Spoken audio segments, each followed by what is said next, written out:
Stream elements. Bill 1949T is now live.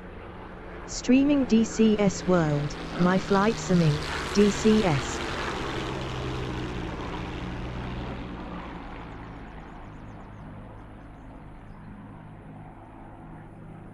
Stream elements.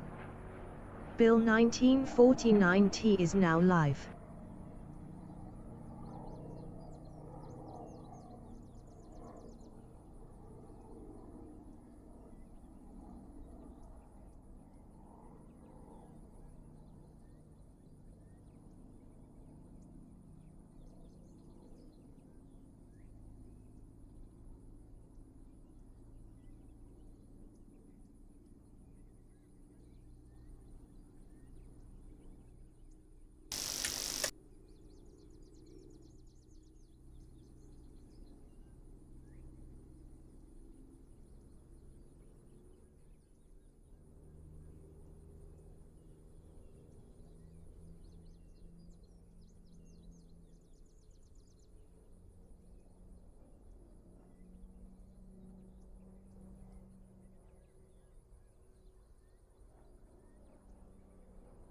Request rearming.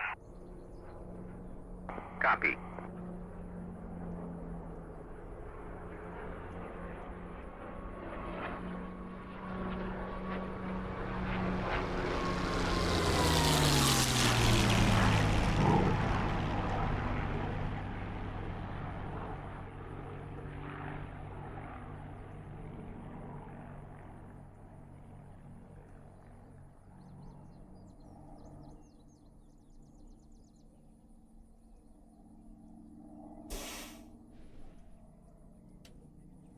Rearming complete.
Full-on taxiing 08.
419 Spitfire 08 for takeoff.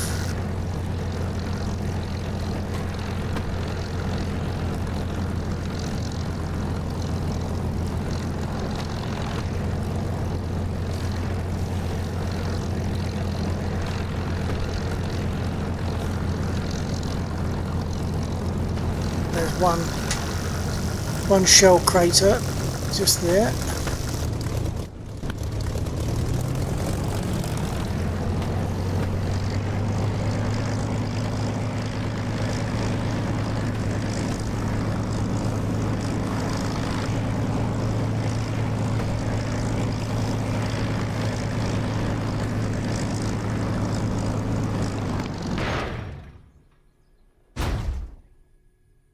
That was really stupid. I put my brake on, I left it on and literally nosed over. I've got to repair now. I might as well repair rather than mess about taxiing. I can also check out some other stuff when I'll need to. Repair.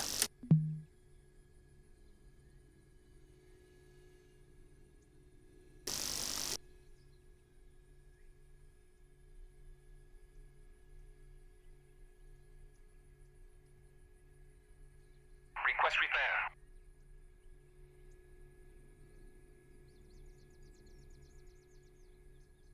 I can't get repaired because I'm in the wrong place. I've actually got to respawn. Dang it.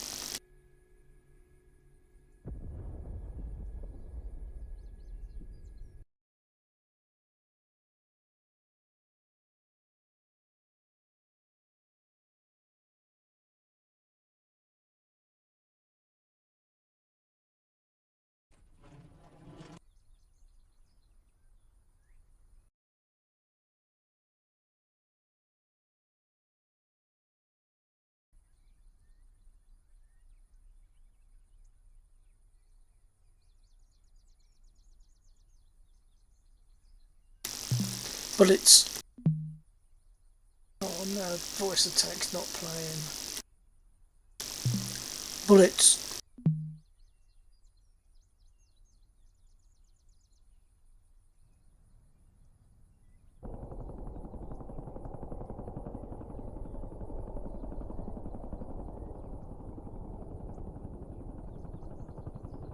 Request rearming. Copy.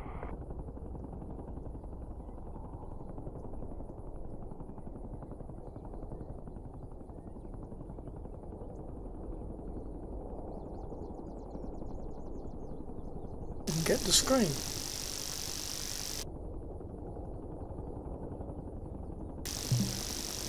Bullets. Bullets.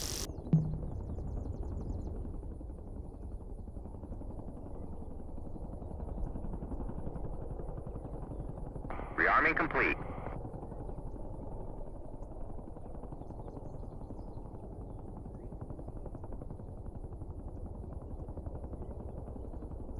Request rearming.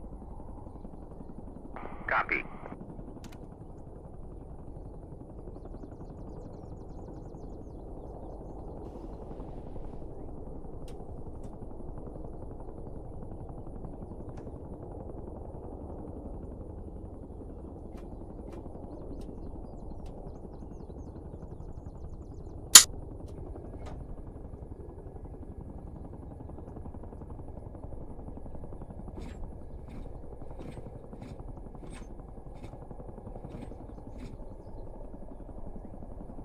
Rearming complete.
49 Spitfire 08 for takeoff.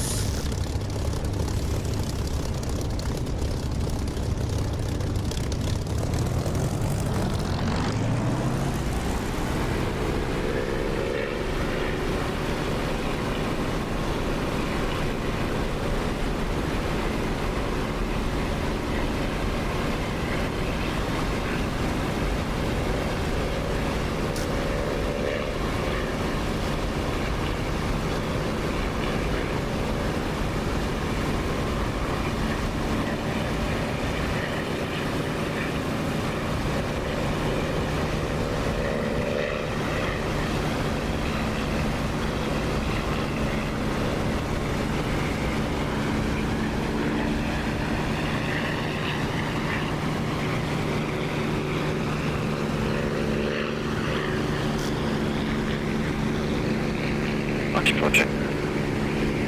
Copy.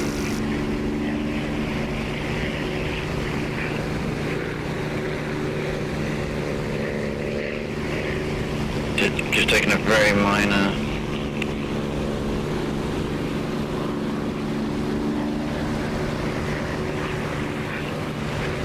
Very minor what?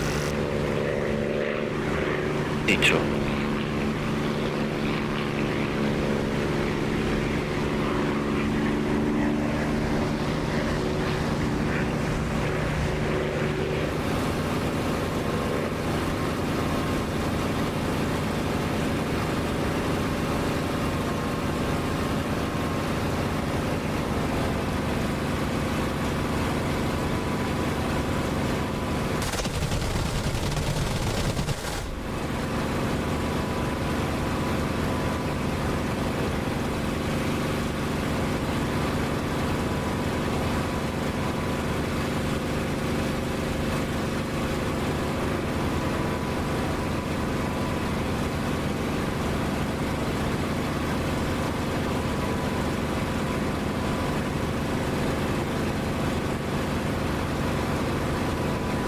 What's it called?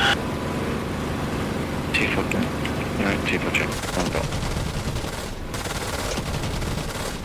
The seesaw that was there seems to have seesawed off.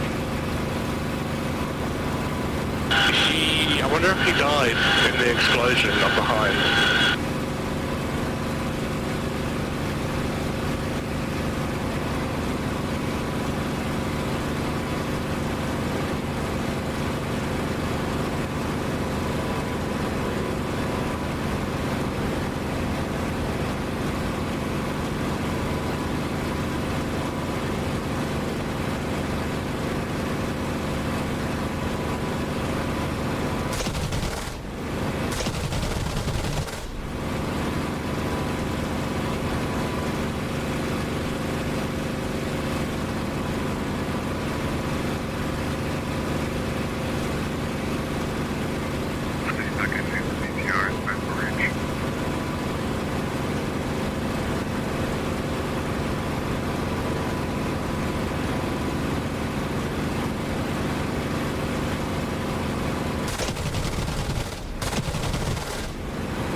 Artillery units to southwest of the airfield are neutralised.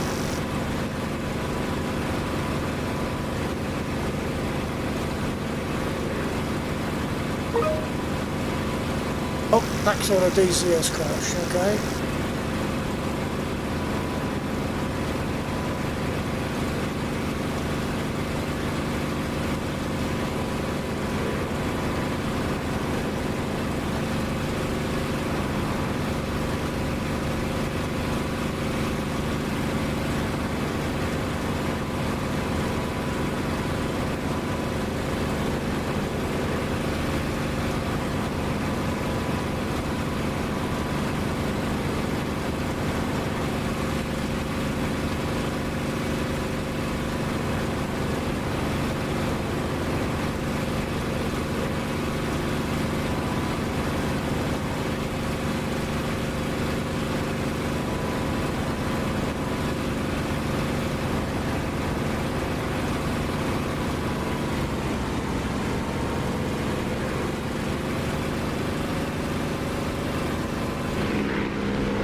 Finite finals 08.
Bullets.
Well, greetings to anyone that's joined. I've just noticed there's possibly a couple of people, and maybe bots, I don't know. Looks like there might be a couple of people watching, someone on YouTube, someone on Twitch. So, if so, welcome. If you get the chance for a chat, it's always good. Just waiting for rearm. Ghetto Zebras. Rearming Hey complete. there, Bill. I get it.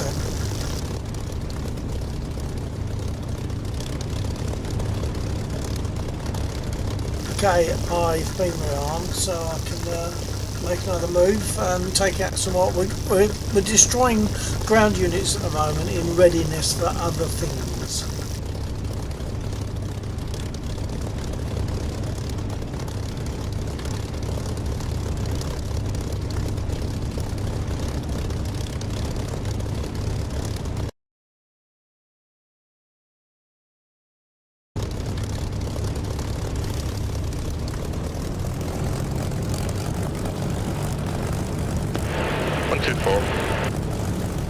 Copy on that. Thank you. 1908 for takeoff.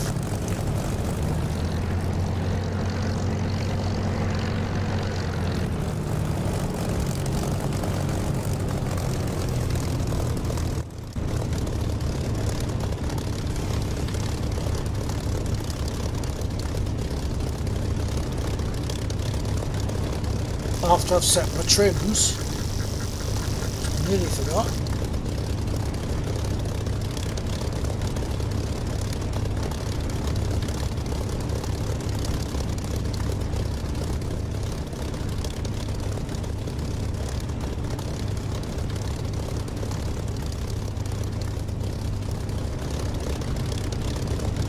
Okay, trims are set for takeoff, so here we jolly well go. Break off. Throttle up.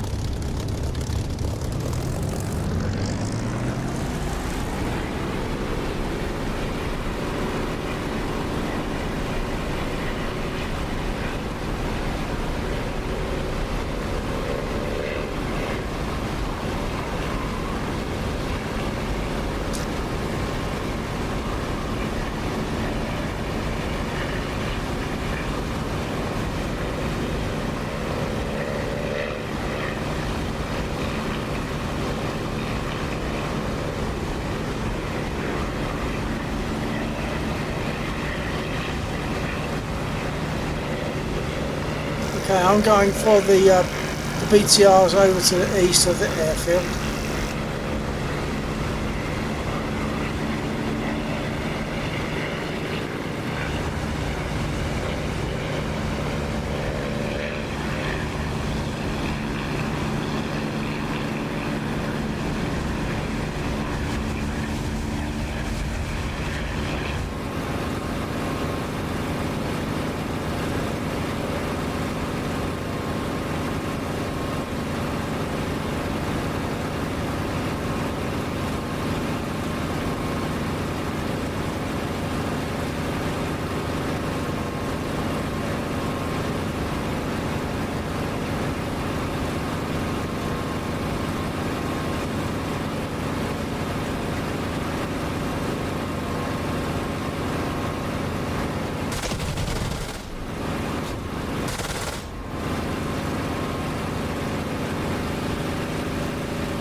was lucky to get away with that one, but never mind.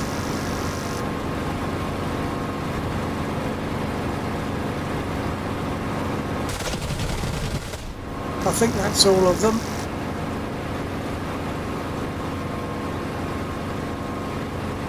One, two, three, four, five, six, seven. Yep, mission accomplished. They all destroyed. That's good.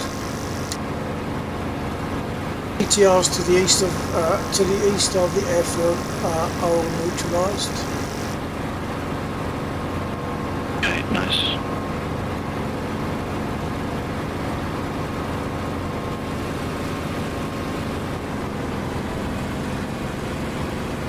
Fine RTV. Rearm and repair.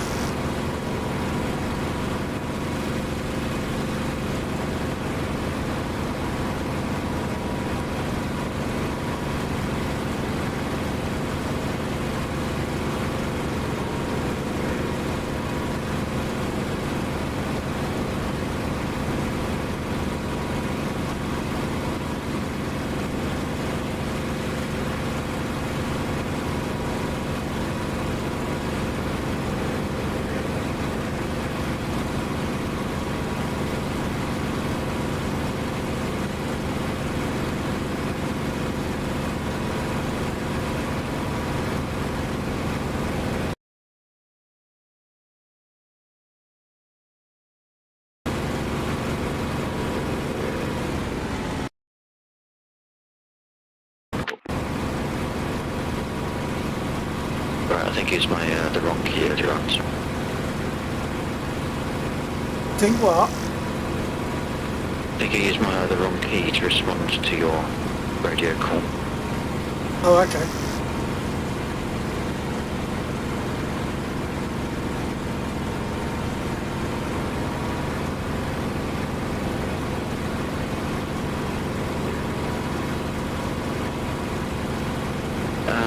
We were just going to hit the Intel aircraft to start an Intel loop, and I don't know if you wanted to do that or if you're still doing mapping stuff.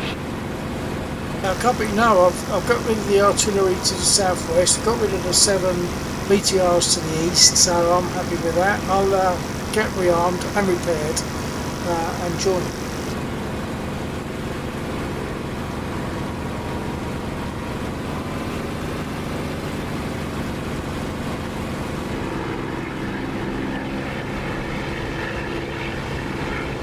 Just to let you know that the first step of the loop is going to be against MiG-29s and that sort of stuff, so and moderately higher, so you might want to hold back just for the first stage and then it'll be clear for the rest of it.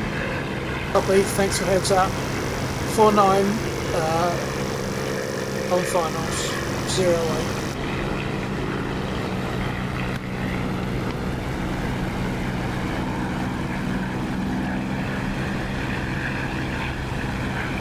We should be able to get up before you're there, got it under. Copy that. Alright, use 2 flights on the lake and land first. Oh, okay. You won't be able to need all the runway, thankfully. Warbirds are not fast.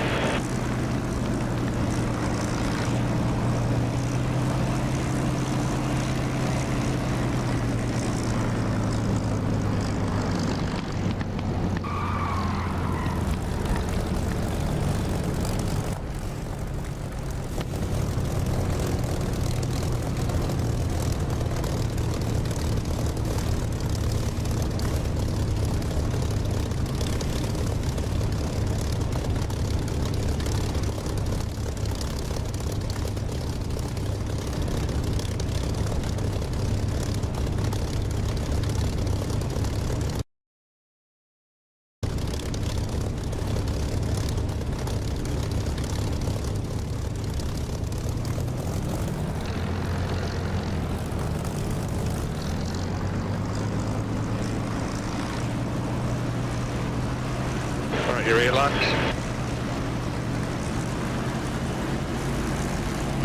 Yeah, if I can remember what I was doing from last time, yeah. Alright, spooling up.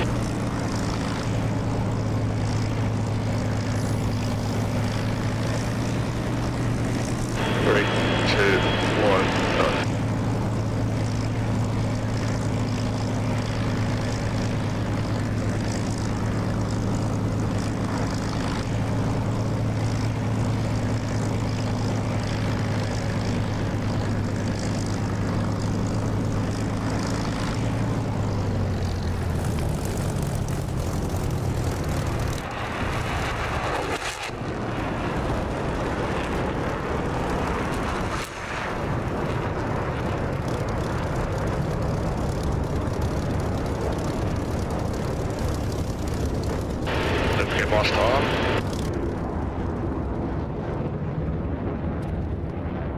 Say what, sorry? Don't forget master arm. I've even got a button. Oh, look at you. Repair. Can't remember what the button mapping is, but I got it mapped. Repair. Okay, going dark on lights. Why? Do the lights, will the lights make them shoot you easier? Probably not, but it's like realistic and procedure to like not go into combat with your formation lights on. Well, how do you know if you're in formation if you got your lights switched off?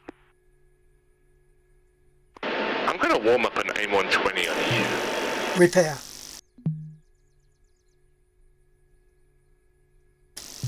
Repair. Request repair. You spawned those aircraft, yeah? Copy. I didn't realize I had to do it. Okay, hold one. Bullets.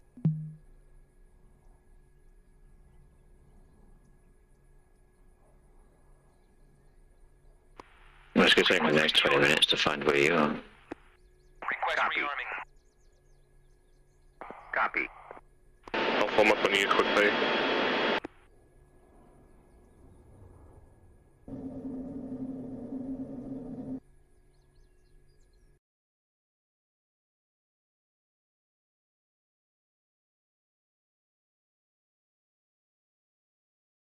Refueling complete.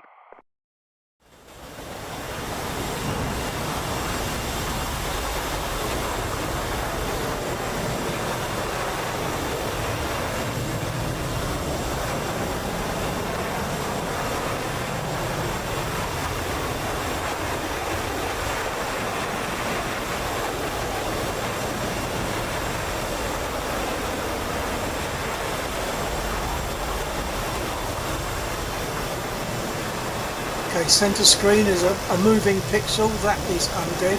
Tell me to form up on Raxor, who we are looking at.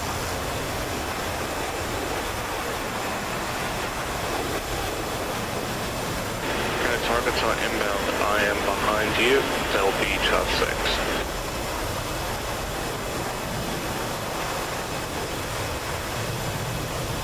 Oh, that's an interesting one. Okay, fine round. Yeah, I'm hoping we can hit the MiG-29s, let the Yak fly to a point where we can actually take it out close-ish.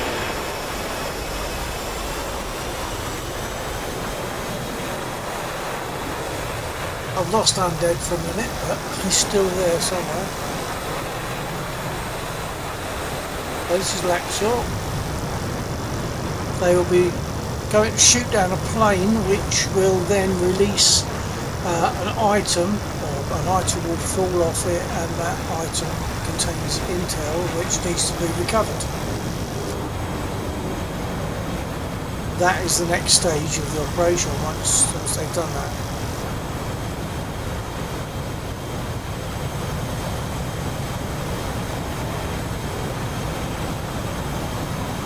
I don't think those aircraft show on the map. Let me just see.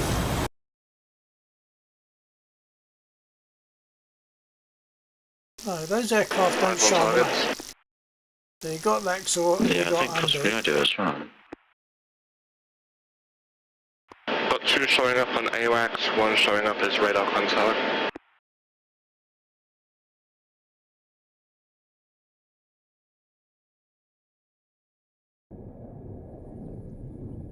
Right, I've been repaired, and you see I've just been put down off the ramps. So I'm good to start and go. That? I will check I'm that not I'm armed. wanted. I'm pretty sure I've been armed. I'll check. 53 out. Bullets.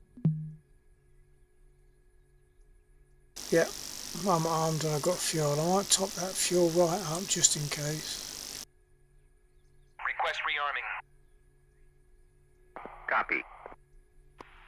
You're ahead of me. Right, I see you behind me.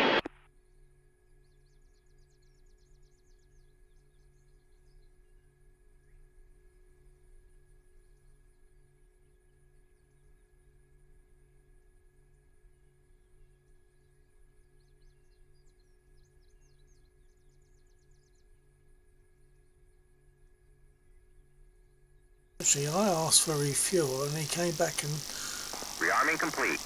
he said, yeah, talking about rearming, but I hope he's also done my fuel, because that's what I wanted.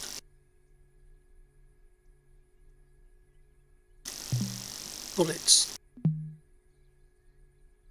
No, see, look, he hasn't done it. I'll try again and see what happens. In range, gonna test 1, Fox 3. Request rearming. Copy. No, it's ignoring my request for fuel.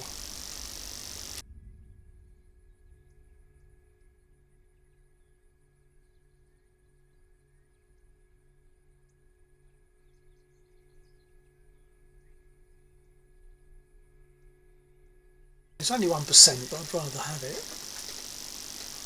I'll wait until they're finished. I mean, they're not really rearming me, but if I try and move off, they'll say, hey, what are you doing? I've got to wait for them to finish. Rearming complete. Thank you. And missiles gone pit bull.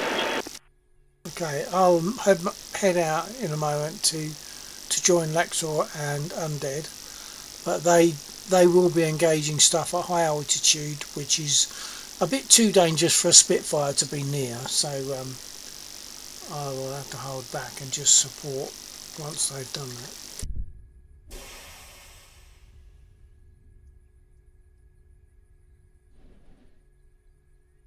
Splash 1 MiG-29. Super.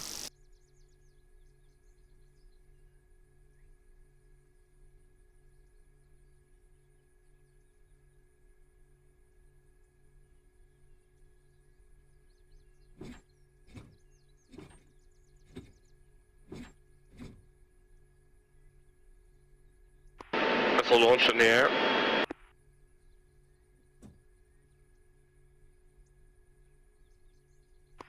Same. I think I'm out behind you. Excuse me. Intercepting the mail is a federal Merging with me. especially Dismissed.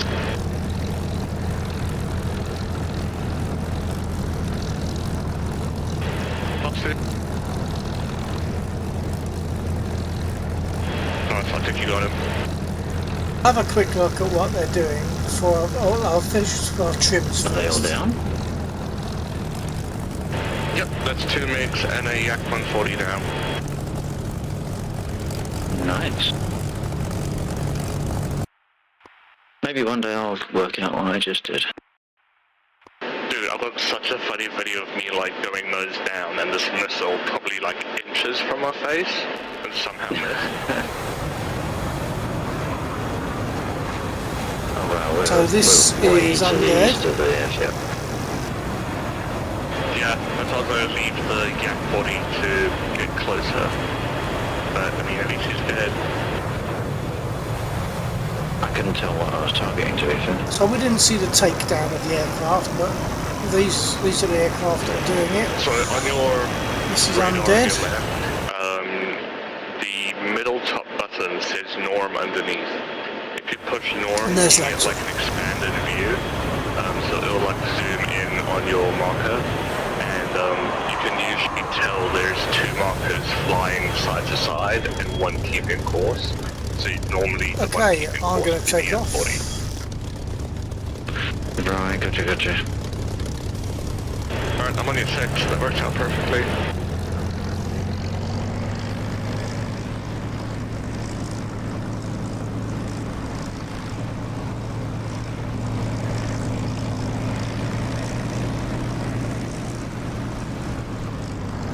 That's going to be a trek. What are you gonna fly in? You might test the 2-man,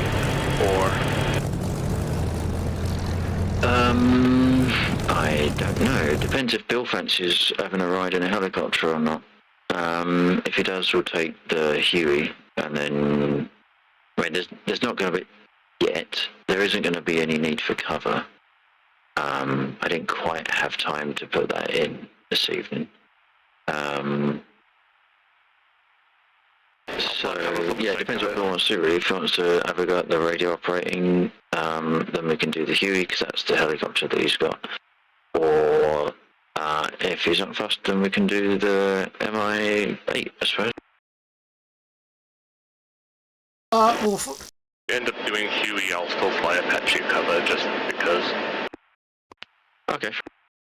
fly the aircraft you want, but if you want to do a Huey, and if I can be of any help in that, I'll jump in that. Yeah, it depends if you want to fiddle with the radios, really. I haven't got the first idea about the radio, so that really would be hand holding, but yeah, apart from that. That's right, yeah, I can talk you through it, mostly. Okay, well, you've got to land then, haven't you? So I can hang on here. When you've landed and you've jumped in your aircraft, I'll jump out my spit and join you. Okay, I'm just turning. Are you gonna take off, Bill, or are you still repairing? No, I won't worry about taking off because in fact, I'll get off the runway. Won't worry about taking off. Once Lexel's down, I will jump in an aircraft with him.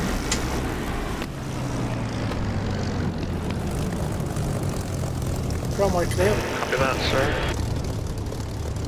Forgot that I was on the runway actually when you asked me that.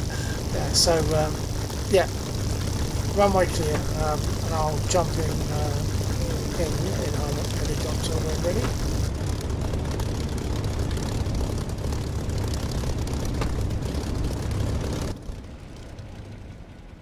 See Lasso's coming in.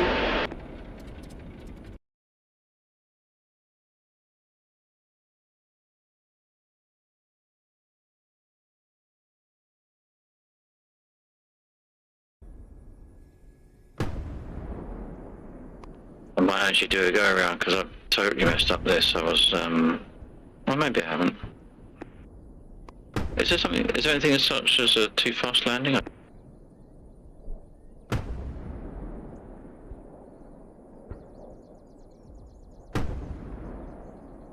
Now you did it.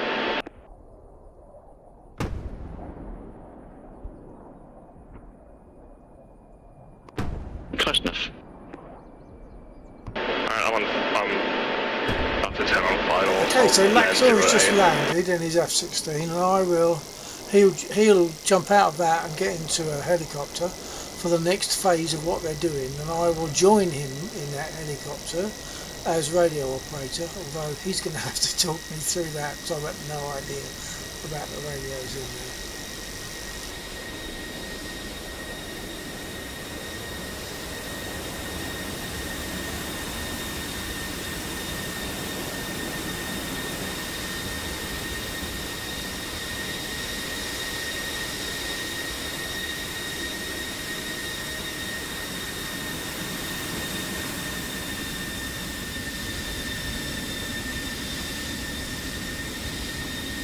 Okay, I am clear of the runway. I'll de-slot and jump in here.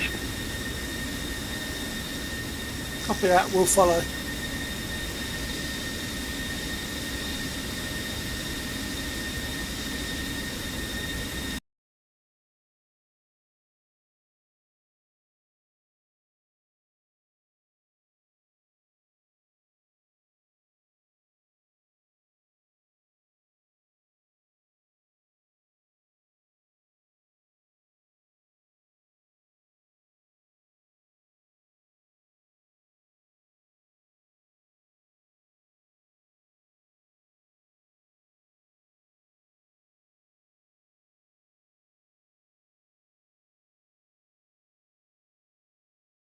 So I've just got to wait for Laxor to occupy the helicopter, then I can request to join him.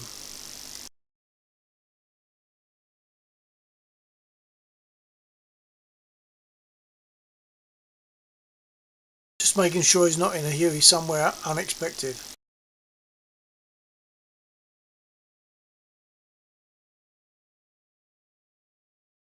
There he is.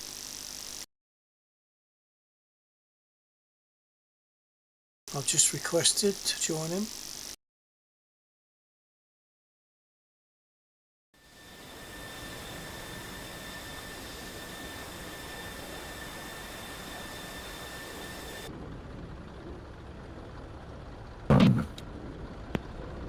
intercom is mapped.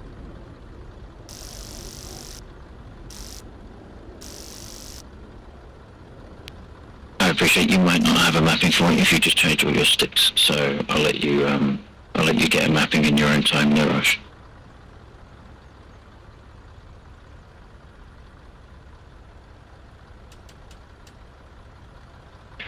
Roger.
Alexa, copy.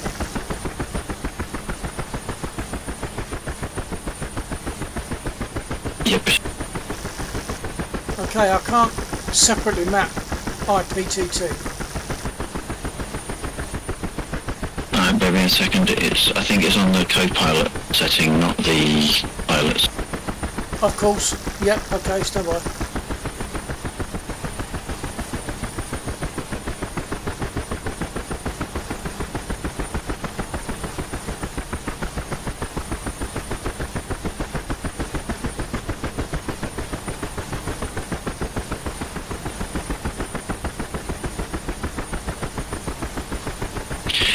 Right, just as an update, it's not the Huey has one section for pilot and co-pilot, so you're not looking in a different section, but there is a pilot intercom and there is a co-pilot intercom, so you want the co-pilot one.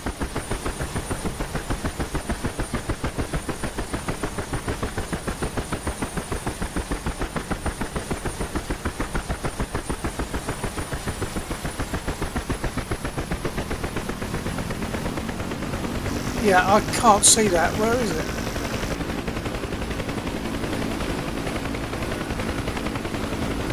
Give me 2 seconds whilst I look for it.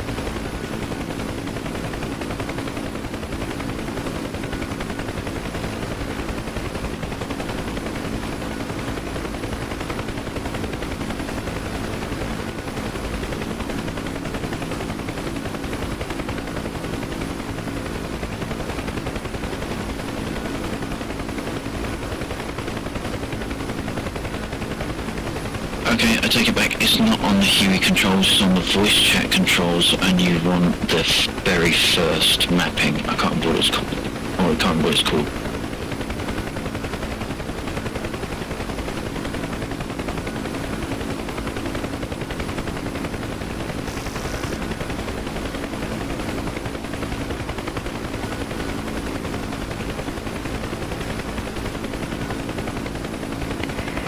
Com check 124.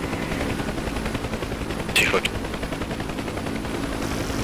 Okay, it's called cockpit internal, something like that one, but it's not responding to my key.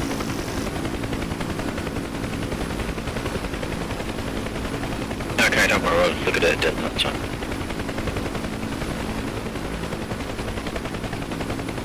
Undead, when I'm explaining the radio to Bill, do you want me to use intercom rather than 124? Just to keep it clear in case you need to say anything. Honestly,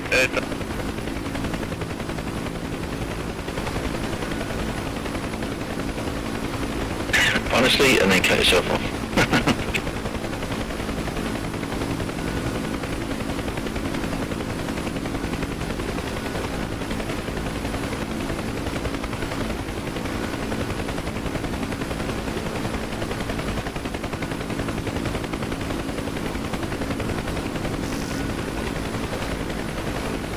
Right, so the two radios that we're going to be using, if you look down on the middle console, on the right hand side.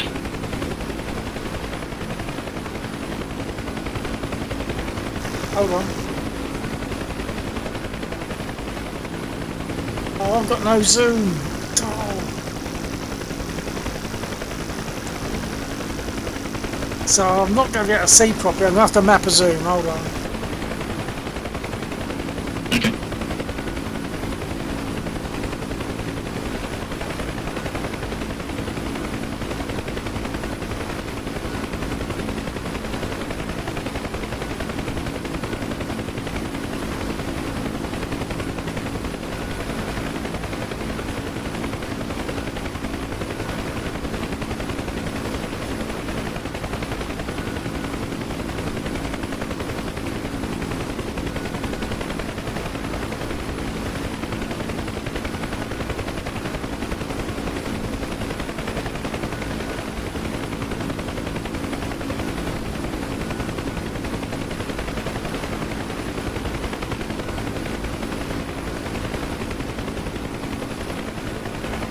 Okay, I've got zoom, hang on.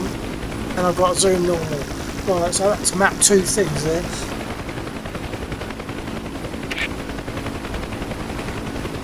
I can see the panel. My shoulder's in the way a bit, but apart from that, what do I do?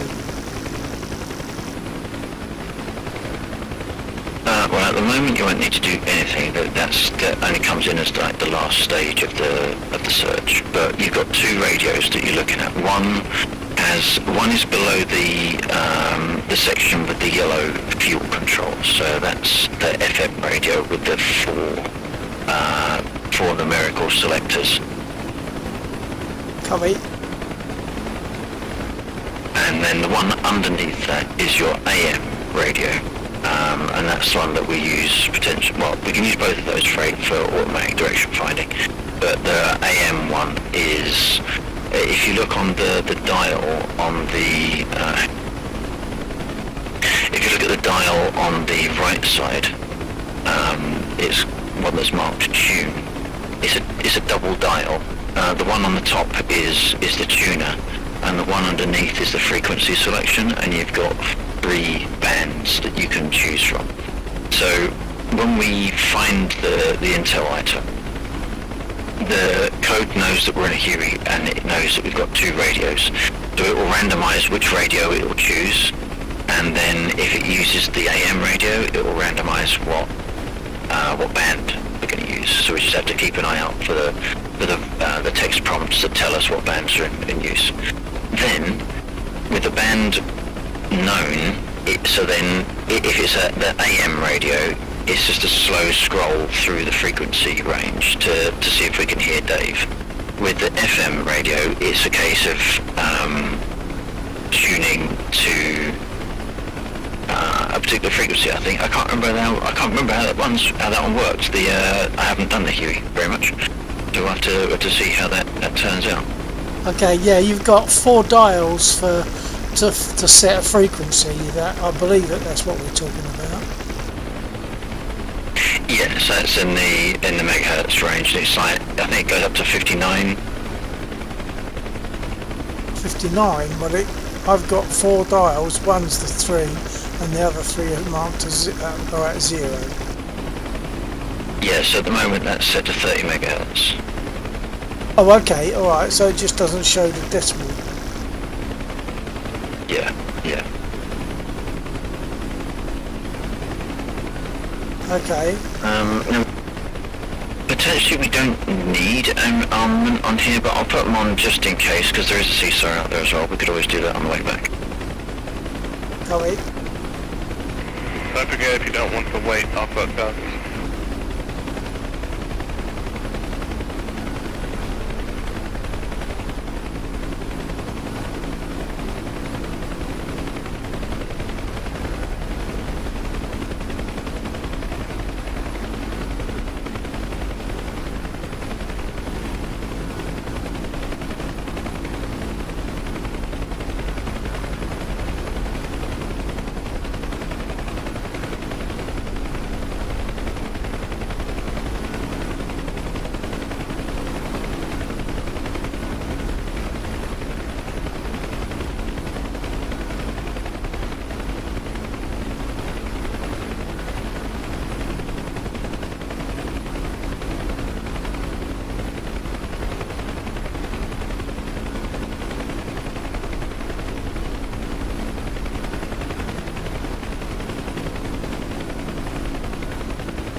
The ground crew are refusing rearm, so I'm going to move up to the next section of the yeah, active. Yeah, copy.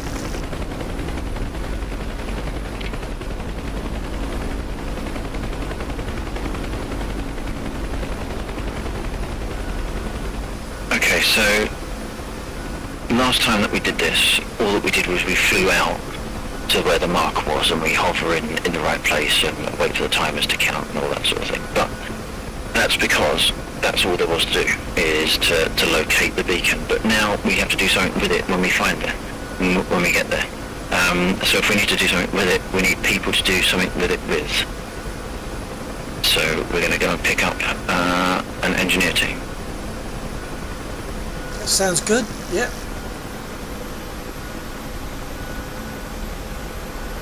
Now, again, this is the first time I've done this with multi-crew, so it's going to be a bit of a see how it goes.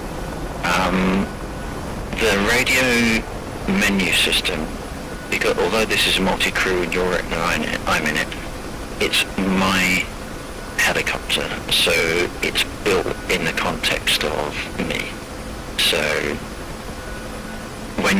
for example, if you use the stats screen to find out what your stats are, it's based upon me, so you'd see my stats, not yours. So that's that, just as an example of how it differentiates. And if you wanted to see your stats, you'd need to get into your own module. So the things that you do now are in the context of me rather than myself. Yeah, copy that. So just because it's central, we're going to land on the pad. I'm hoping this is going to work.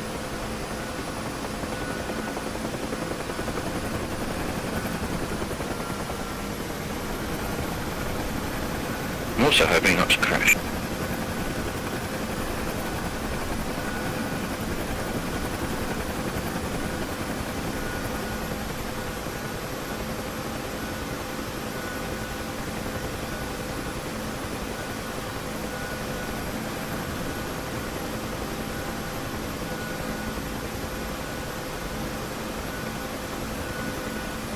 If you'd like to familiarize yourself with the menu system, you want to look at the F10 menu and personnel and teams. And I want to try and slow down. Yeah, I'm on teams and I'm seeing engineers, so hold him.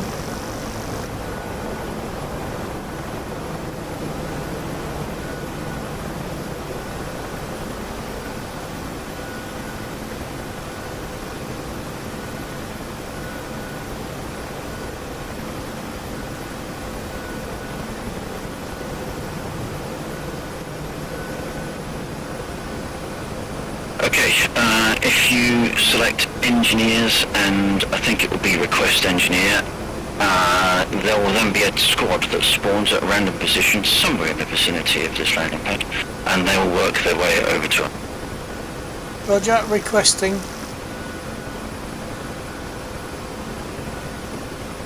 Team Blackshore Okay, there they are, on on our our way, boss. Oh, I see them. Now, if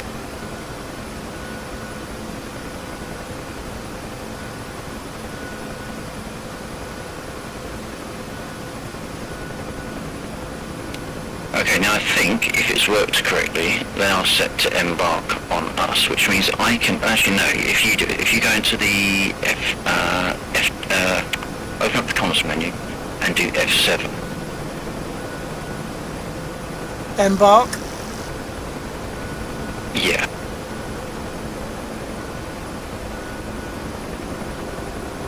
And there should be it should be embark, and then there'll be you have to select the team that you want to embark, and then they'll go. Okay, how do I select the team? At the moment it's saying Well, they're not in the- embarking.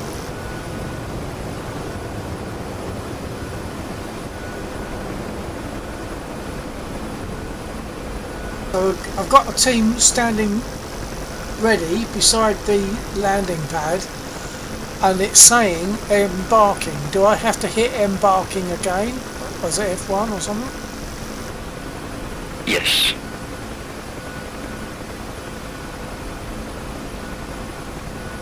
They still ain't moving. Oh, hang on. No, when you hit. Now I've got to hit Team Lexor again, yeah? Yep, that's right. Okay, they're moving. I'm hoping they're going to get onto the pad. They're on the pad.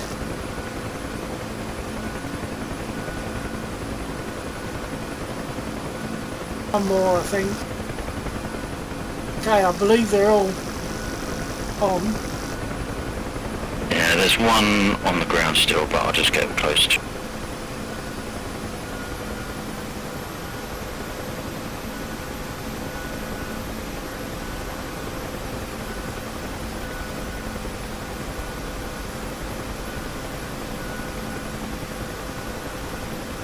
Oh, I see him.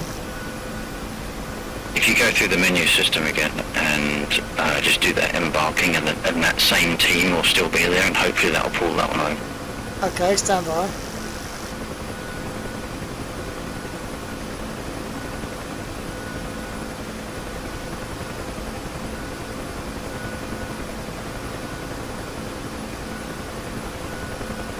Oh, I forgot my way through the F10, the what's it menu. No, It's you're on F7, F7, not F7 wasn't it? Yeah, okay, hold on.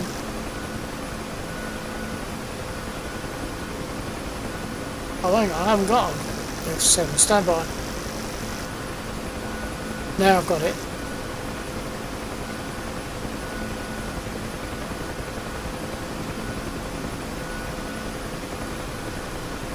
Here it comes. right. That's better.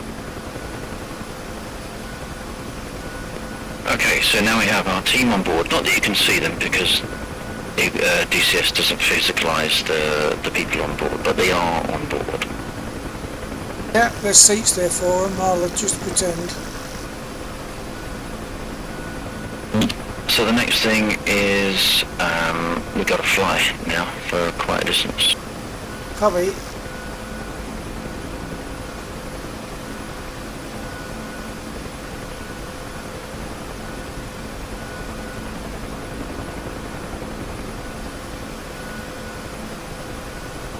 We're going 24 nautical miles, 255. Copy.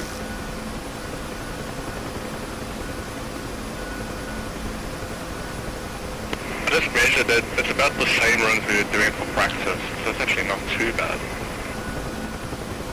How is that 255? That can't be too... Oh, it's because I've measured the wrong direction.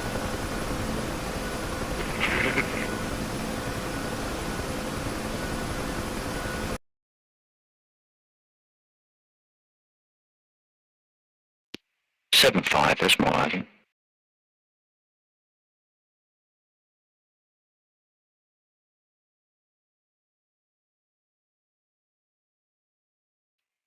Okay, right, heading out. Copy, I'll follow up on you. Good luck. I will do my best to avoid your rear rotor, no promises. You're too kind. There's no promises I can stay in a straight line.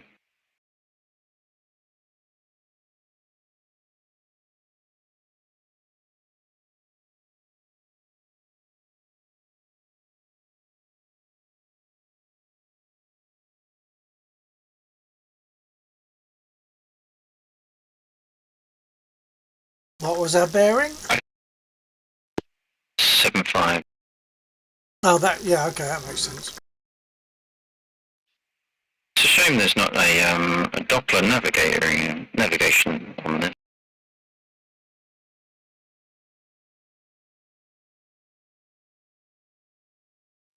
On the MI8 and the MI24, you can say it sort of tracks the ground, and you can say take this heading and this distance, and it will count down the distance to go. Oh, right, well, that sounds nice.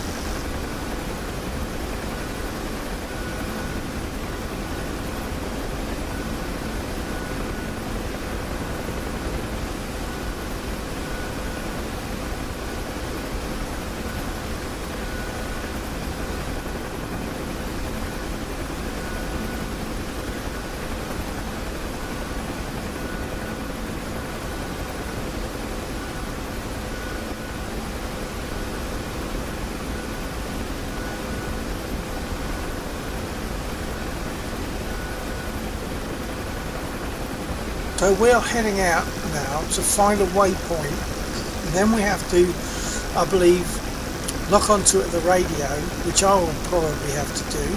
Lexor's flying at the moment. I'm in P2. And then once we've got the necessary on the radio, I think it then gives us another waypoint. We do a similar thing there, then it gives us a final waypoint where I believe we will then pick up the intel that came off the aircraft that they shot down earlier. But of course it's possible that there will be resistance because the enemy will also want to pick up that intel.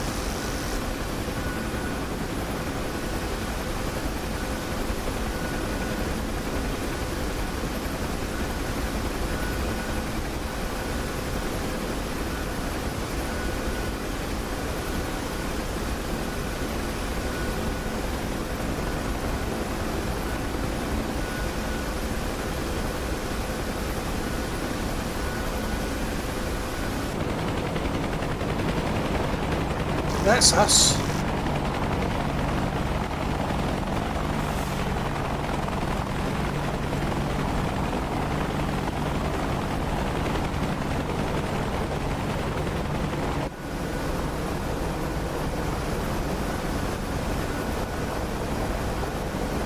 With you left. Say again. I'm with you on the left. Gotcha. I shall stop veering left then.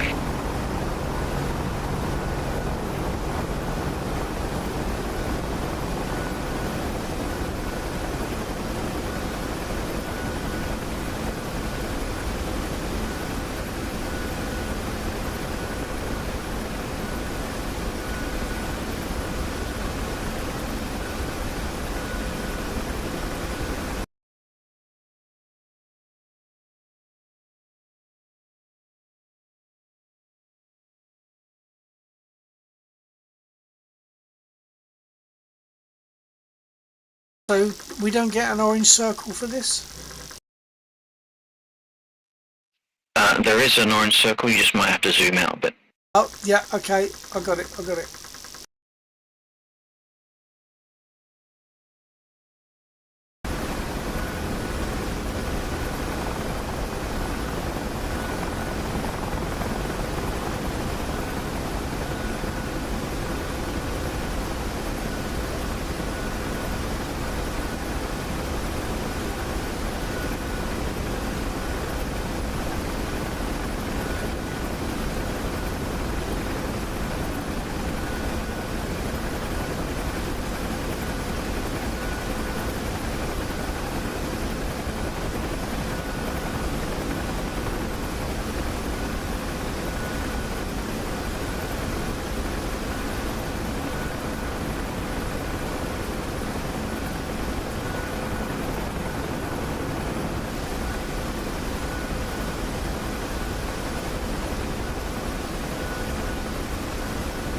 haven't really been following where we are. Are we past the bridge that has the ZSUs?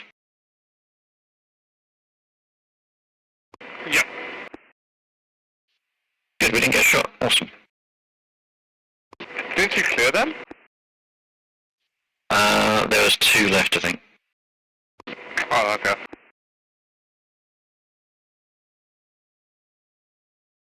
Right, for those watching, this orange circle is our current target, at which point I believe we'll get a radio frequency to go to, which will either be FM or AM, I believe.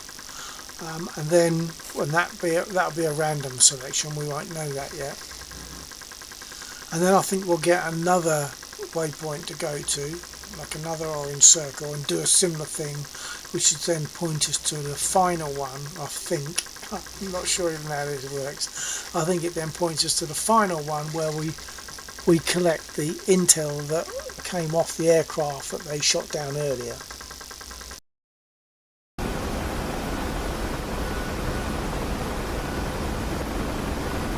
So these are the radios here, and I will act as radio operator when we know what frequency and whether it's AM or FM. I will tune appropriately, I believe, on here or on here to get the next waypoint, I suppose. It's all very unknown for me. Kind of pushing the Huey a bit here on the line of where it likes flying at the speed. That's right. That's why it's shaking around a lot.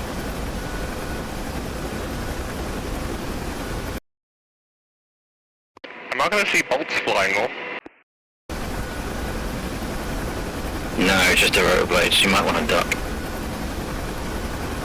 Is that where the yak went down?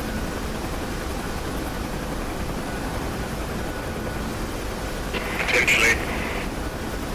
Oh, no, the yak is further out. That must be one of the 24s. 29s. Talking about the smoke fire. Yeah, I think that's one of the 29s, because there's 2, which the smoke's just disappeared. There's 2 CSAR on the map around here. Might be the 109s. Yeah. Ghetto's been hitting 109s. I think the 109s are towards the north, but these would have been the right place for the MiG-29. Oh, okay. They are currently towards the north. I think he did chase them somewhere, maybe down in this sort of direction. In front of us at the moment, in an F-16.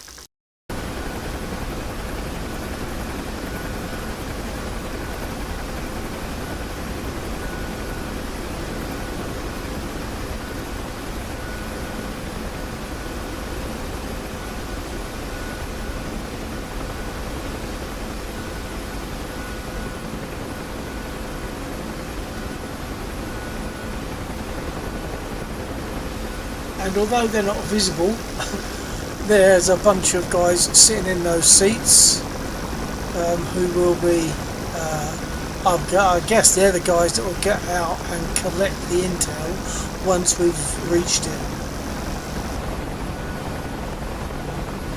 I'll say they're a bit invisible at the moment, but they are. The DCS doesn't physicalise them in the aircraft, but they are there. Because let's go and collect them.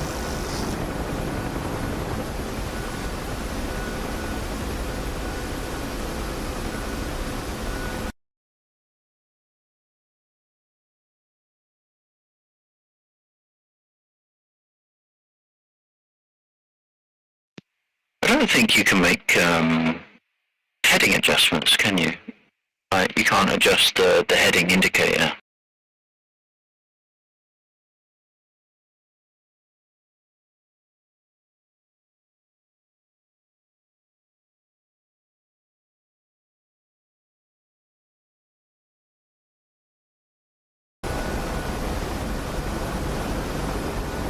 That's undead up there.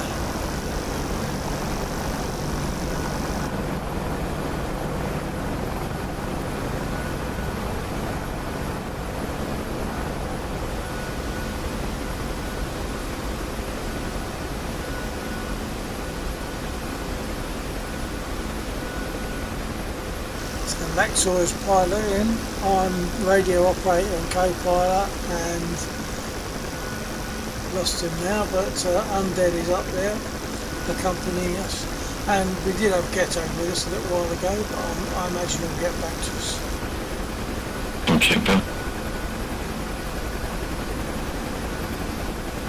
Was that Comcheck? Oh, yep, just making sure it was still functioning for you. Yeah, it's still functioning. I wish I could use the internals, but I can't map it for some reason. It's not responding to my mapping.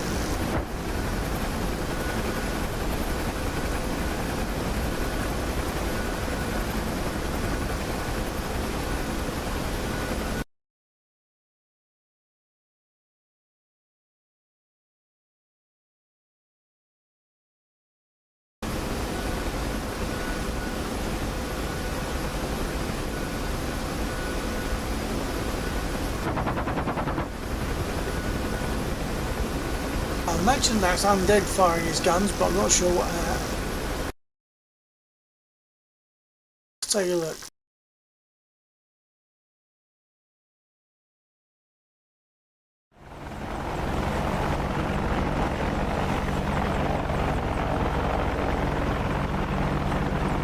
Could you give us a bearing in, please?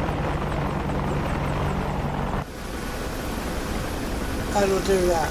How do I do that? If you look at the top of the F10 map, there's a bunch of buttons, and one of them is 2 vertical lines. Hold on, hold on.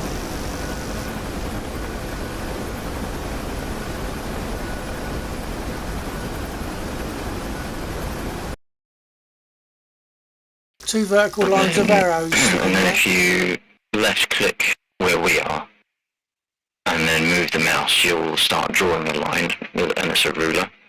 And then click on the place you want to go to, and it will give you a distance and heading.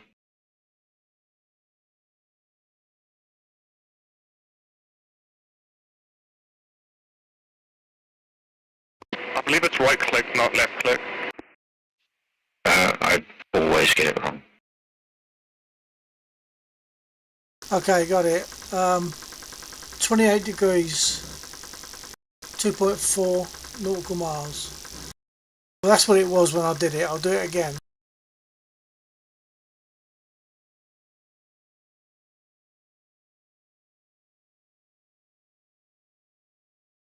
So you need to veer to the left.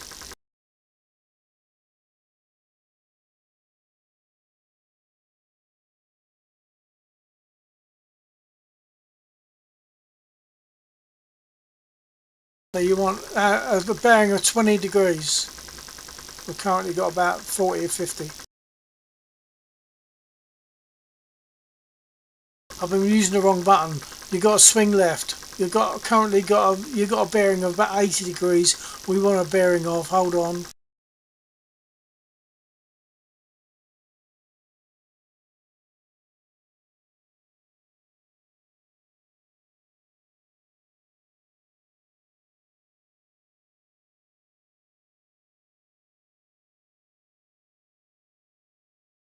Three, four, eight.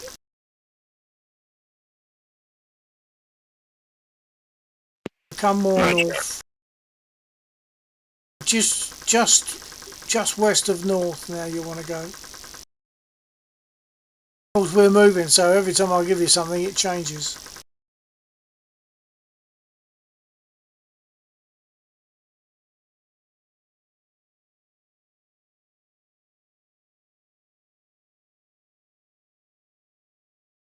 It's 319, 321. What you'll also need to do is zoom the map almost right in as close as you can, and keeping both of us and the target on the screen.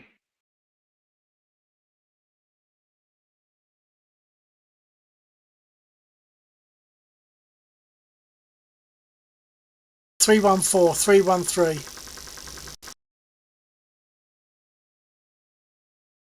.28 nautical miles.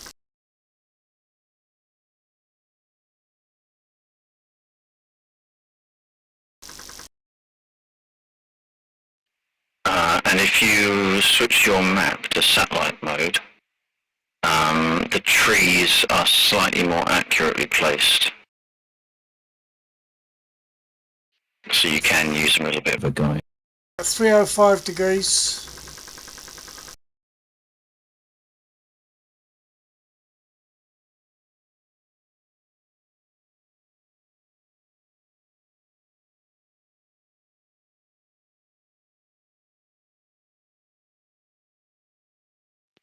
Would we say sort of past the trees just here or before? To the fraction to your left. Keep going, fraction to your left. Bit more, slow down if you can. More to your left. It's now at 9 o'clock. Yeah, got it.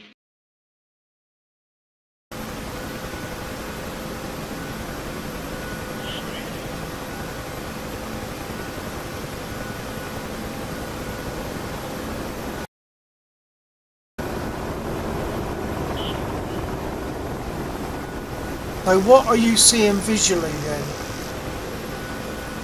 Visually where? On the ground right in You said got it. top right of the screen. As you hear the counting, you get like a little message. Okay. Oh, I've lost it. So we now need to zoom your map out a little bit, and there'll be a second marker now.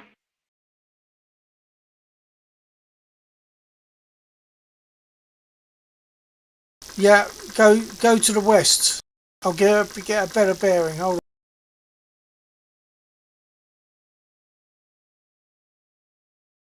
272.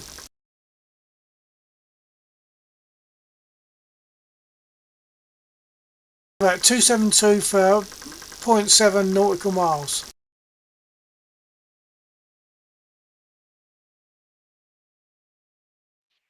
Uh,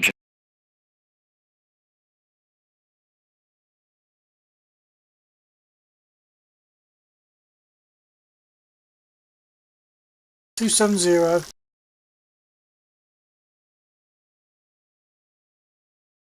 0.5 nautical miles.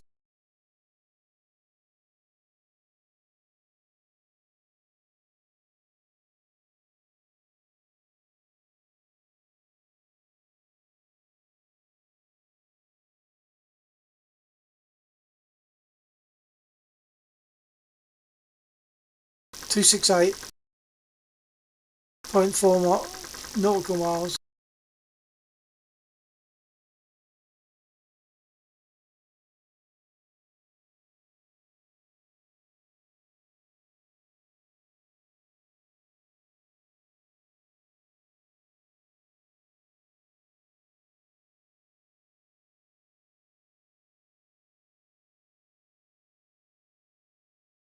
Two 68.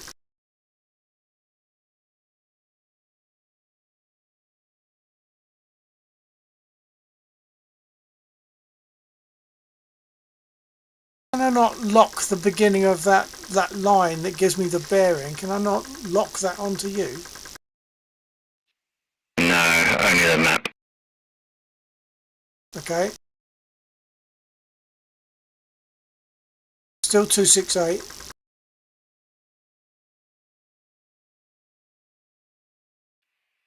Careful on that, you might get tagged as being in zone, and then the ADF would tune to you instead of us.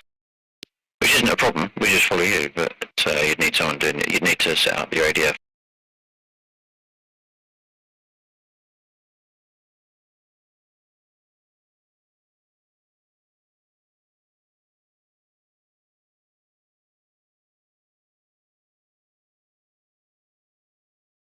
Getting close. Okay, and this is the second marker, so the tolerance on it is a lot tighter. Yeah, I lost the circle now. 5, Got it. 6, So top of the screen. In range, getting good.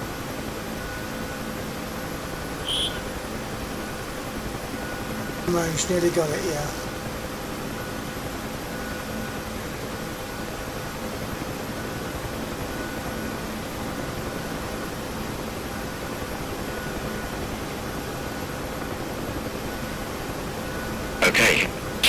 on the FM band. I can't remember which one was the FM, the first one, top one. Yeah, the top one, yeah. Now, there's a couple of steps to take. Okay, you fell off your key. Yeah, I just needed to set up my my head tracker just very briefly. Right, so what we want to do, so you've got 3 knobs. The middle one is your volume. The one on the right is your power. So if you turn the power to TA, Probably done. and then I should have thought about this, but I haven't done it in the Hue before. We now need to cycle through the bands to see if we can hear Dave. Cycle through the bands? You mean like click these knobs? pretty much.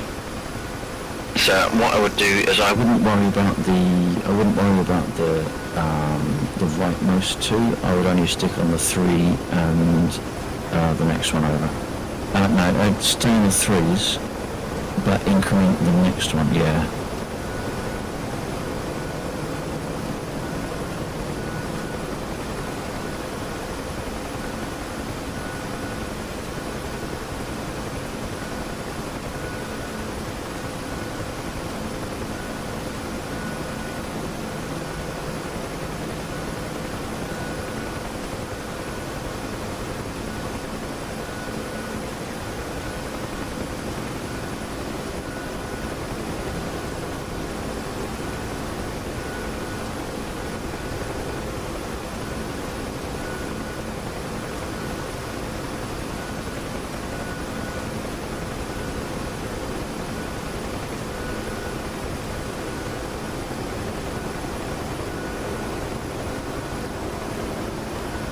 Up at 75, that's as high as it goes. We've got nothing yet. Yeah, now we might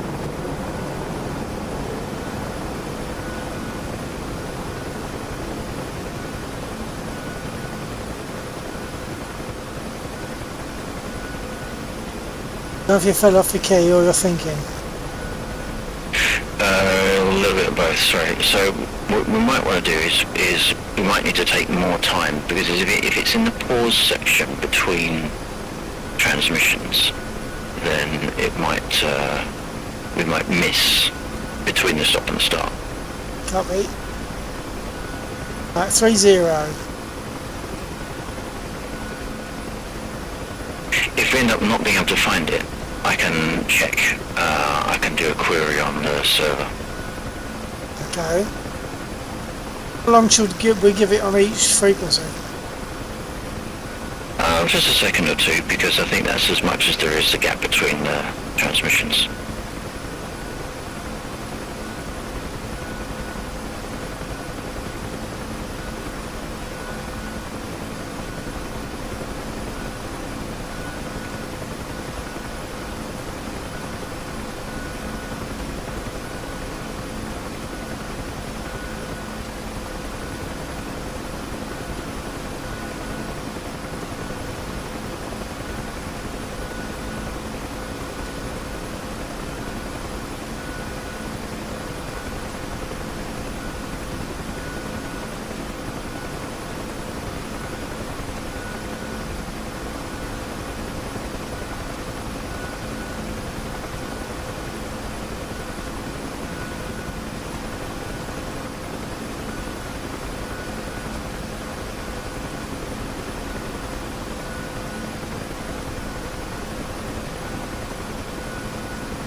I think the beacon failed to load. Yeah. Yeah, I'm up to 75 again and it's still nothing.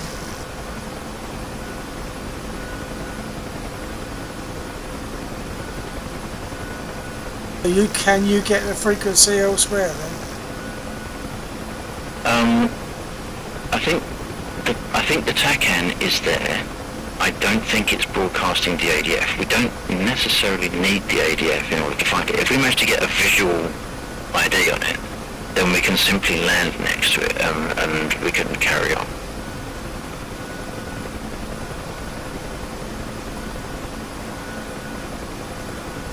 Okay, I can't remember. Is this the final bit of this, or is there another one after this? No, there's a little bit after.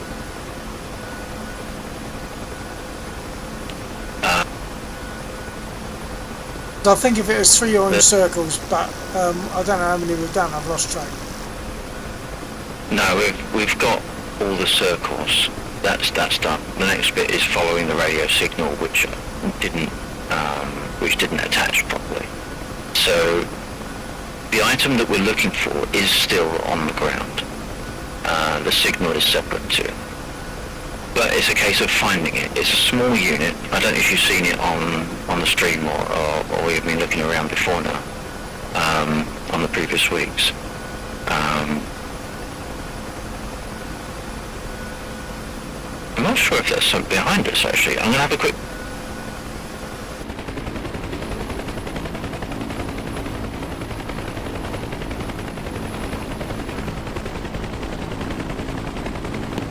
I wasn't sure if I could see something on the tree line over here.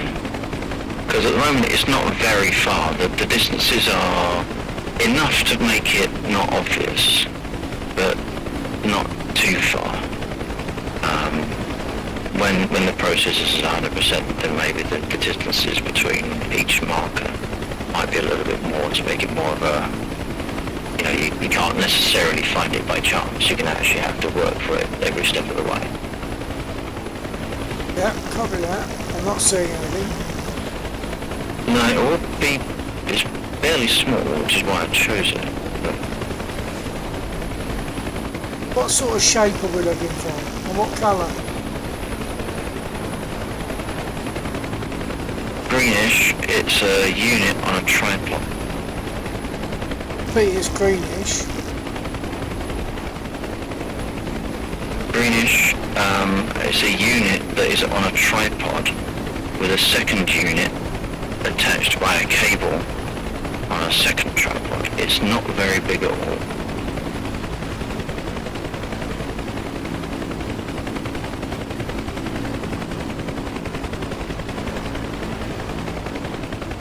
What I might do is, depends how long you got.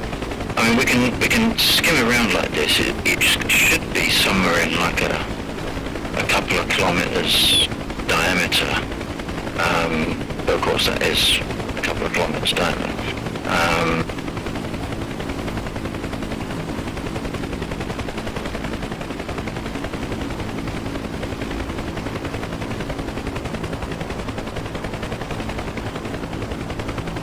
So should we now, in theory, be following a radio transmission? Yeah. I can try and see if I can force the code to reattach a new signal. But that'll take me a couple of moments just to have a look at what I need to look at. Which is why I was hoping that just a small excursion might be enough to see like a little smudge low on the ground, which is why I'm trying to keep low altitude. Because we have before now seen it before we've done the radio beacon section. So the radio beacon isn't 100% necessary, it's just it will guide us in precisely. It seems a bit of a needle in a haystack at the moment, though. Well, that's why I'm just doing a little bit of a skim round, because it is small, and yeah, but it has been possible to see before now. So I just wanted to, before I sat there and tried to fight with the code, I just wanted to have a quick look around in the general vicinity, not to like a combing the area. I just wanted to have a quick move around. if you get low enough, then it will silhouette and it becomes more visible. There's normally undead that's clearly slacking.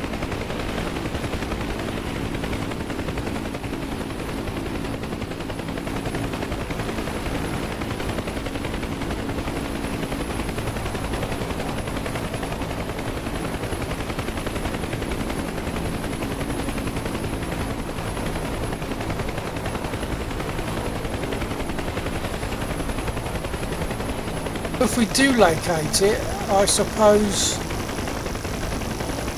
you would then get the guys out. I'm seeing some dots on the ground, but I don't know what they are. They're at your 6. Like a line of dots, though. Is it possibly enemy infantry? No, it shouldn't be.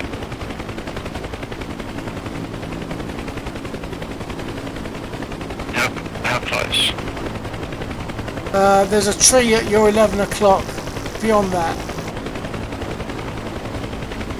Probably the shadows also mess around with stuff like that as well, don't they? That could be what I was seeing because of the angle.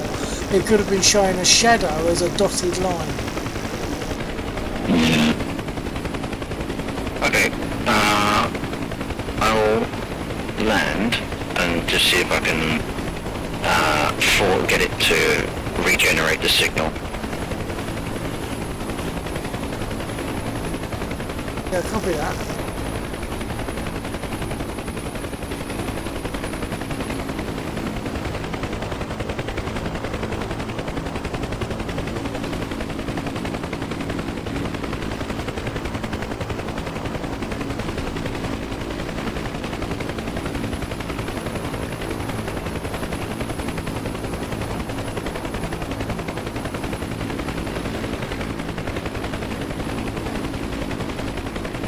This is fascinating.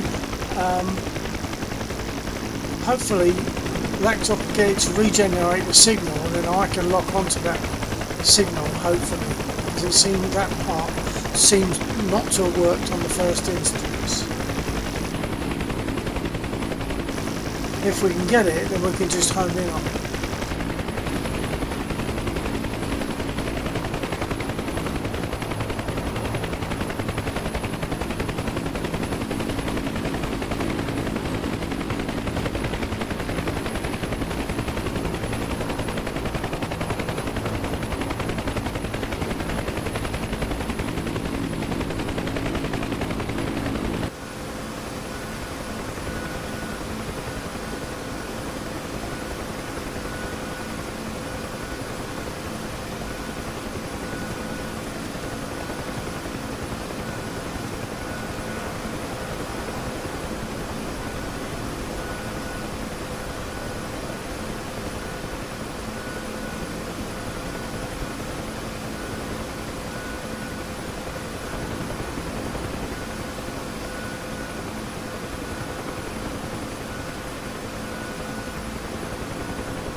Right, well in theory that should have been on 41 megahertz.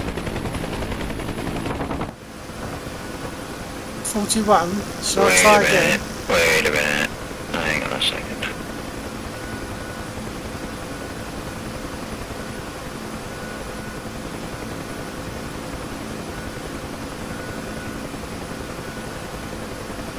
I may have made a mistake. What? I haven't made a mistake. So, have you got your radio GUI up?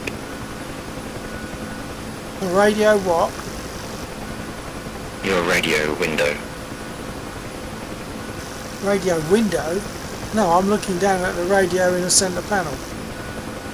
No, that's fine. I'm just saying quite often you have it open. So if you open it just for the point of reference. You do that. I think we had it Shift Control tab.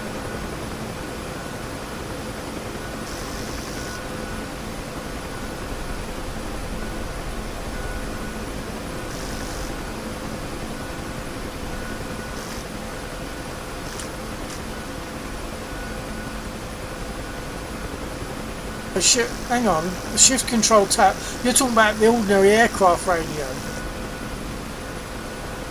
Yeah, the little window that shows you what frequency it's tuned to and whether it's going green or red. Okay, let me get the frequency then. Okay, we're No, currently... I'm just saying, have you got the window visible so that we can see it? Yeah, and it's set, at the moment FM is set to 41 and it's greyed out on there. Yeah, so the circular radio selection switch might need to be on the correct radio in order for it to work, which is something I had. I don't know if that's just for receive though, or if that's just speech, or if it's receive as well. So we would put it onto the radio 1 position. But in theory, I don't know where you mean. Radio 1, where? so if you look on the center console left side by your hip, there is a dial with PBT in 1, 2, 3, 4 on it.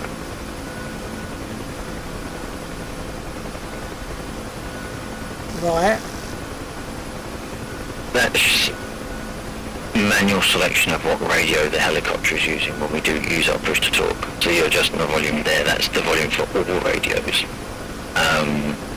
The selector will let us transmit potentially on FM frequency 41 megahertz.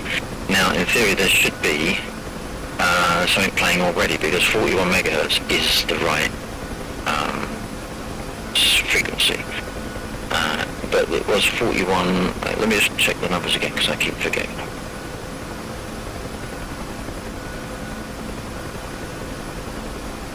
So the frequency is 4119. But I don't know if we might need to go into that resolution of tune.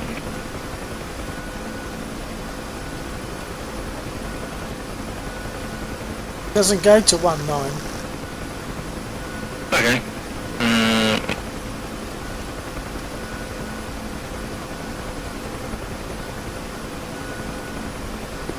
I wonder why it's not playing. I think it goes up to 4115.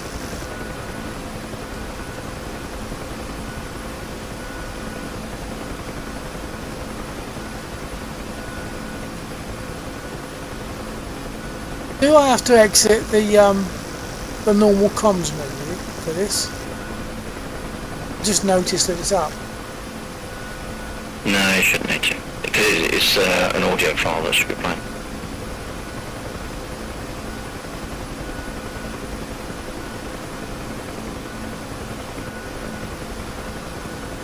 Was there something I should do with that switch that you were talking about with the 1, 2, 3, 4? Well, normally you might be able to switch it round to the right radio in order to use the right radio. In other helicopters you do have to do that for the ADF, but in this one, essentially you don't. It's only short transmit.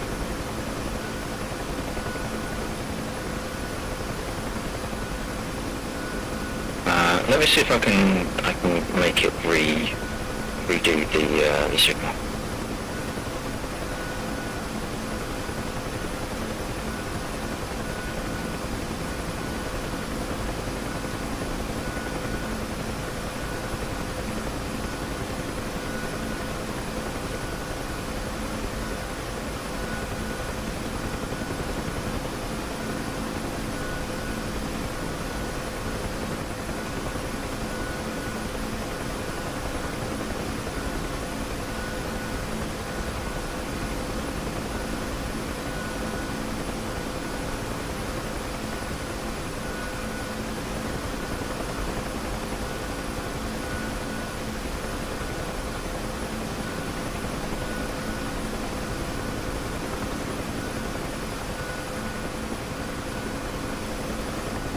We're just trying to acquire a signal now that we can follow to find the unit that we need to collect, which those guys in the back who are invisible will get out and go and collect, I guess.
Just 2-4 check just for a second. I need to take a very quick comfort break. So I'm going for about 3 hours or so. So I'll be back in just a moment. Copy.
That'll be Scopson's, I think.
I'll just see if I can get a new signal to be generated.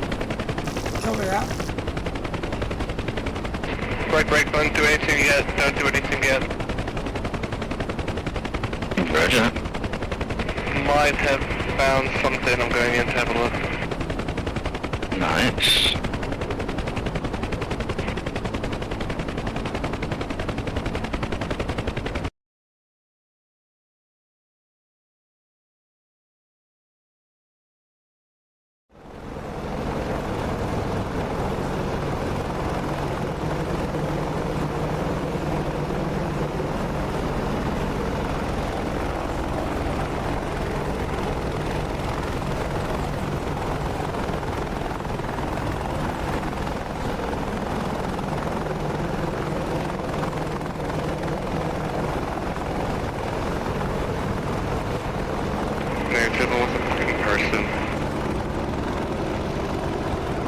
Person.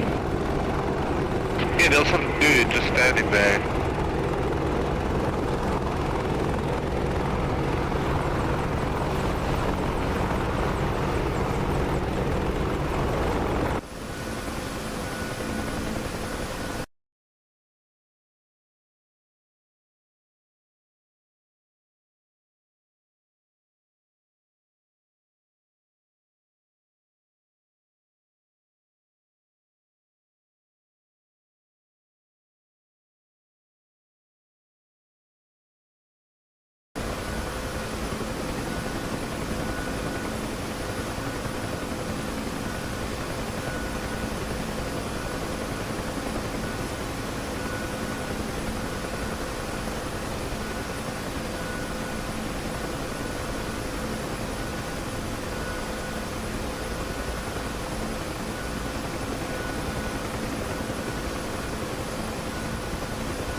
Lex, I'll copy.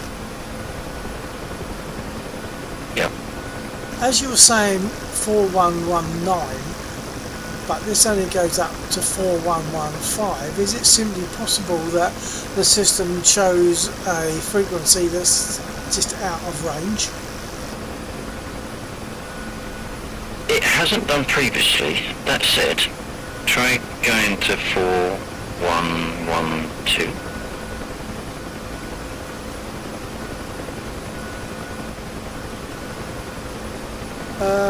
I can't. It's 10 or 15. No, 4120.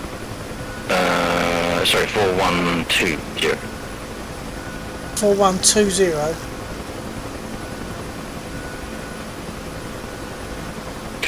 Okay, it's worth a shot, just in case it was rounding. Okay.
Maxwell, hold up again, real this time. Holding up. I'm sorry, I heard you get pistol, but I actually think this could be it now. You're right, this is it, but not in the way you think. Found it. Nicely done.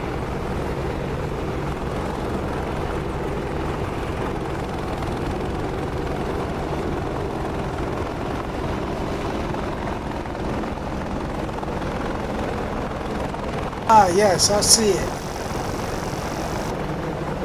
I'm following Undead's chop at the moment, and yes, I see it. Oh, not easy to see. No, well that is the point. But it's hard to see, but not impossible, so that you can go and find it without the signal if necessary. Yeah. It just takes a...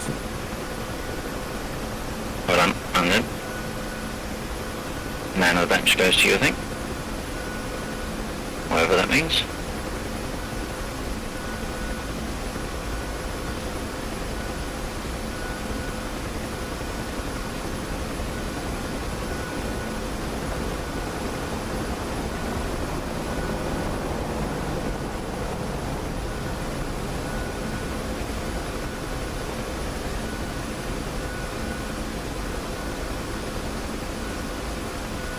Come on, Pod. Well, you were flying over there.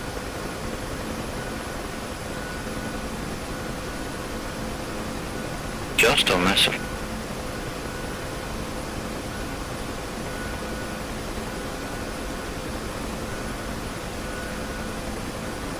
Am I really so bad at spotting that I can't even see something stationary on the ground? I could only see it when I was following Undead's aircraft.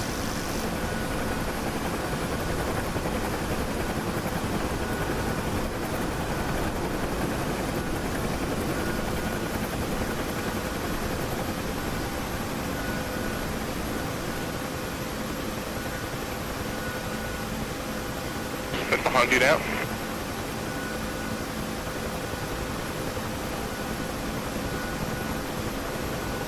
Right underneath where I am right now. Roger. I see right, it, finally, 12 yeah, o'clock. just seen it. Yeah, I just saw a glint of the slightly lighter colour there. Okay, so what we need to do now is get within 250 metres of it, which is probably about here, 250.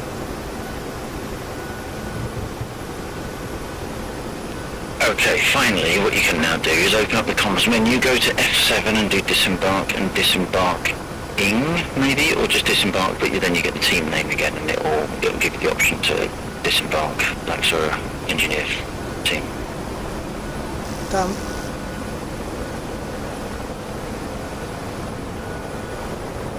Okay, so our engineer team has now disembarked. They're just to our right.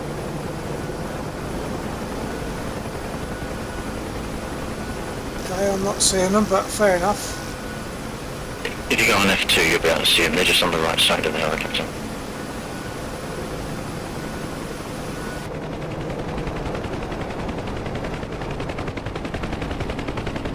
Oh yeah, I can see them now. Not going anywhere. So, no, we haven't told them to. If you go on to the F10, if you go on to F10 and go back into personnel and teams,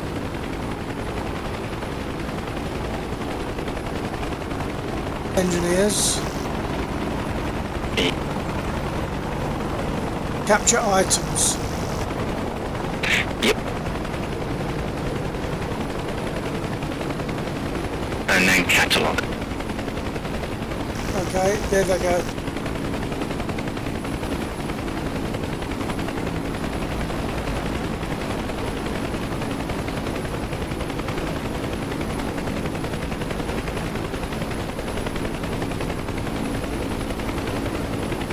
So they'll get close to it and then start trying to take control. Hopefully. Hey, it did. It actually worked. I mean, yeah, it Oh worked. yeah, because it's now left a crate. Yeah. Now, what could have happened is they could have rolled. So basically, it's a percentage check, a random number between 1 and 100, and if you roll 100, then that's an instant success. If you roll anywhere between 2 and 99, it does a skill check based upon information about the team, and the team can accrue skill over time. And it received 5 skill points from getting that successfully. If you roll a 1, however, it's a critical fail and it will blow up. If you fail 3 times in succession, or 5 times in succession, I can't remember what the threshold is, then it will trigger a self-destruct. So a critical fail is like a bit of a short circuit, small explosion, but they can carry on if they're still alive. Multiple successive fails will trigger a defensive capability of the item, and it will blow up in quite a spectacular manner, which means you have to pull your team back, otherwise they will get killed. It's a power 3 explosion for those of you in the know, of which I'm not, so there you go. That's, with the exception of now we can sling, right, in theory we won't be able to sling rope.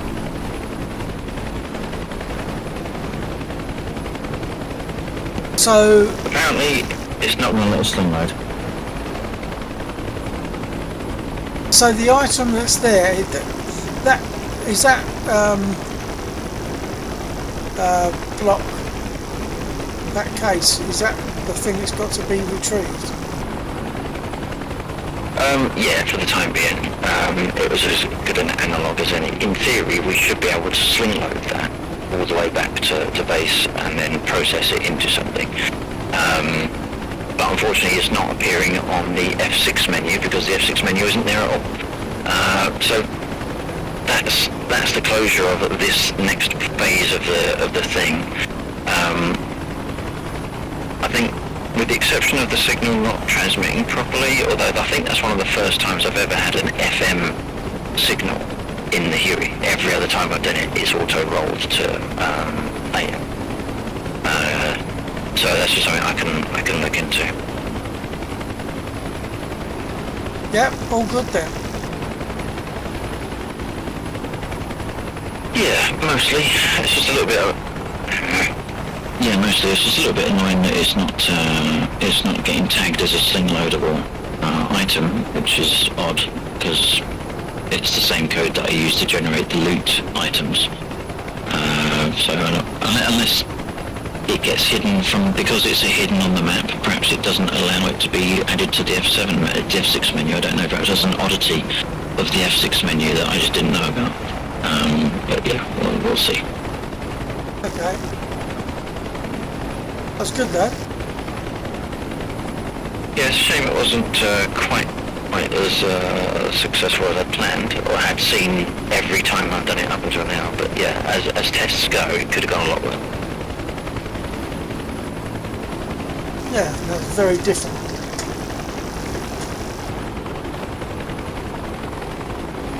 And props to Undead for the spot. All right. Yeah, absolutely. Do we need to call the engineer team back?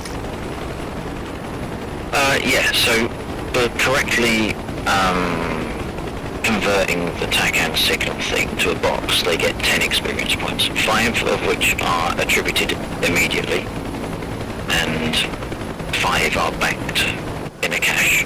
In order to properly receive those 5, we now have to take the troops back and stow them back at base. Okay, so airborne troops, get them to embark. Depending on the distance, you might want to go via F10 first to do a recall.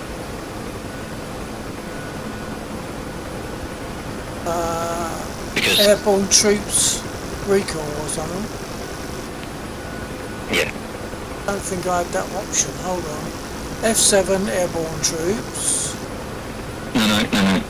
Off the F10. Sorry. Personnel recall. Personnel teams engineer recall. Copy that. Done. Here they come. And then when they're next to the helicopter, then do F7 to embark them. Copy that. So relieving the box. Yeah, for some reason it's not coming up on the F6 menu, so I can't sling load it at all. Copy that. Can't let the Reds have it. I know, it's safe. Blow it up in a little... Oh, no. Okay, now do the F7 embark.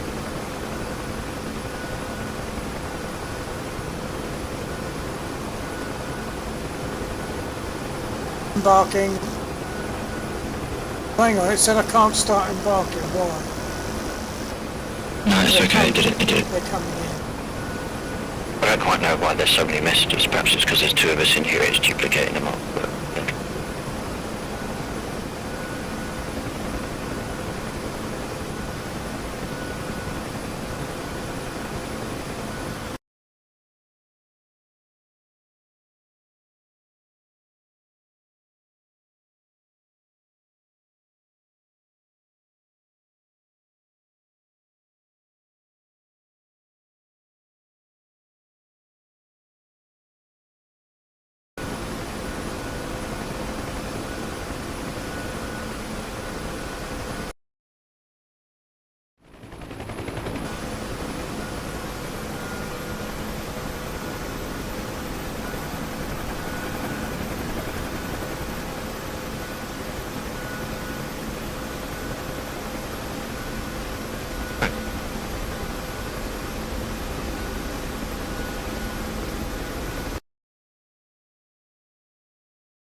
sorry, it feels like my trim's all messed up.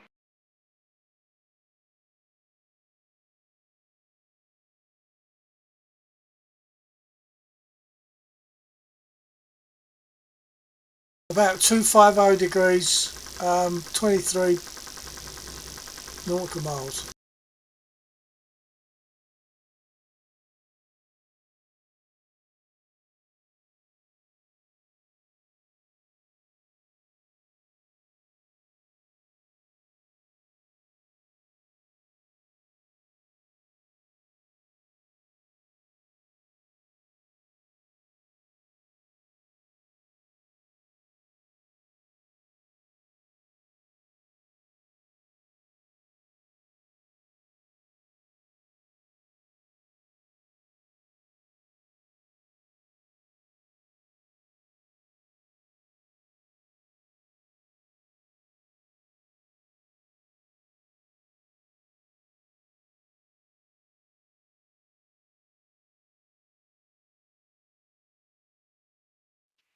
Sorry, I'm having a right nightmare with trim at the moment.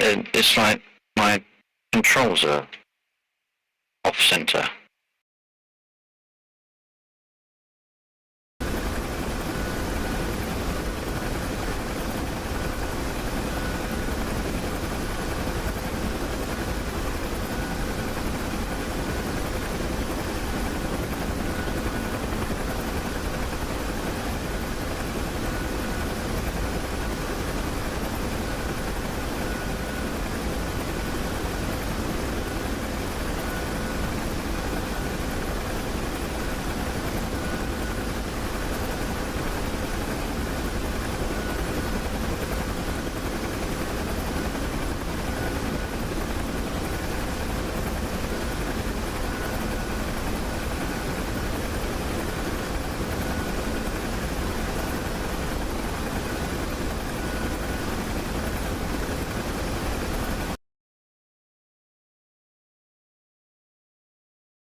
helicopter actually feels totally different from how it did when we first took off. I'm wondering if there's a thing where you embark multiple times, it sort of messes the weight of the helicopter or something. Yeah, what about as fuel goes down as well though? Losing weight from fuel. Well, it's as if we've gained weight, if anything. We're more sluggish, more... feels like there's more inertia going on, if that's the right word.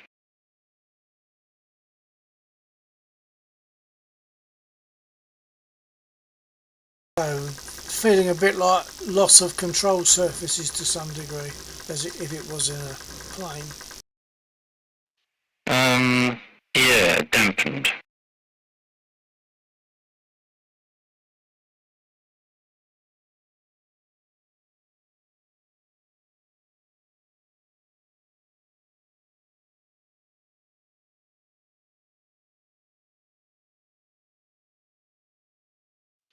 But the point being of this part of the exercise, although many people might think, oh my god, now they've got a really long trek back and they haven't even got the cargo, but we haven't got the physical cargo, but we have got the for want of a better term, virtual experience that is sort of being held on account. To say, but it's all well and good. You managed to do the thing, and maybe that pushed them over a level, so over a threshold to increase their level. But unless you get them back to base where they can commit that experience to memory, then you don't get to keep it, sort of thing. So there's end-to-end meaning in what we're doing. Yeah, so flying back with the crew in the back there is functional. It's not just going back. It's actually, you need to get back for those points, if you like, to be gained. Yeah.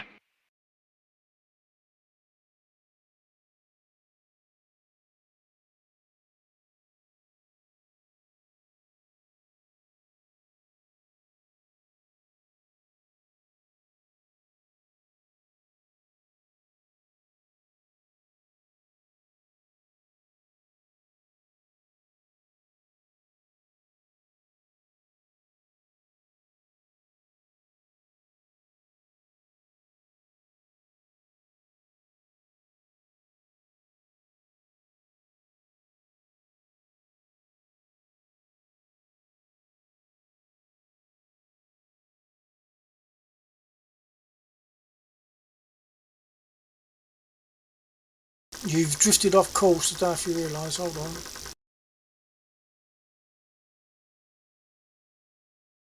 "246. You want 246. 246, Roger. Hang on, there's 246. That's magnetic, I guess. 246 and 254 I'm seeing. But I didn't realise there was two readings. Yeah, and I was also looking at my compass wonky. I take it the M is magnetic? Yeah, I think so. I'm not Look at the magnetic compass, in fairness, although they are reading basically the same. It's 246 magnetic, 254 otherwise is the bearings that I'm seeing. Yeah, but I can see the smoke of Mosdock now, so Yeah.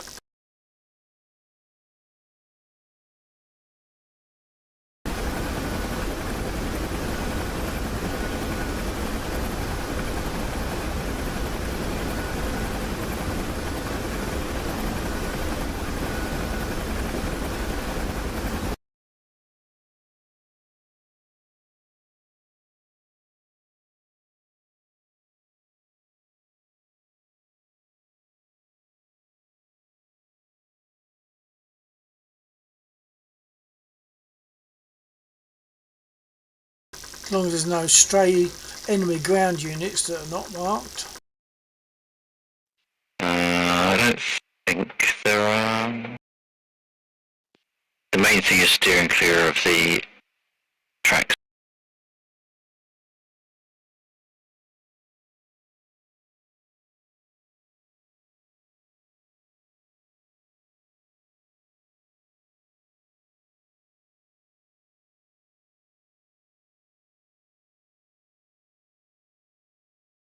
Ghetto zebras.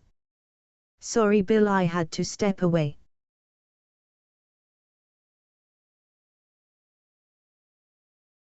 That's okay, no problem. Hope you're doing fine. Hope you've had some fun tonight. It's been quite different tonight.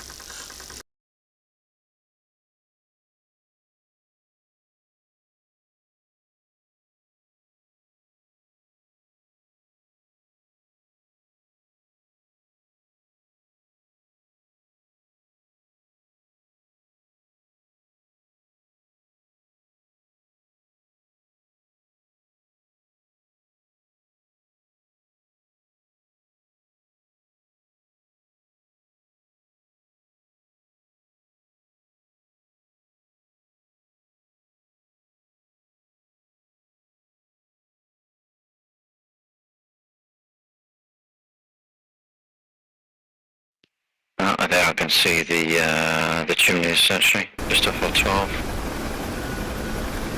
Totally good. Ghetto zebras. 2 high Have marks on some the tree family line. in town, so just ate some food. I see him.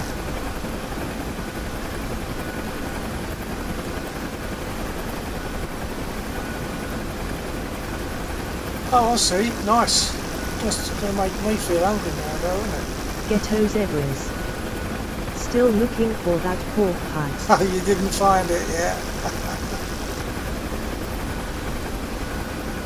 I've got 2 in the fridge.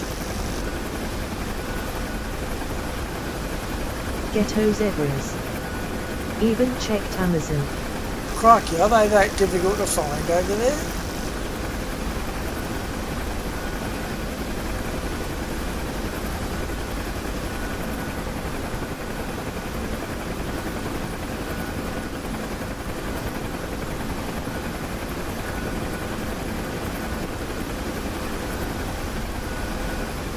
Ghetto zebras. XD thought maybe they had some refrigerated items. Yeah, you would have thought maybe they might, but there Ghetto must be ways zebras. of getting them. Refrigerated. I mean, you can buy pork pies and stuff online. You can get them. Like local produce, they make them and then they will mail them out to you over here. But they're probably not particularly cheap.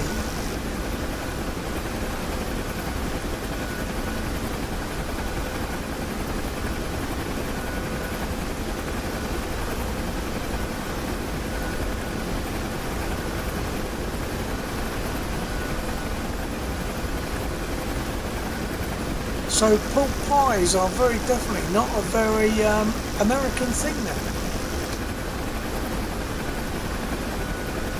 But then again, neither are beans on toast, but you've got to get the Ghetto right zebras. beans and the right toast. Was thinking about making one even.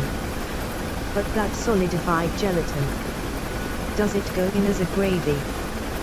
Ghetto zebras. Then cool. No, it doesn't go into gravy.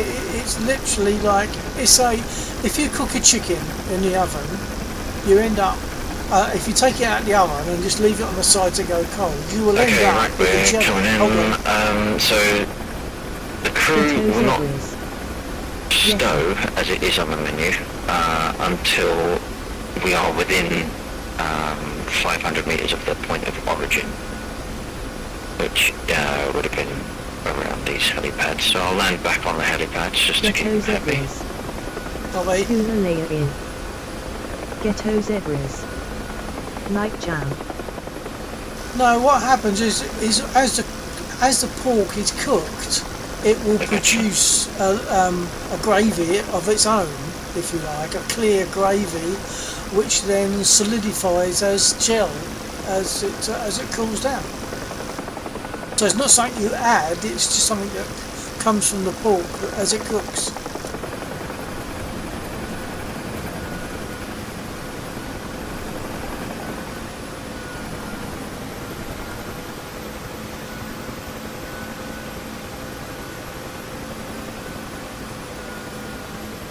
As I say, it's a bit like when you cook a It's chicken. really weird. You take it out of the oven and you leave it on the side to get cold, and around the chicken I'm not gonna in land the on pan, pads. I'm just gonna land you'll here. find the Oh, I jelly. see, it looked like a perfect layer on the one you showed me. Okay, you as can if now do someone the skilled got F7 menu to gelatin in there. disembark Ha, ha, and the ha. F10 menu to Ghetto stow. zebras. I see now. Okay, stand by. Ghetto Ghetto. zebras. It's just from the beef itself.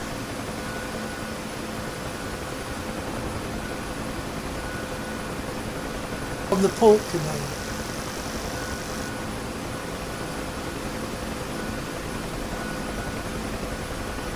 Assuming it's working fine. Ghetto zebras. Yes, There they go. Okay, pardon. good. Yep, and then F10 and then through the teams again, and there'll be a stow option. Hang on. F10 personnel teams, is that? I'm on the wrong button. Hang on. Is that F10 personnel teams? Yeah.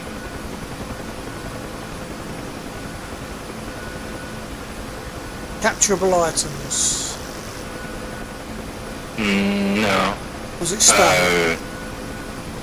Stone. Yeah. Team Laxor heading in, boss.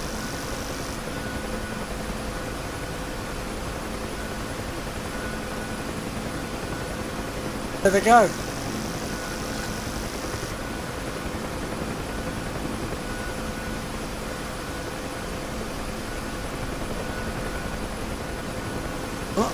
I'm currently dodging between you and Ghetto. Talk about pork pies with Ghetto. Right, gotcha. Thinking about making them, and he said, "Do you have to like add the gravy to get the jelly?" And I said, "Well, no. That's what you get as you cook the meat. It's like when you cook a chicken, and you get the stock, and it solidifies into a gel." Yeah.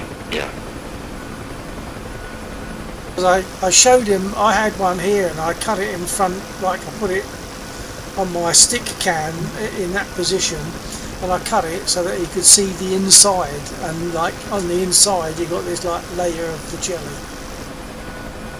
Right, gotcha, yeah.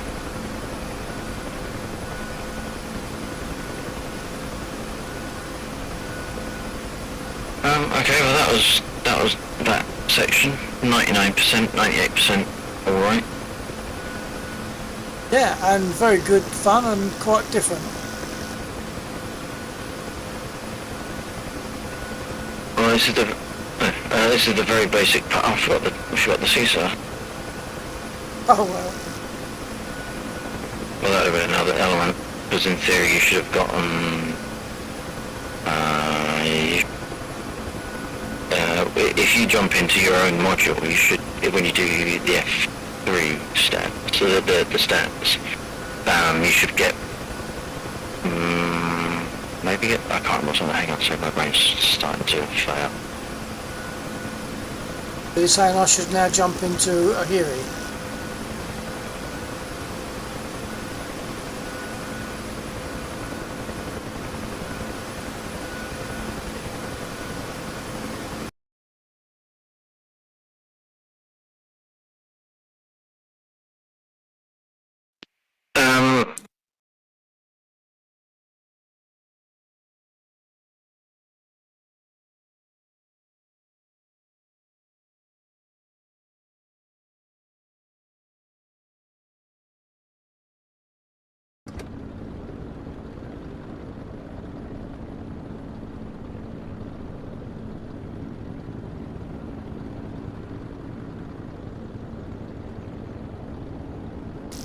Comms.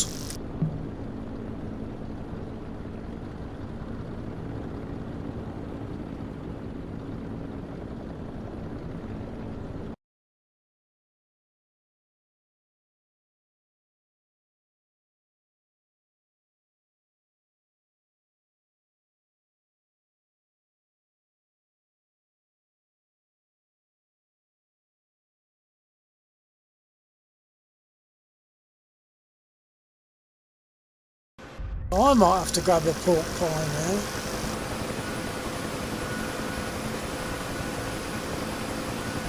Okay, Lexor, it's only showing IPTT. That's all right. No, what was I going to say? Hold on.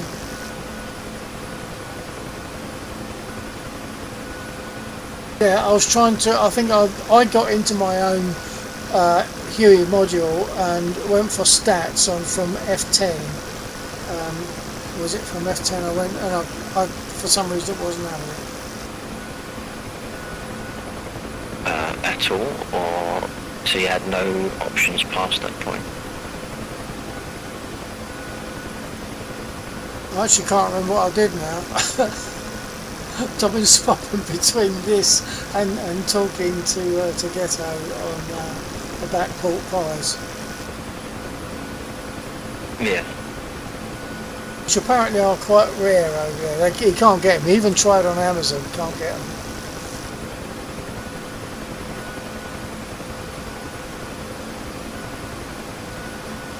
Was I supposed to go to my own unit and go to F10 or go to the apostrophe to get those stats? Is it? I don't know which stats it is that we're talking about. Apostrophe? No. So you go F10, F3 for the stat menu, and then F2 for my stats. Oh no, I know what the problem was. The problem was that I couldn't get the menu up because I was hitting C, which is my my shortcut to get the comms menu, and it wasn't bringing it up. I've probably got to map it. No, it doesn't affect the keyboard, does it? Well, yeah, I was hitting C on the keyboard to get the comms menu up. Yeah, but the mappings issue only affects the sticks. They're independent files. No, you still have to set a keyboard shortcut for it, don't you? You don't have to, the keyboard shortcut. You can have a keyboard shortcut for it. Keyboard shortcuts are in a file that is distinct from the joystick keybites. So if you change your sticks, it doesn't impact your keyboard keybites. Yeah, that's fine, but whatever the stat story is, I should have been able to hit C on my keyboard and get the comms menu up, and it wasn't bringing it up.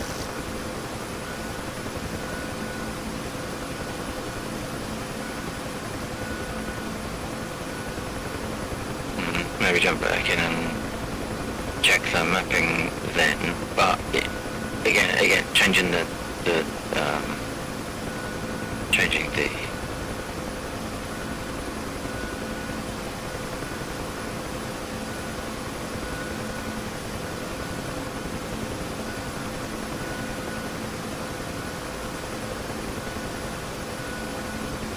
sticks shouldn't have changed any of your pre-existing mappings unless something else happened to your mappings. So Mova, try jumping back in and just checking what the correct radio menu is for at the moment. Bear with me.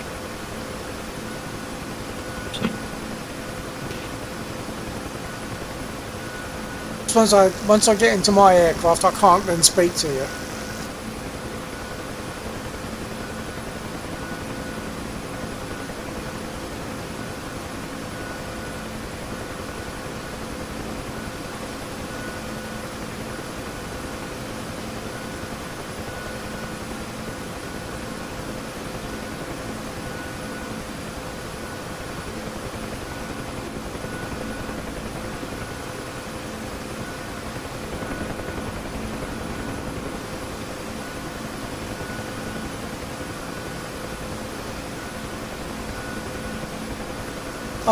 I'm gonna jump in my Huey and see if I can sort it. So if you need to speak, you'll have to message on Teams.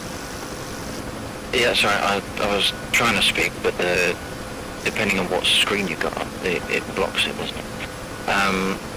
If you go into Spitfire, just look. I was wondering why you couldn't speak. Is that because your PTT isn't mapped for your new stick layout?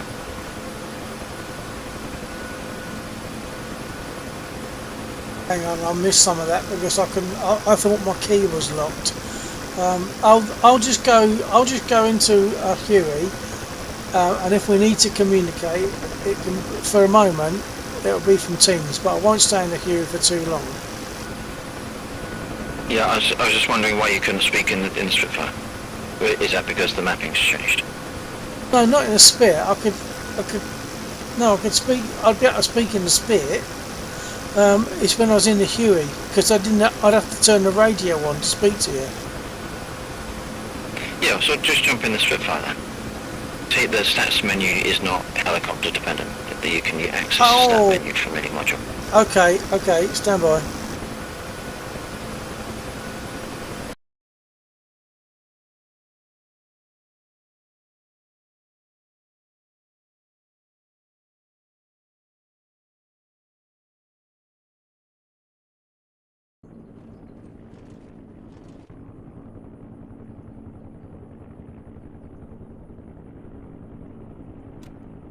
Okay, Lex or copy?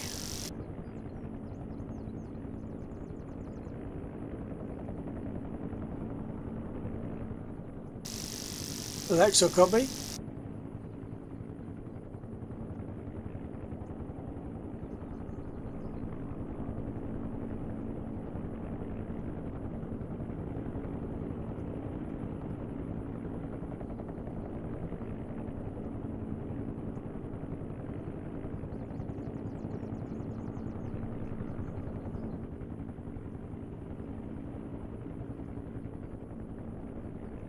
Lex or copy?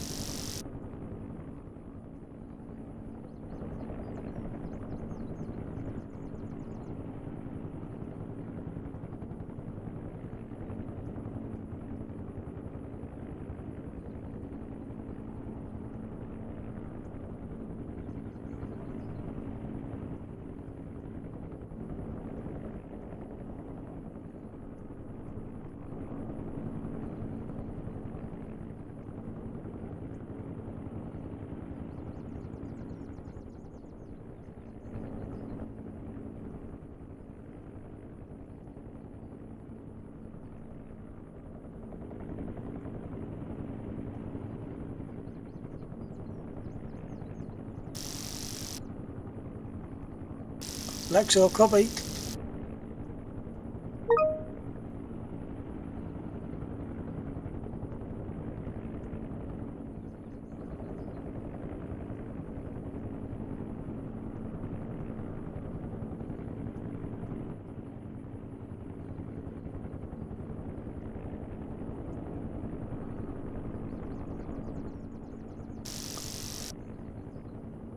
Okay, so you're receiving me, but you can't transmit to me.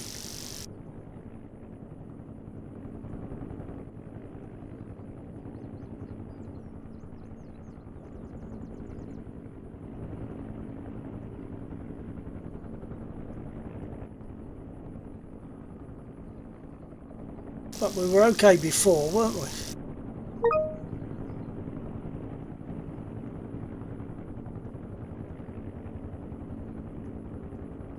Okay, so when you were in whatever you were before, the F-16, that was working okay, wasn't it?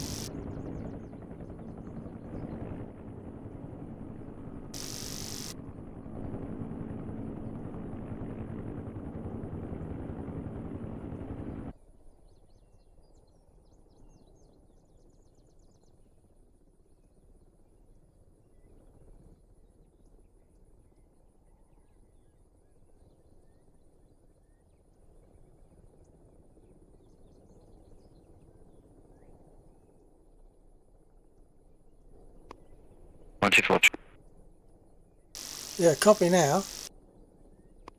Yeah, I've just jumped into a different module. Well, I've respawned in a different Huey.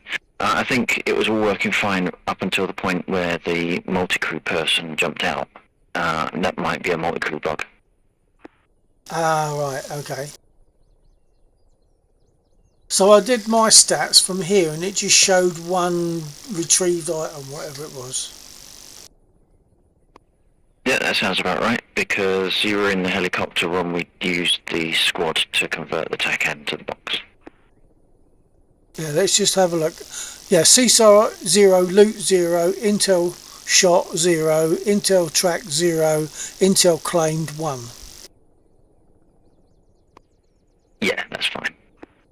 Jolly good. Okay, my turn for a comfort break, which is probably about time to shut down and grab a pork pie. Or what did I just say? Grab a pork pie. If we had managed to track, if the signal for the ADF had triggered properly, then you would have got credit for that. Okay, all right. Right, well, it's time, my turn for a comfort break, so that's probably a good point to close. And as I said, I'll just check the fridge to make sure the pork pies haven't gone off.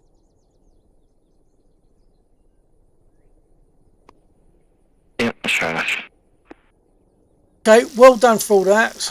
I know it's a load of work, so that's it's getting there bit by bit, isn't it? And that's absolutely fine. And like I say, there's no testing like live testing, so there's always going to be little things that you find as we go along, which I'm sure you'll sort out. All right, I'm going to shove off then and say goodnight to everybody here. Alright, and you take care and catch you tomorrow. Yep, catch you tomorrow. All right, TTFN. Right.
Okay, I'm not sure who's still there. Anyone's still there?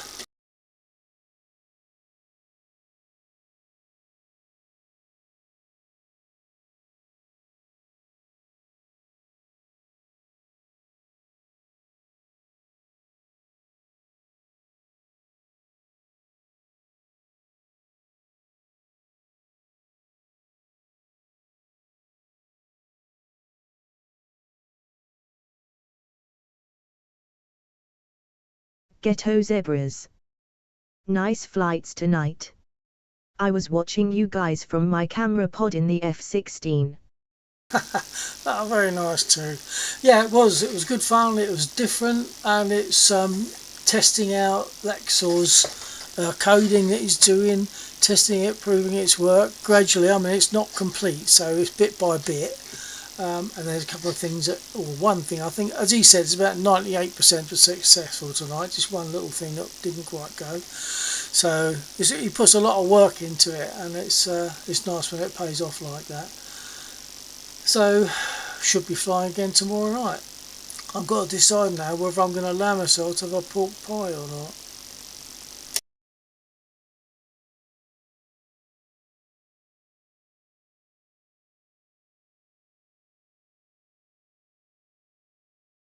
Ghetto zebras. Why not? Oh, why not? I suppose the first why not is because it's 3:30 in the morning. Pork pies at 3:30 a.m. is probably not the most sensible idea, but I've done it before.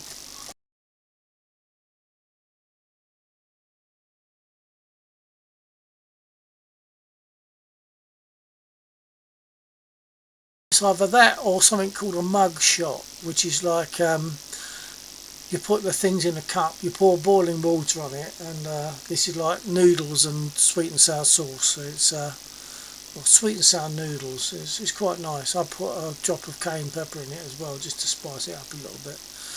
But that's so easy, and it's probably a little less bad than a nice fatty jelly-fied pork pie.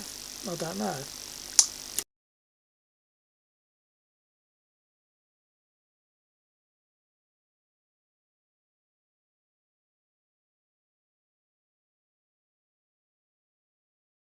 I'm sure I'll have a couple of messages to catch up on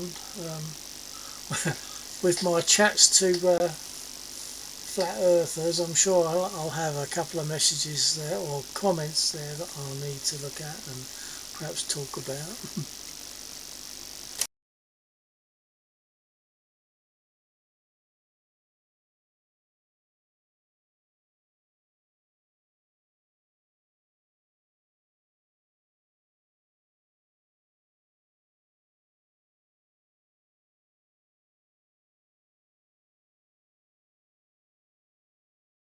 Ghetto zebras. I grew up in Florida fishing and eating my catch. Lobster and crab. I miss it. I'll move back there eventually. Ghetto zebras. Fresh seafood I love. Yeah, that must have been really nice. I think I've only ever had lobster once, to be honest. I mean, it's quite a big thing, isn't it? I mean, I wouldn't have a lobster to myself, I'm sure. That'd be way too big. So you've got to share it. This kind of thing, I guess, that I would only do if I went out to a restaurant somewhere. But it's so much easier to get a packet of scampi, breadcrumbs covered scampi, throw that in the air fryer, and that's nice and easy.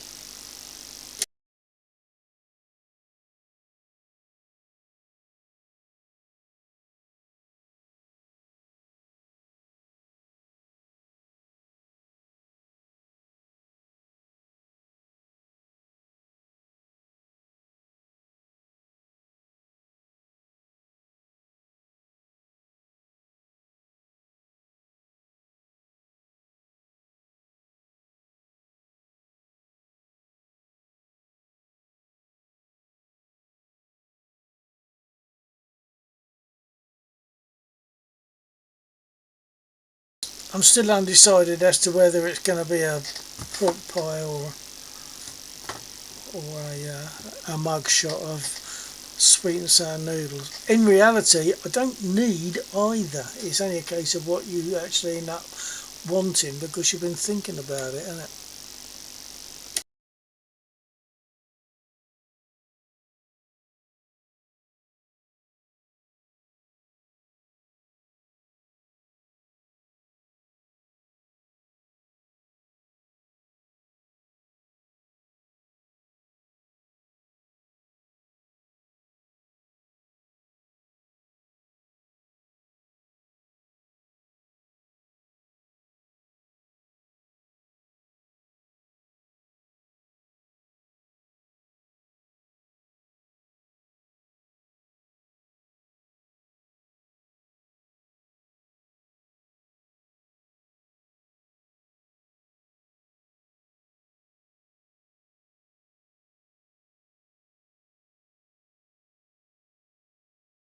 Actually, get up, you're still there. Just coming back on those pork pies, the way they go together. If you like, you get your pastry ready, your uncooked pastry ready, and you put a blob of your cooked or your cooked pork in it, your chopped pork cooked, and that will go in with its own natural stock, aka gravy if you like, and then it cooks, and then when it cools down, that's when the stock becomes jellified. I absolutely love it. I'd eat that on its own with a spoon very happily.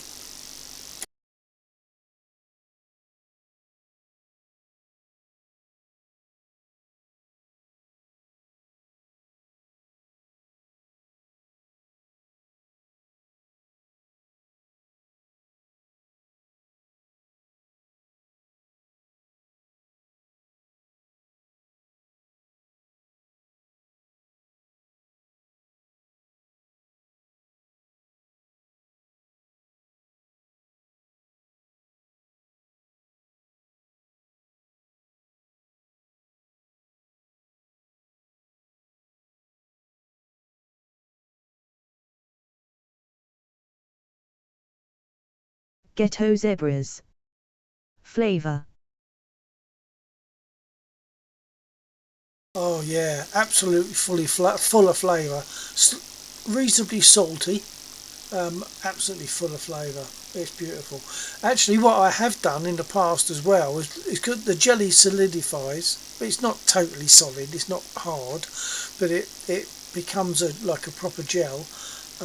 But if you put it in the microwave for 5 or 10 seconds, it becomes moist again. So when you bite into it, it's not as it's not quite as firm. It's almost a bit like more like it was just cooked. So I guess that's what makes it nice. But I like them either way. Very nice with mustard, and I'm talking about proper English mustard. I think we spoke about mustard before. Mustard over here is, I mean, the mustard that I've had that's referred to as the American mustard is like you could eat that off a spoon, no problem. But so if you try that with the Coleman's mustard over here, especially the stuff that you make up yourself from a powder and water, if you shove that in and get that in the wrong part of your mouth, it'll blow your head off.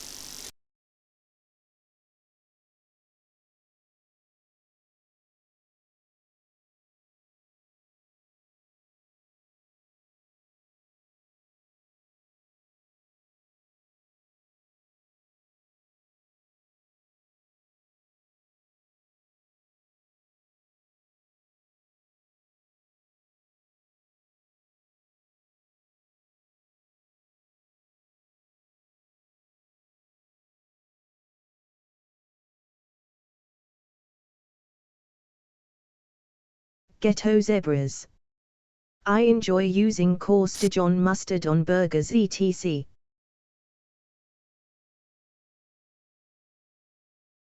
Oh yeah, definitely. Once again, coarse Dijon. It's not hot, is it?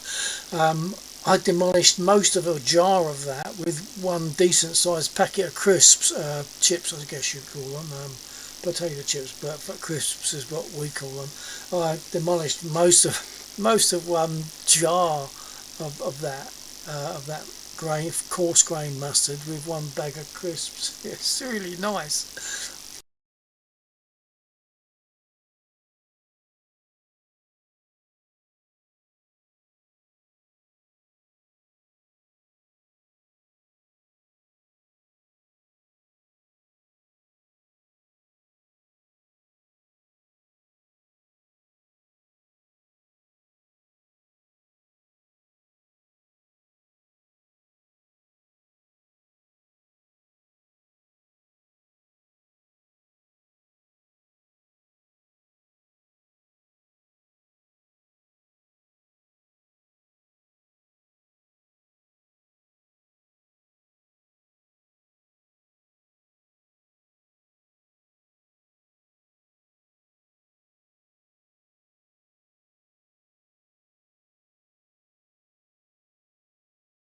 I've just discovered another alternative now. I just went to the fridge to see if I had something, and of course I boiled a couple of eggs earlier, hard-boiled eggs, and they went on a saucer in the fridge. So I've got 2 hard-boiled eggs sitting there as well. So now it's either egg or pork pie or the sweet and sour noodles, or nothing, I suppose.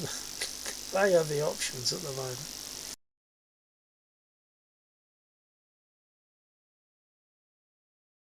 Ghetto zebras. Can't go wrong with some hard-boiled eggs. Ghetto zebras. Good protein. Yeah, that's right. Perhaps that's the simplest option. Ghetto zebras. Salt and pepper. Salt Yeah, and maybe. pep. Well, or what I like them with is salad cream. Do you have salad cream over there, or just mayo? Mayo and salad cream are different. Salad cream is more of a creamy colour, like not white, and mayo is pretty white. But salad cream has got its own special flavour. It's really nice.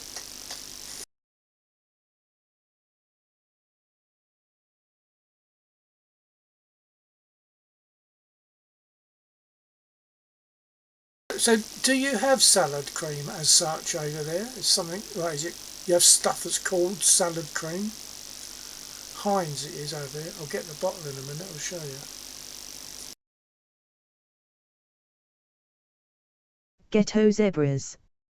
I'm not familiar.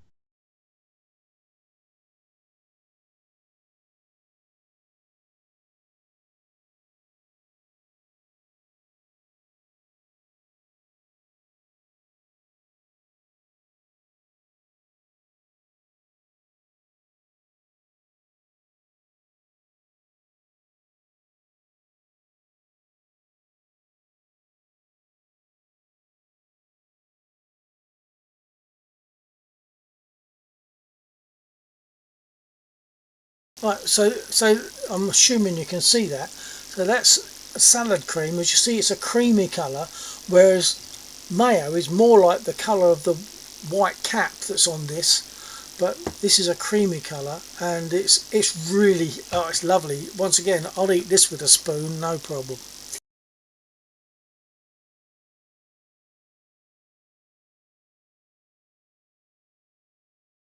That with just a squidge of it comes out a bit like any other sauce, I suppose. A squidge of that on top of your egg, and work your way through it with a little squidge on each bite. It's really nice.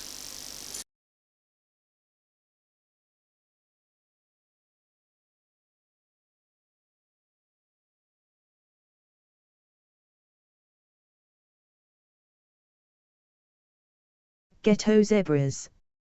I see that it's got more of a tint. Sounds good. Yeah, I mean, if you get the chance to find some over there, give it a shot, because it is different from mayo.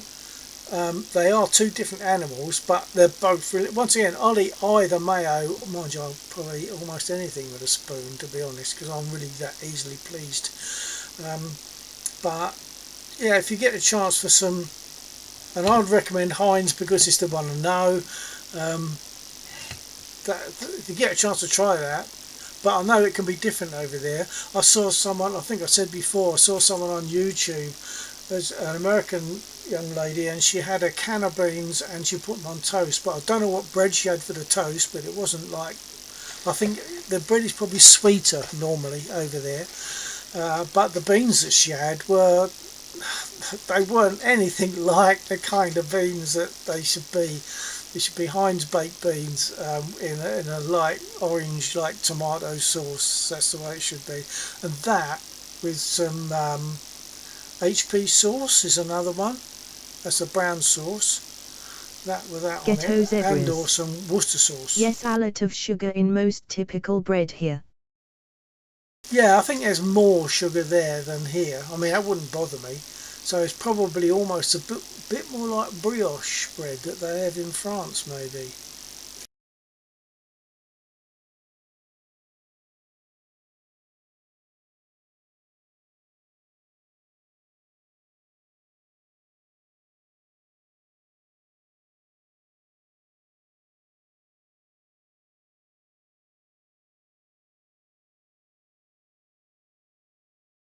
Now people looking at my stream and seeing a Spitfire on the screen, but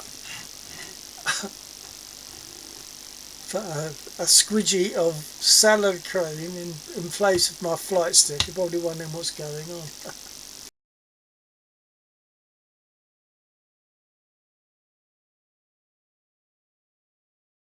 Yeah, so I'd recommend, if you can get very often get small bottles of it, so just for a try. But if you like mayo, and if you like things that are tangy, if you like things that are lemony, this doesn't taste lemony, but the kind of tang that you get with lemon, but not as bad, you'd probably like this.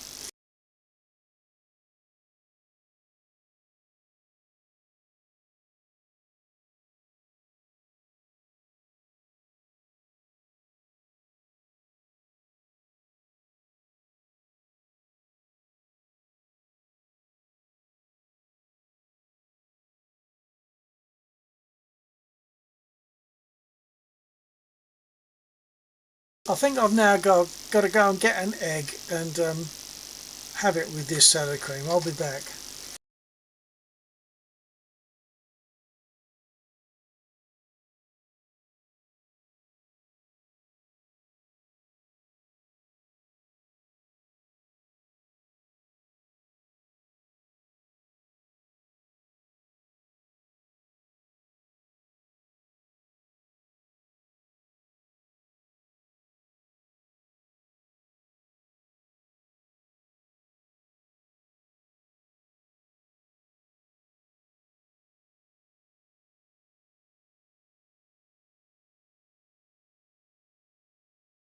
I've got 2 eggs, but I'll try and restrict myself to 1.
Ghetto zebras.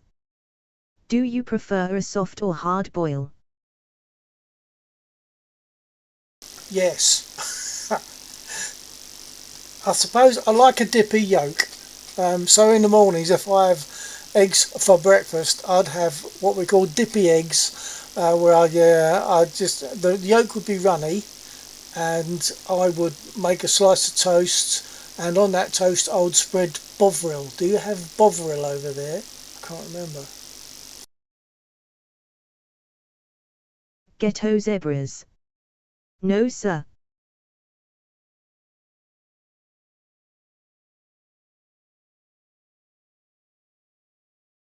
Okay, well that's a pity. What about Marmite?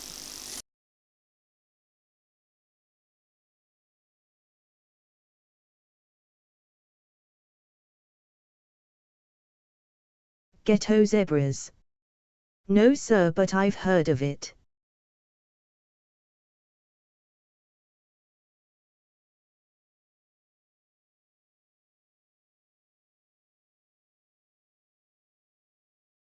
Okay, well basically Marmite and Bovril, they are quite similar, but Marmite is basically something that tastes like beef, but it's really a yeast extract. Bovril is a beef extract, so that it comes actually from the beef, and you can use either to get a decent teaspoon load into a cup and make a drink out of it. People that go to football over here like to have a cup of Bovril because it's, generally speaking, it's going to be in a colder month, and a hot cup of Bovril, a beefy drink, is nice.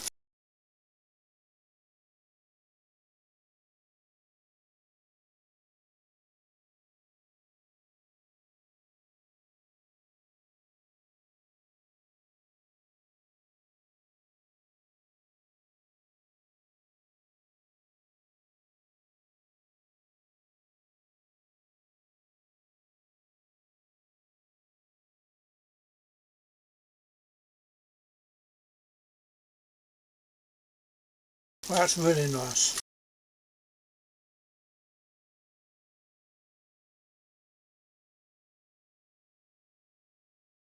Ghetto zebras. Do you enjoy deviled eggs?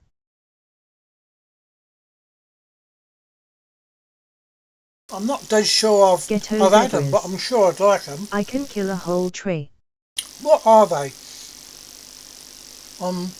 I mean, do they get squished up, or do they just get cut in half and have stuff sprinkled on them, or what?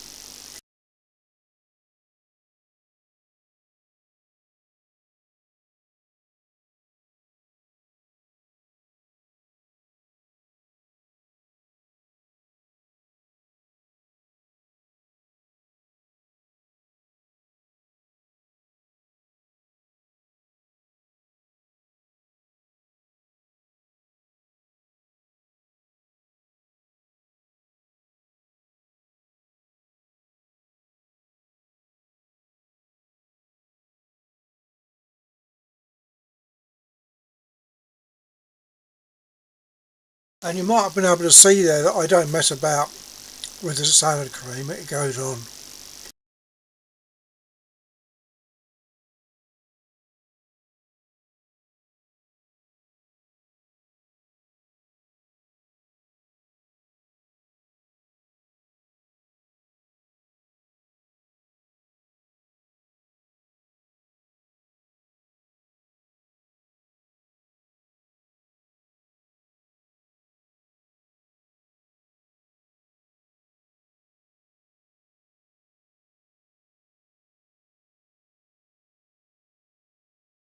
But that didn't do it. I'm not going to have a pork pie, but I think I'll probably have to have a mug shot now of the sweet and sour noodles. Darn it. I'll be back.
Ghetto zebras.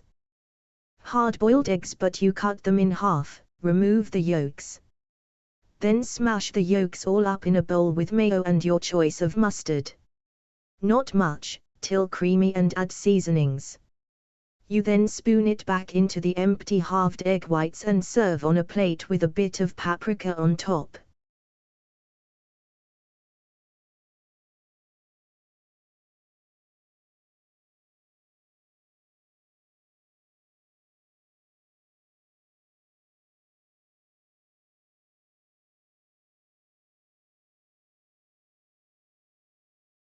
Ghetto zebras. You'd love it.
Ghetto zebras. They all have that basic to them. Removing the yolk and mixing with mayo, mustard etc. and using baking paper bag to squeeze the creamy yolk back in the halved egg whites. I've got my ears on, hold on. People throw their twist on it off.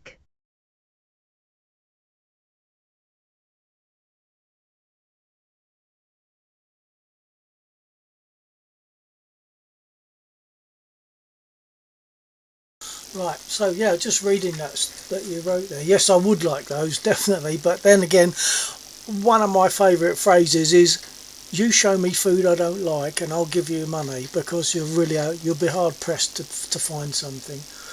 Yes, I would love it. Right, they all have that basic to them. Hold on. Yeah, I would definitely like all Ghetto that. zebras. Definitely. They are fantastic, man. Yeah, I would love them. As I say, I like just about anything. Have you heard of jelly deals? Have I mentioned them before?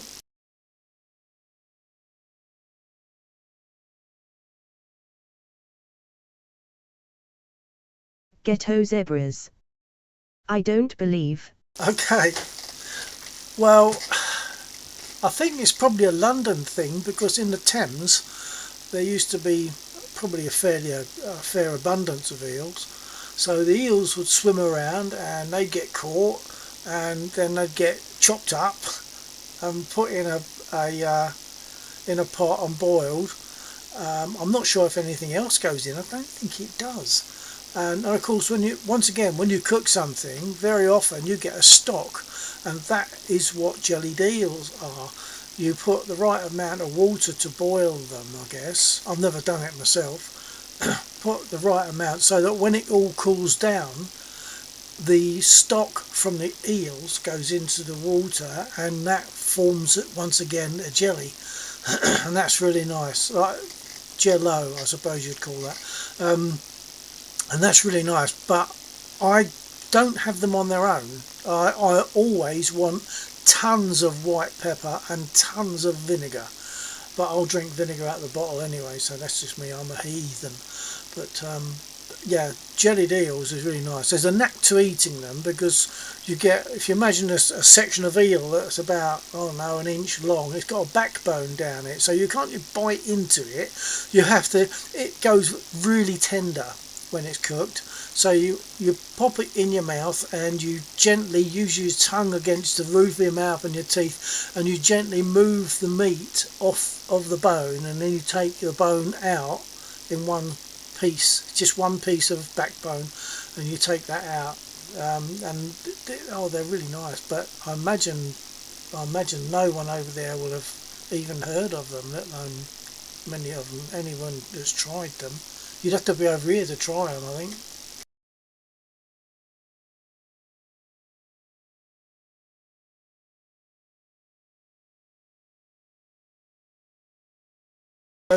Google images of jellied eels and you'll see what it is. It's absolutely lovely. And we have also in London, because I'm a Londoner by birth, and there's the other favourite dish. When I was a kid, when I was about 6, just before we moved away, we used to walk a very short distance to the market just up the road, and there was a pie and mash shop there. So it's mashed potato and a mince and onion pie, and over that you have the liquor, and the liquor is basically a parsley sauce, but they use once again the stock from the eels to make that sauce, and it thickens it up a little bit and it gives it a flavour and a smell like, oh, absolutely wonderful, absolutely beautiful. But once again, that's something that you possibly never heard of. I don't know, but you could once again Google pie and mash and you'll see it, and you might look at it and think, oh yuck, because it's like a green green gravy or liquor as we call it that goes over it. But once again, with that, loads of white pepper, loads of vinegar, very important.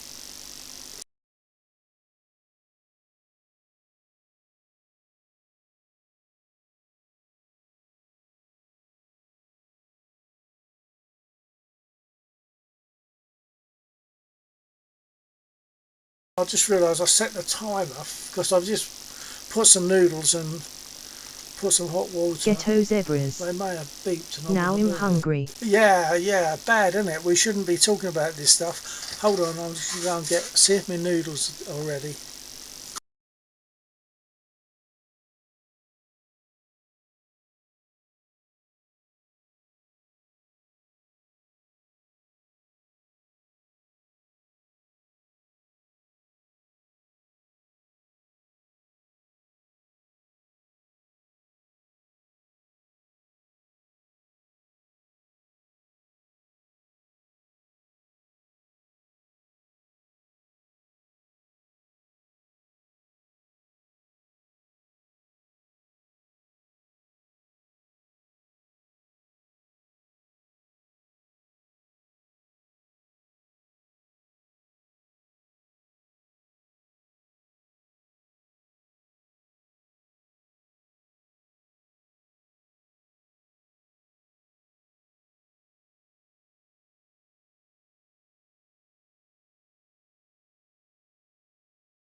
You're not on Facebook, are you, Ghetto?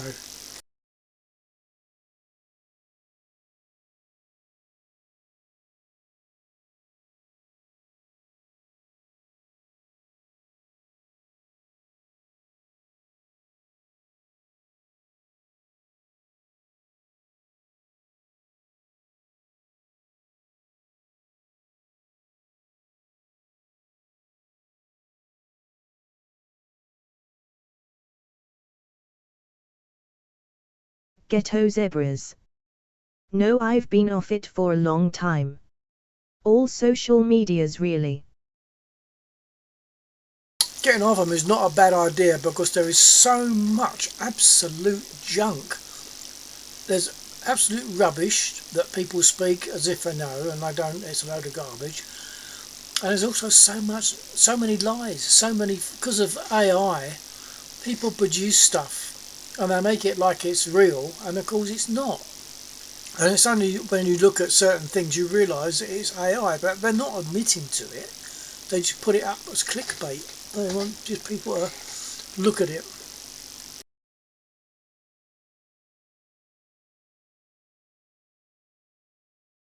It does have its uses though. I mean, for local stuff, I don't know, someone's found something outside their house, you know, and it might be valuable to a Ghetto little kid, zebras. so they'll put it on there. Don't get me wrong, I go on YouTube, Google etc. but haven't been on Facebook in a while. Well, to say you might be surprised at how bad it's got. It's terrible now.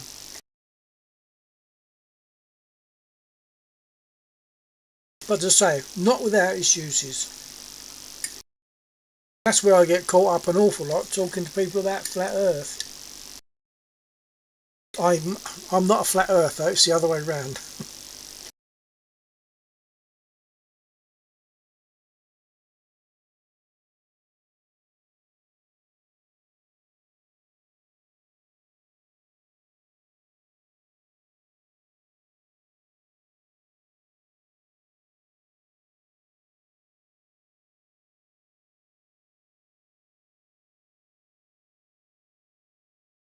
Yeah, so you could, on YouTube or Google, you could look at things like pie and mash and jelly Ghetto deals and see zebras. what I mean.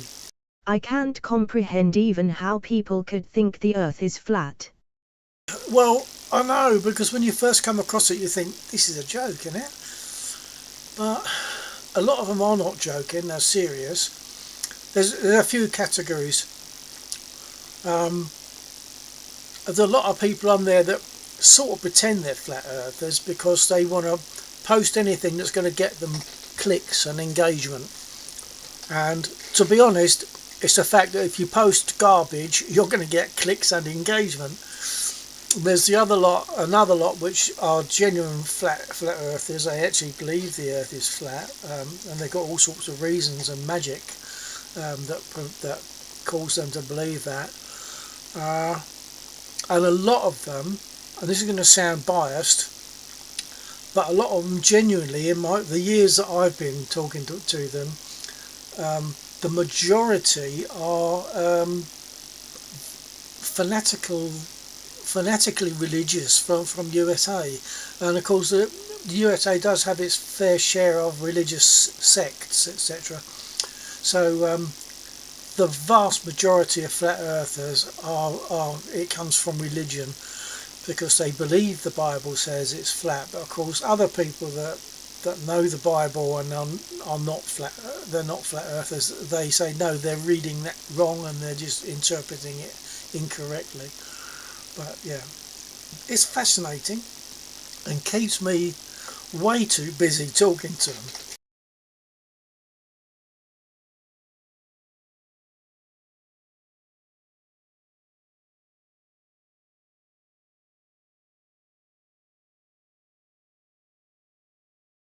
Basically, they have to believe that the moon is not a solid object, it's made of plasma.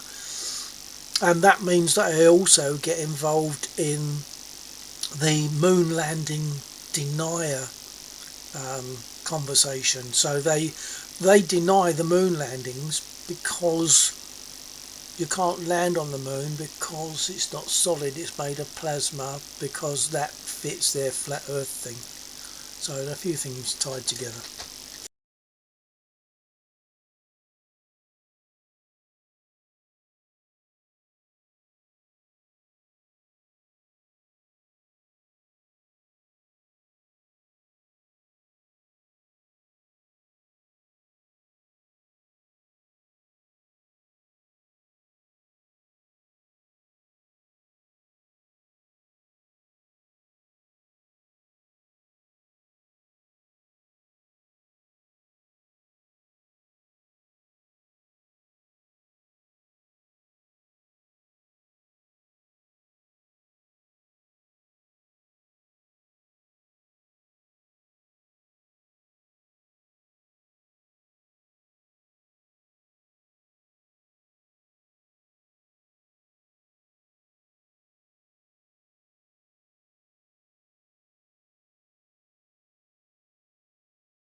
Ghetto zebras.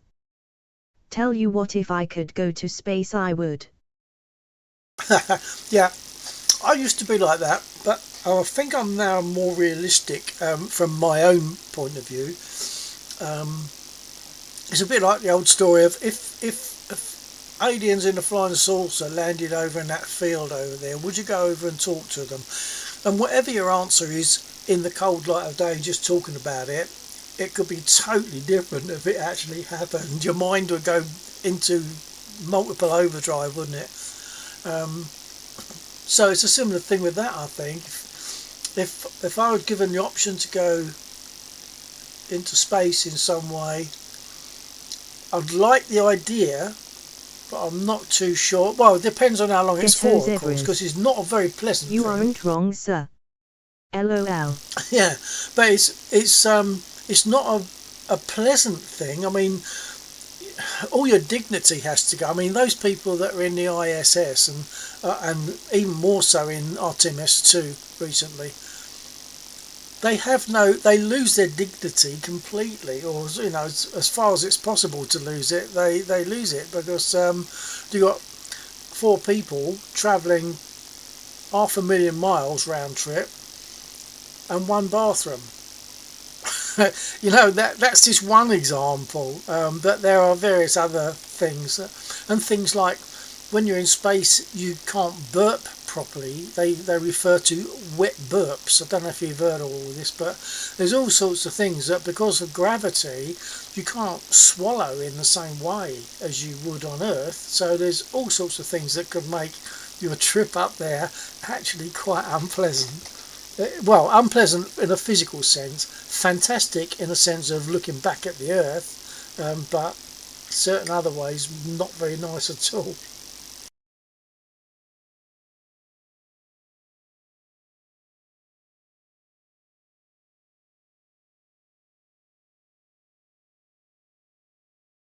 Ghetto zebras.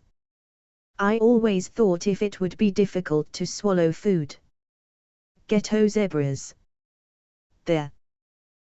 Well, yeah, it is, because you can only push it down with your muscles. It's not going to fall down due to gravity, is it?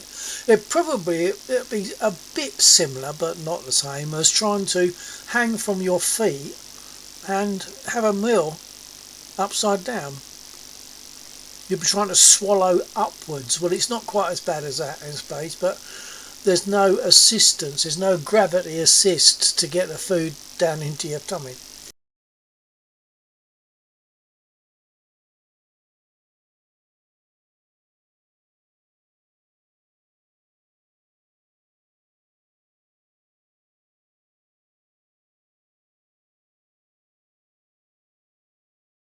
They are complications that most people, and certainly including me, wouldn't realise. First off, they have to be explained and pointed out.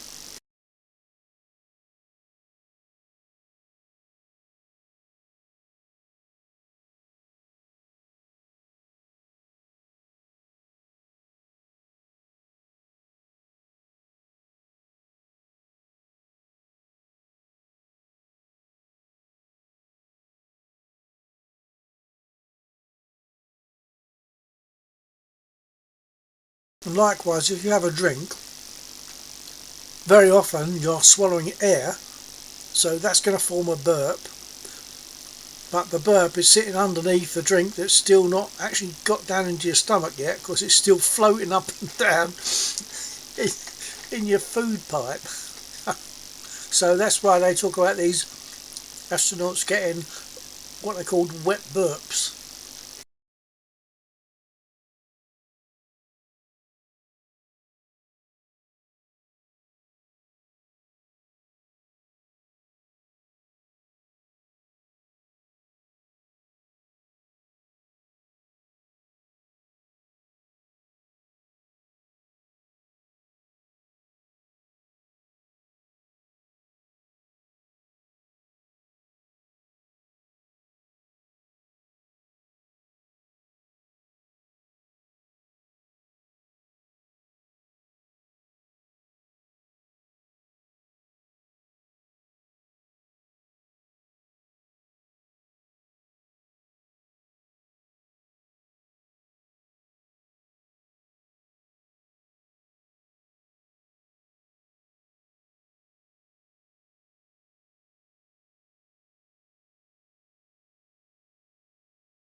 Ghetto zebras.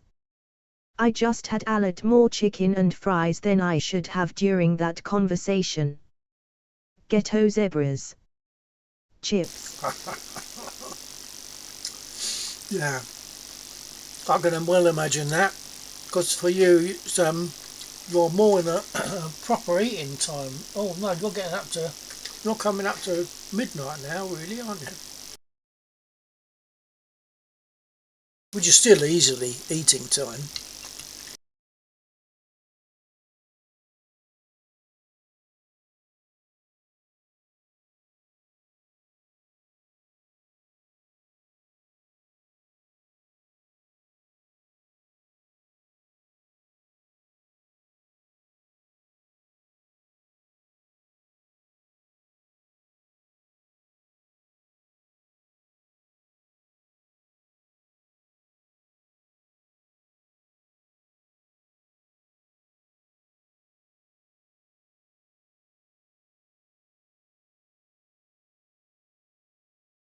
And now real chips, that's something else that's changed.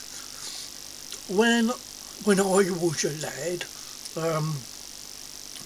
my chips out of the chippy, at the chip shop, they'd be a nice, reasonably dark golden brown colour, and they really had flavour because they got some of that flavour from the browning, but also the texture was better, generally better, and they weren't cooked in oil, they were cooked in beef lard. So a whole load of differences. And they were really, really nice. Now chips look like anemic. They look light or even white, even from a chippy. If you do them at home, you can do them how you want, but generally speaking, people don't do that now because like you've got to have a pan that's dedicated to that, and it's always ready, really. So, oh well, I think most people don't do that now.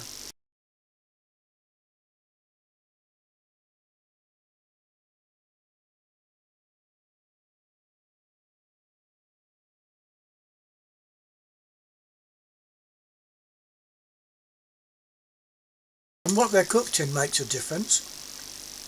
So I think with a light oil that they cook in, the salt and vinegar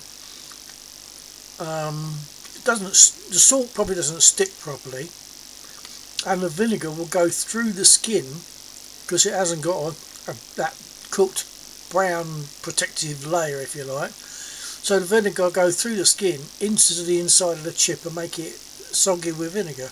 So they're just not the same as they used to was.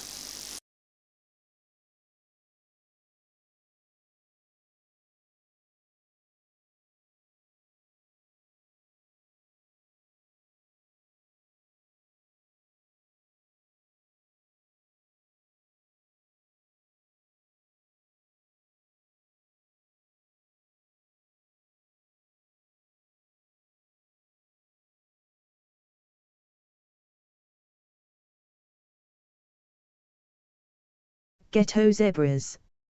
I enjoy using beef lard. Ghetto zebras. Just ran out of a tub.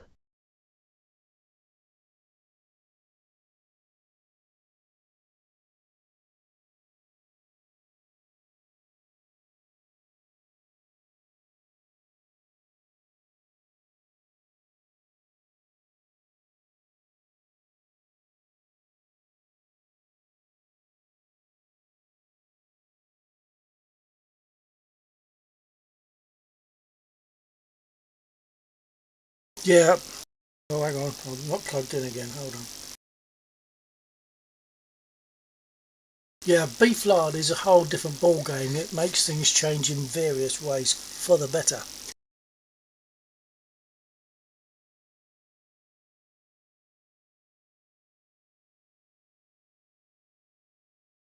Not that I dislike oil, because I will drink, once again, I'll drink olive oil off a spoon quite happily. In fact, it's good for you. each morning I have a tablespoon of extra virgin olive oil, good stuff, on its own. Before I have anything else, I've just started recently just having that, and it's a bit odd to start with, but it's really nice. And something that surprised me a little bit is that the extra virgin olive oil that I get, as you get the flavour of it, it's quite peppery, which means it's not just like oil, it's oil and then some. It's oil and a peppery flavour, and it's really nice. And as I say, as I understand it, it's really good for you.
So for the sake of anyone else that's there that doesn't know what all this is about, I've finished my flying and just having a chat with Ghetto about various things about food.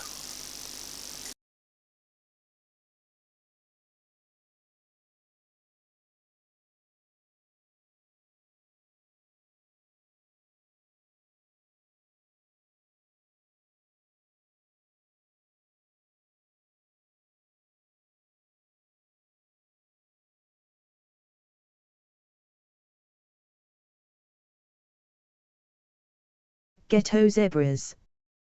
We just had a storm in the beginning of this week that is so unordinary for my area. Ripped up so many trees, I mean the entire root balls ripped up, 25 feet high. I mean massive trees just tipped over and snapped everywhere. I'll have to get some pictured of around town. 270,000 people had no power near me for a few days. Our grid got turned on yesterday. Looked like a bomb went off. Wasn't even a tornado, Wow. just wind. Yeah, we had back in '87, so that's how rare it is here. We were on our way to a gig the following day, and we witnessed it's really so sad to see. During the evening, before our gig, during that evening, we were laying in bed, and I felt sure that the breeze made the house vibrate like it was shaking. And it's a brick house, it's not a wooden house. And I thought, no, I must have been imagining that, but it wasn't imagination. It was because we had a hell of it was a hurricane, and there were parts of Kent down in the south of England that we drove through to our gig, and it was so sad to see because there's like trees down, as you say, big root balls sticking up in the air that have been there for God knows how long, and they've just been blown over, simple as that, and they were lost because once a big tree like that goes over, you can't exactly lift it up and put it back. So that was really quite sad. So that's a gig journey that I remember. I think we're going down to Brighton, which is on the south coast of England, and that's a journey that is memorable because of that thing, the sadness of seeing all those trees down. But there was all sorts of stuff. There was tiles off roofs and things. I mean, not the kind of damage that you get over there with your big storms, but for us it was very unusual.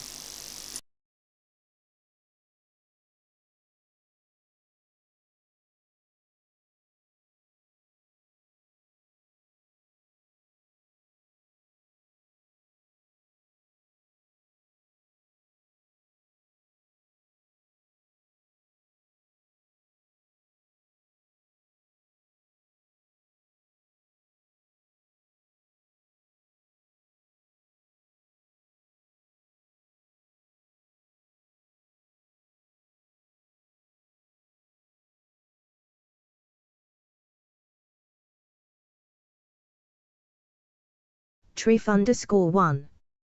07 sir. Triff. Hi Triff. I don't recognise the name, so I suspect this is the first time on my stream, and sadly you've come in after I've finished the flying part. But we'll be up again tomorrow night if you want to join us. We start at about somewhere just before midnight UK time is when we start flying, and we go through to about 2:30, 3 o'clock, maybe 3:30. What's the time now? Oh, it's 4:30 now. I don't know how long we've been talking since I stopped flying. But yeah, we normally go, you can say 2:30, but maybe 3:30. Triff_1. I follow and watch, usually just quietly. Oh, well, it's nice that you're able to come and say hello. Interaction is always good. You don't necessarily have to say anything much, just hello or whatever. It's just really nice to see. What part of the planet are you on, Triff?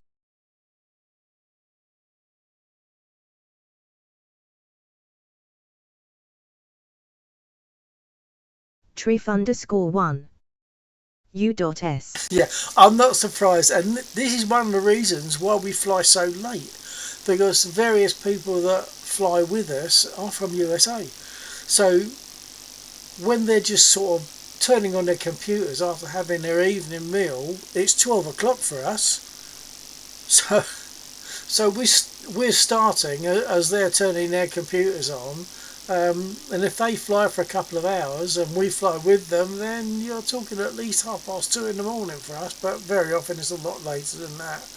I often go to bed when the sun's coming up, even during the summer. I mean, even during the winter.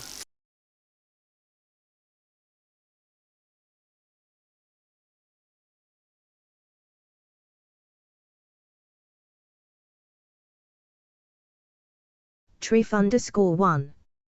11:30 for me right now. 11:30, right? So that probably puts you somewhere on the east to mid USA, east to mid.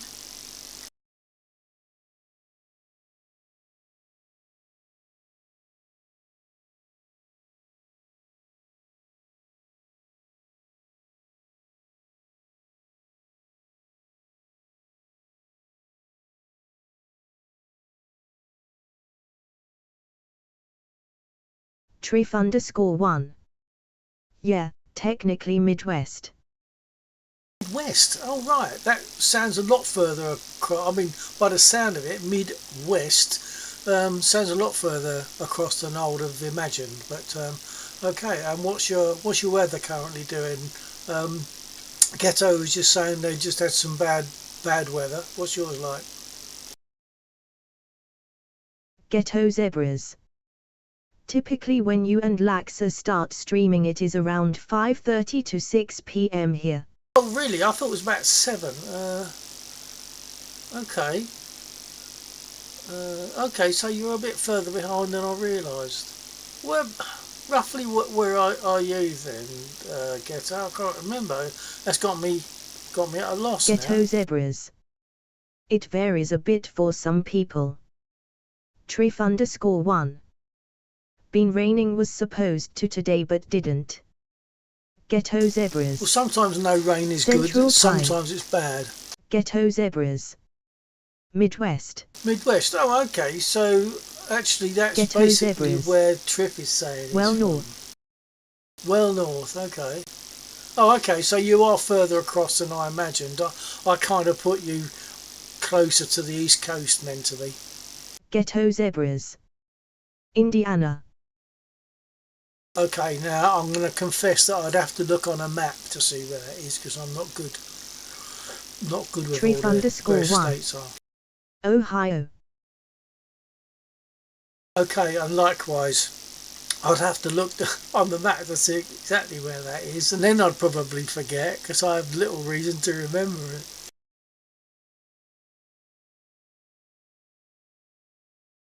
As you're aware, I'm in UK, Trif_1. in roughly the southeast. Right next to Indiana on Lake Erie. Oh, okay, so yeah, okay, so you guys not too far from each other. Well, in the States, right next door to each other could still mean hundreds of miles, couldn't it? Ghetto zebras. Close to Chicago. Trif_1. Yep. Well, that's where my son was about a week ago. He tour manages a band, and they just finished they did a European tour, went straight across to the States and did a tour around the States, and then went back to Budapest and then Germany, and then they should be back on Monday, I think, this coming Monday. So, but yeah, they did. They had a couple of gigs to do in Chicago. Trif_1. Nice. In Chicago, I think I saw a man who danced with his wife. Does that make any sense to you, or is that too old? You'll have the time of your life. I saw a man who danced with his wife.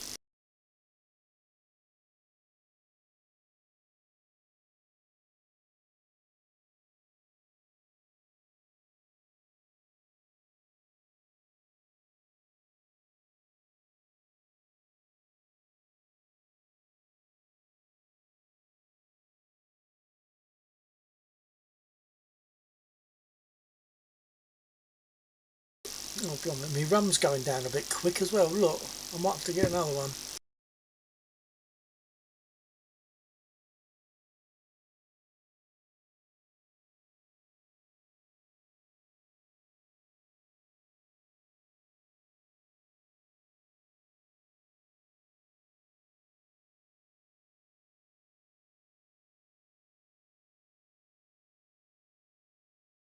Triff, I know you said you watch, but do you fly at all as well in DCS or anything else?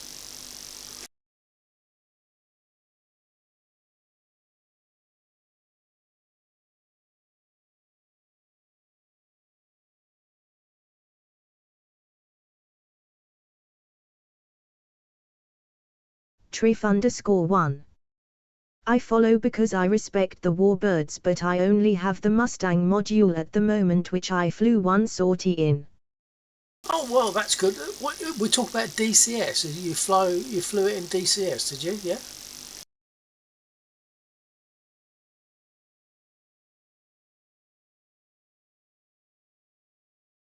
Trif_1. I main the 18, but I fly the 16 and the Apache.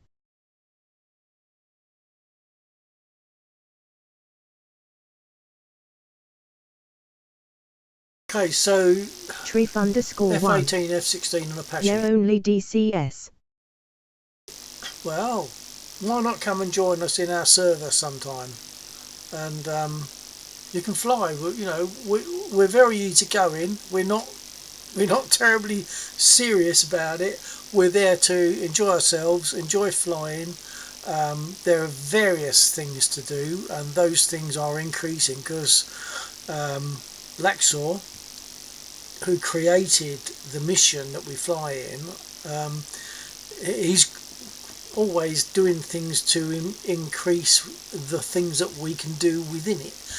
Just tonight we were testing a couple of things out that are new. So come and join us in our server sometime in our mission. You'll get any aircraft you want, pretty much is going to be there. I prefer the Warbirds, definitely. Ghetto Zebras. My favourite is the Spit. Yes, sir.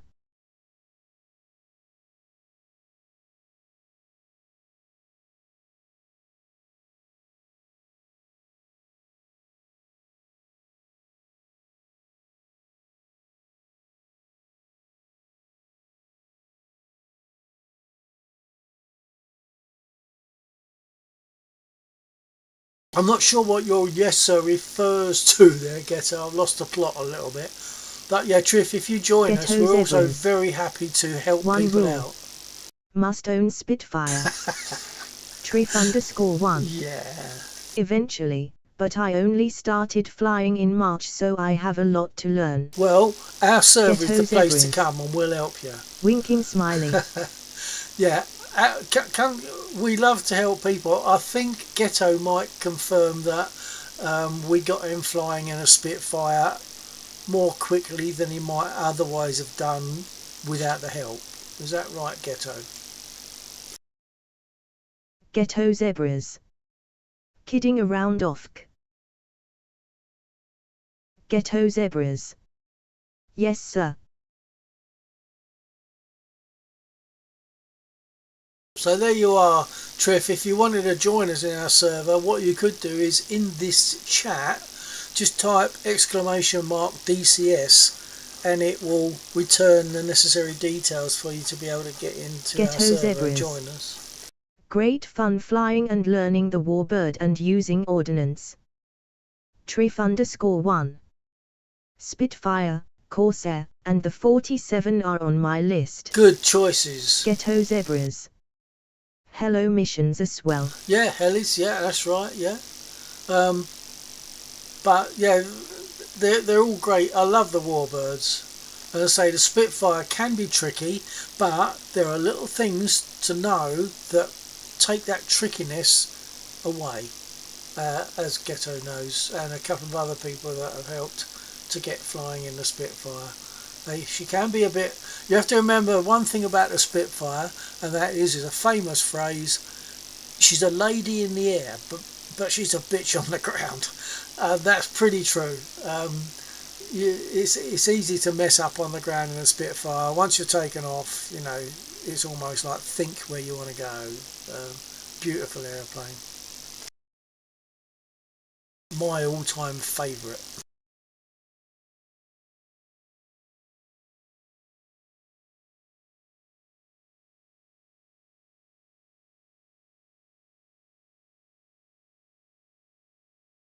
Of course, that's why the Spitfire there is on my splash screen. That's why that's there, because that is it. That is the top of the tree of all aircraft for me.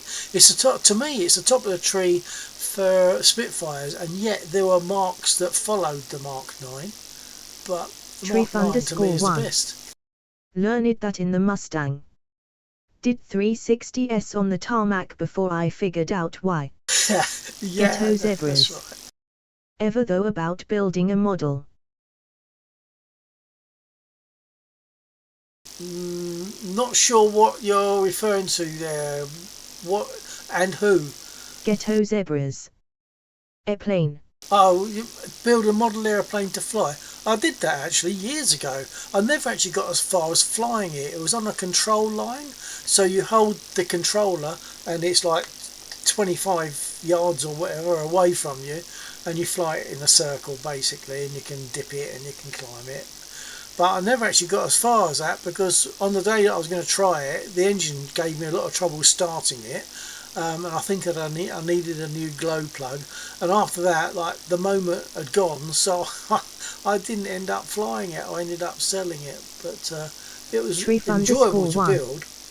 I've built 2 A10 models and a Mustang model. What built them from? What is that, from kit or from scratch, Triff?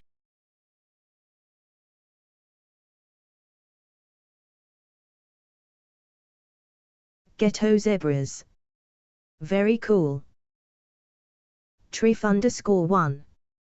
Kids. Well, that's good.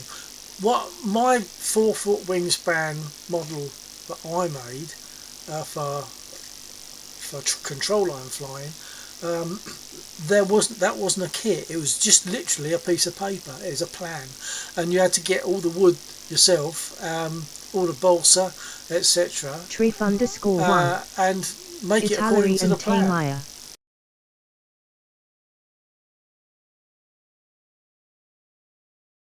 Italia, I don't know what they are.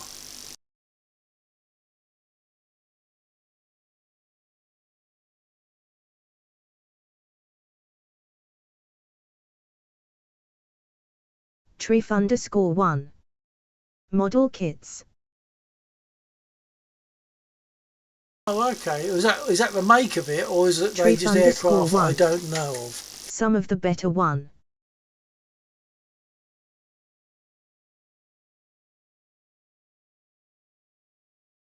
So Trif _1. they're the brands. Yep. Okay. Brands. That's why I don't know them. I might know the models, but I wouldn't know the brands, especially like from over there.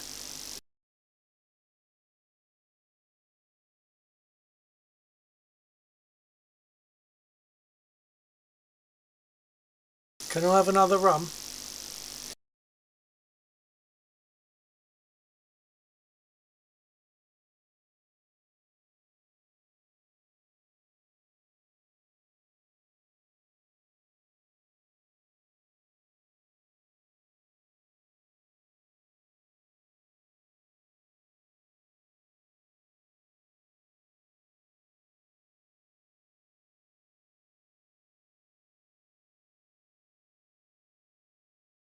Trif _1.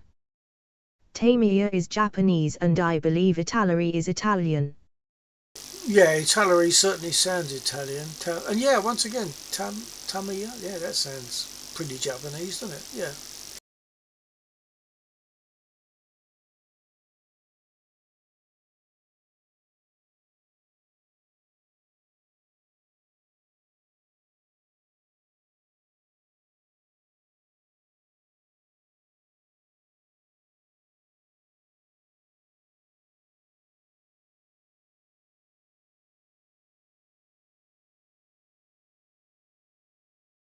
I'll tell you what, Triff. I'm still in DCS, and in theory I've finished, but if you want, I will jump in a spit just so you can see it and see the inside of it for real. Trif And of course, _1. you can get it on trial. U.S has Revol and it's not good.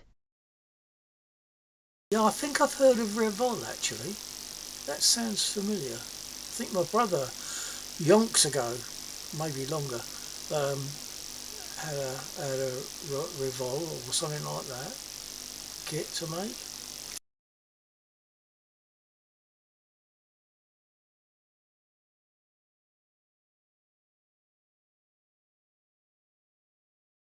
So, Triff, do you want me to show you the inside of the spit, or are you going soon?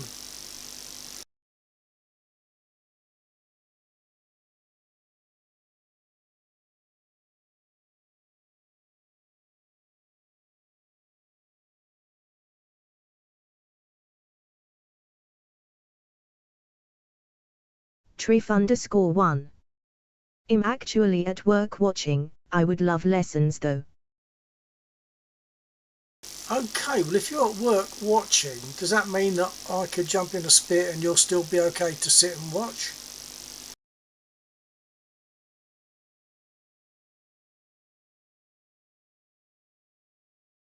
Trif _1. Yes.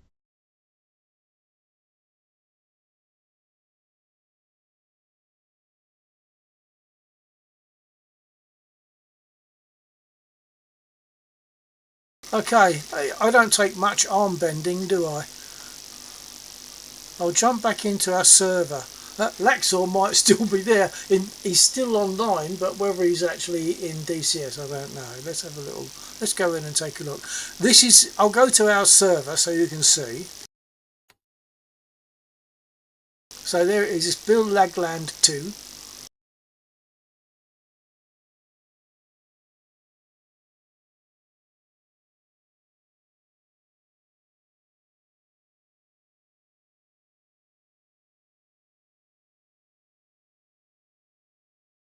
I'll show you the inside of the Spit very briefly, and then I'll show you the map and talk a little bit about that maybe. And also, if you get the Spit, which I obviously recommend, but you can get it on trial, there's also an engine sound that you can get, which is not the DCS engine sound, and it is better than a DCS sound. It's really nice, and Ghetto will agree with that.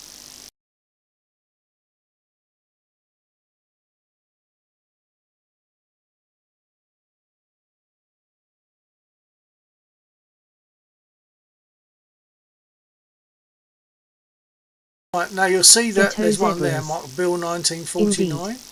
That, yes, and that's because I think Jeeve designed a skin. I think it was Jeeve who flies on our server, and he put this number on the side of the aircraft, basically for me. So I always grab that one.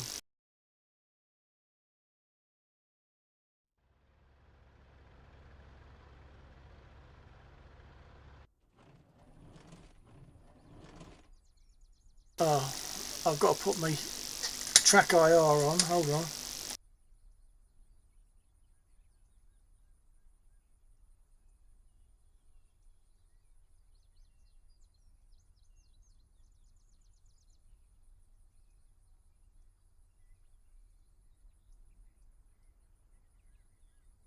Right, so there she is. As far as I'm concerned, the most beautiful aircraft ever created.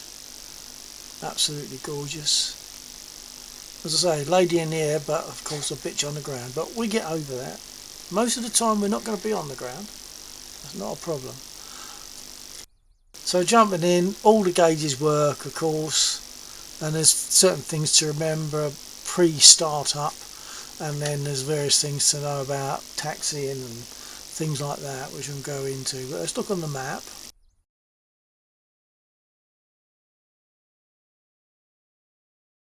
So on the map you'll see over here there's a convoy.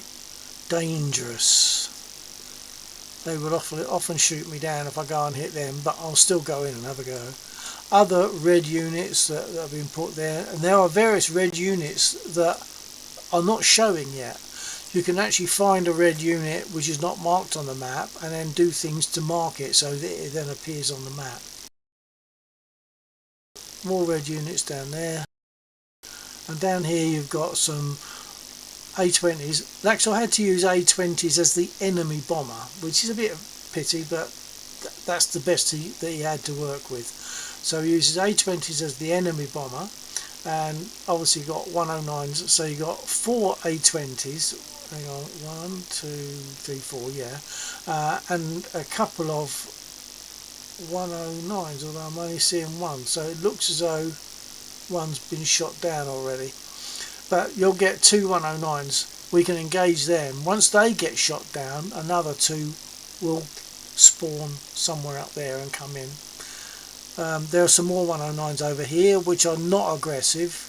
They will try to evade your shots, but they won't. They're not got guns. Basically, they're not going to try and shoot at you. And so there we are. There's all that sort of stuff, and there's choppers. There's a landing pad there. You can go out on a chopper and do a CSAR, search and rescue, find someone and bring them back and drop them back there. We can run out of ammo and all sorts of stores. So when we destroy something, it'll often leave just there. I think you've got crates. These things are bits that have been items that have been destroyed and they got replaced by a container. We can pick up a container from a chopper and bring it over to here, and then once it's been, oh no, not here, either to here or to here. Now if it's dropped here, it'll be processed as fuel, and if it's here, it'll be processed as ammo, rockets and stuff like that. So there's quite a load of things that can do, and I'm only like scratching it at the moment, but it's worth a look, honestly. I say we are very helpful. We like to help people. It's an achievement for us, or for me. I consider it an achievement if I can get someone flying in an aircraft such as a Spitfire that can be a bit pernickety. If I can get them flying earlier than they otherwise would, I consider that a win. Triff_1. Okay, so it's kinda like the North Pole servers. I don't actually know the North Pole servers, so maybe this is the only server I fly. I don't do any other games, and I don't do any other server. This is Lexor's mission, and the server is over my shoulder, sitting on top of my tumble dryer, the actual machine. So this is the only server and mission that I fly in. But if I get rearmed, I wonder if voice attack is going to listen to me. It doesn't always. Hold on. Bullets. Yeah, it did. My command bullets. So now if I'll get armed, and I'll change the livery. When I change the livery, you'll see that the camo goes lighter, and you'll see my name on the side. Request rearming. Did I change it? I didn't. That's too dark. Let's do it again. Bullets. Now she's not listening. Bullets.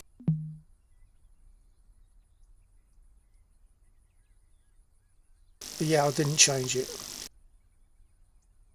Now it's gone light. You see, RAF standard is a lighter camo. Request rearming. Now you'll see. Copy. You'll see that I've got BILL1949. That was just something that's done for me, really, which is really nice. So I call it my Spitfire, but of course anyone could jump in it. I think they just know that I normally do, so they don't.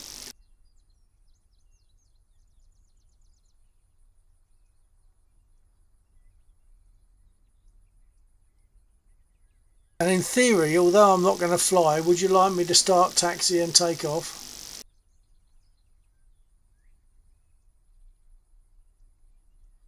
It's okay to say no, because it's late anyway, but it's okay to say no. I'm on a name basis with one of the N.P servers creators. They have full logistics and the others stuff. Great stuff.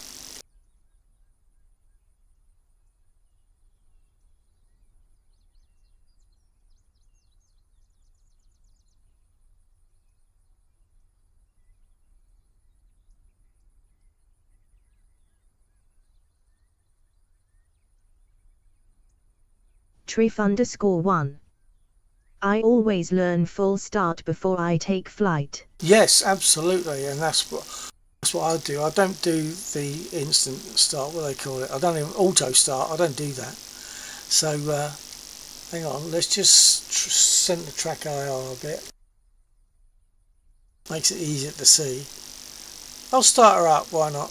Why not? So the process for starting her up: brake on. You've only got one brake. There's no toe brakes on a Spitfire. Okay, one brake lever, and then I'll put the prop pitch. Make sure that's fully fine. Put my throttle forward just to knock a little switch that's under here, and that'll put on my electrics. Triff_1. And now Kind you'll see. like the Mustang. Restream.io. Well, Congratulations. yeah, but the Mustang has toe brakes, doesn't it? So there's a difference there. Chat. That's a difference to get used to. So the way that you work this, and it applies to certain other aircraft, some of the German aircraft I think are similar. And that is Triff_1. if you want to Barely. If you want to turn left, then you give it left rudder and apply some brake, and that puts braking on the left wheel. If you put both your rudder pedals even and apply braking, it applies braking to both wheels. Turn right, it's right rudder, and apply braking, it puts braking on the right wheel. So you're constantly sort of like, you can hear my pedals going. They're constantly like this as you're going along when you're taxiing, and of course you can't see where you're going very well because of that nose. So that's one of the reasons why she's a bit of a bitch on the ground. We also use the aircraft radio. So that one there, we use that channel, generally speaking, 124, to speak to each other, which is interesting because if you get too far away from each other, you're going to lose contact, or if there's mountains between you, you're going to lose contact, or if you crash your aircraft, you're going to lose contact. So you have to get another aircraft before you can talk to anyone on radio. It just makes it that little bit more authentic, really. Treef_1. Eyeline is my fear of the Corsair. Eyeline? Oh, what you mean? The fact that it's got a big nose and it sticks up in front of you and you can't see anything?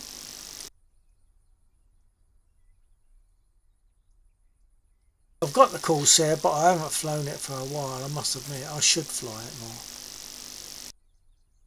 But once I get in the spare, I find it difficult to make myself get out and get into something else.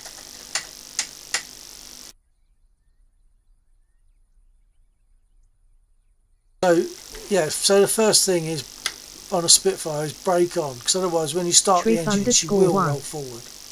The nose sits above the horizon. Yeah, like this. Yeah, they're big nose airplanes, aren't they?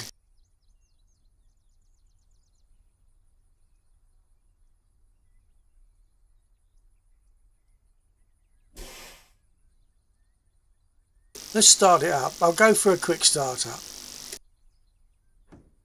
First I'm going to put panel lights on, simply because I like to. Then I'm going to open those two covers there, which is the starter and booster buttons.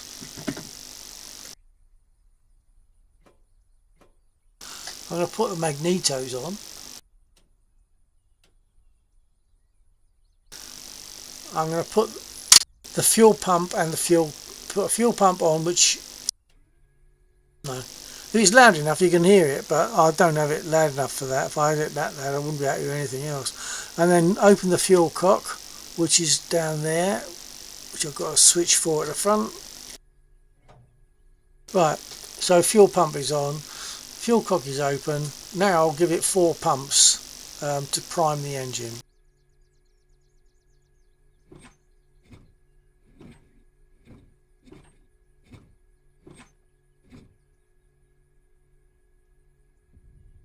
So now I'll crack the throttle by about ½ an inch, I think. About that much. Now I've got to press both those buttons at the same time, so I use 2 keys on the keyboard. And because I use voice attack, I almost never have to touch my keyboard, but on the ground it's not a problem. So I use 2 buttons to press the starter and booster buttons to get the engine turning over.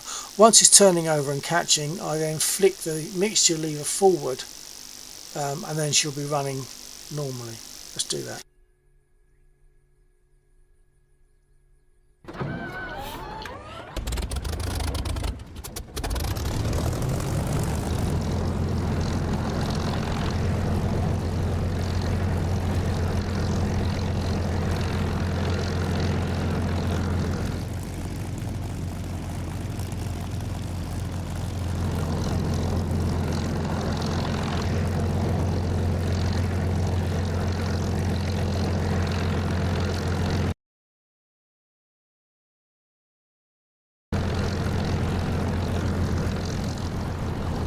Tank Girl 90. Tank G5 raid, Tank G5 high, Tank G5 raid, Tank G5 high. Tank Girl, do I recognise that name? Have you been on my stream before?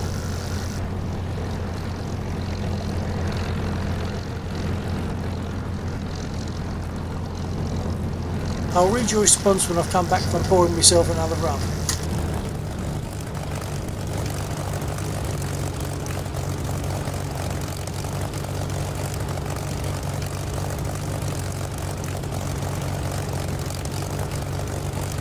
Tank Girl 90.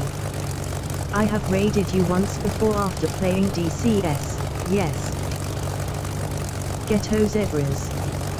Awesome.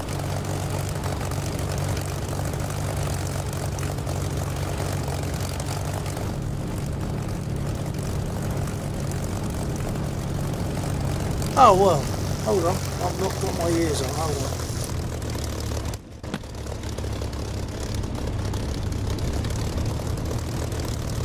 Yeah, oh well, I'm glad I remembered your name. Tank Girl 90. So that's nice that you came back. I must lurk for a bit right now. Gotta take the war paint off my face and settle into comfortable clothes. Beep. Be Tank right Girl back, 90. yeah. Okay. BRB asterisk. Okay, well I'm in theory not doing much. In fact, in theory I quit about 2 hours ago, but we've been chatting since I've actually came out of the mission, and we've been chatting about food and all sorts of stuff. So that was good. But I could take off. I'll wait for responses on that. If no one wants me to take off, I won't. If someone comes back and says, yeah, do so, then I will. In the meantime, in case you do, I'll prep myself by setting my altimeter and my nose down trim and my rudder trim.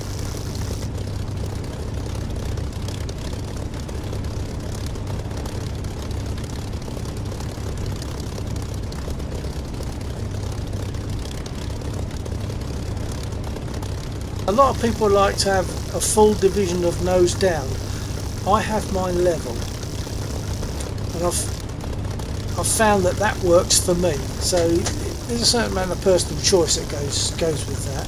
So now I'll set my rudder trim always goes fully right. So it's not full right rudder, it's full right rudder trim. It's up to you. You were about to be off. I'll be lurking the next 2 days. Yeah, I was about to be off, wasn't I? But never mind. I started eating and drinking instead.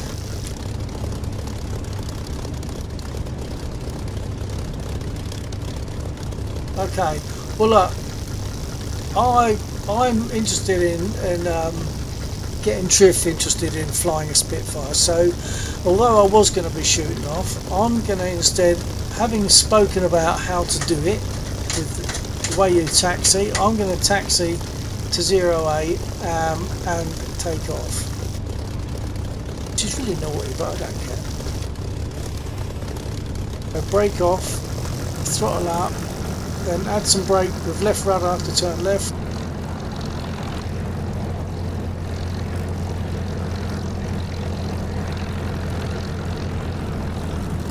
Tank Girl, do you fly as well or just tanks? Triff_1. Still watching. Good, good.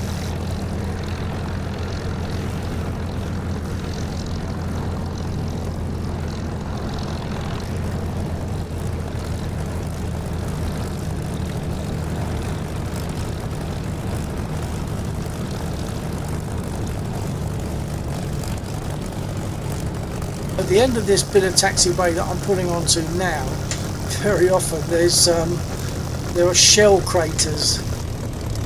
A bunch of artillery over on the southwest, over that direction, and they tend to shoot at stuff over here, and sometimes they put shell craters. And I think there's one shell crater in the runway, but I don't think there's any on the taxiway on this occasion. There was one on the runway a bit earlier. So notice what I'm doing. I'm using the brake, and what I'm trying to find a sweet spot on the brake so that I can then use the rudder, and it will put braking on whichever wheel applies to the rudder direction.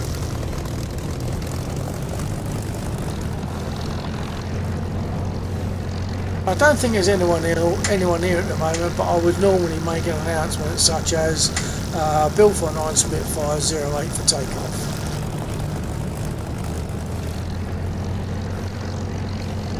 But there's no one else, I'm sure there's no one else in the server at the moment, so I don't need to worry about that. I also fly the Mosquito, that's a lovely aeroplane. Oh, and look, there's a shell crater just there. And if I hit that at any speed, it will damage my gear.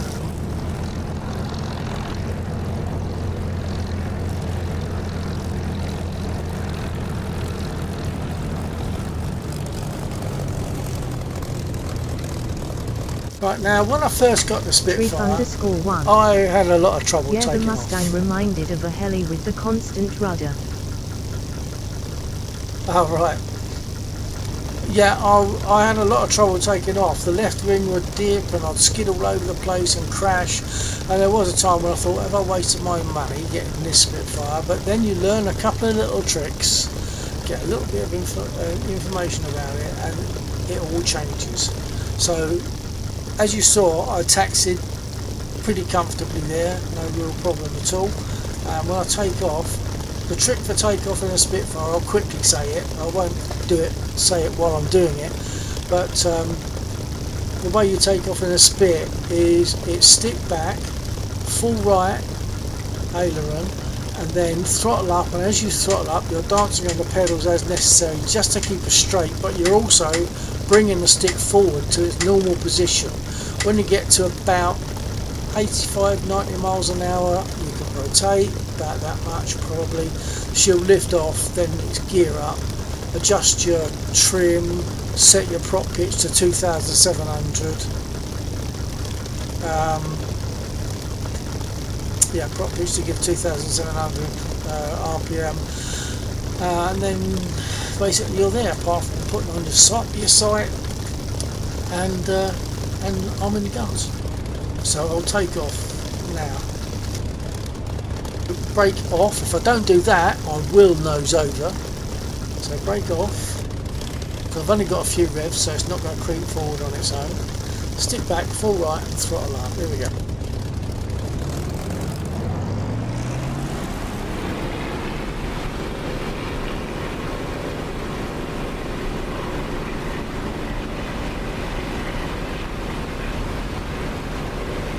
Rotate. Gear up.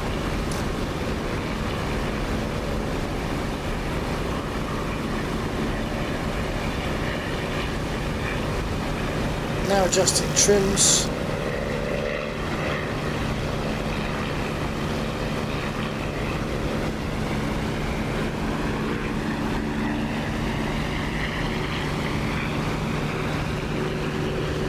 Trif_1.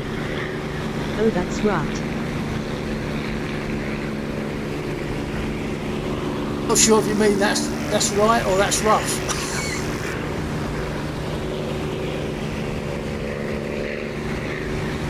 I'm now going to pull my prop pitch back to give 2700 and put my throttle to about a boost of about 7. Oops. And adjust my trim a bit more just to get myself flying straight and level. Trif_1. Rough. I mean, my takeoff was rough.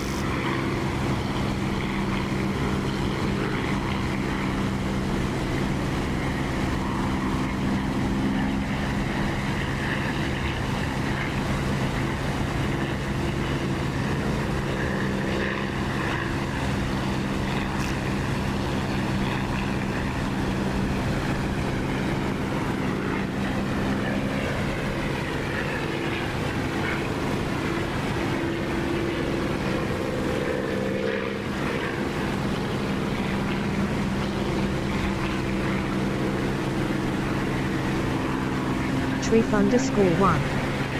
I see it's a large learning curve for takeoff. Well, yeah, but it's a much larger learning curve if you're doing it all by yourself. So, and that's what I was doing. It's only when I picked up a few tricks from elsewhere that I realised that I could take off in a Spitfire. And of course, once you're in the air, it's a doddle, which is lovely. I'll climb a little bit, then then invert and do a 180. Ghetto zebras. Left.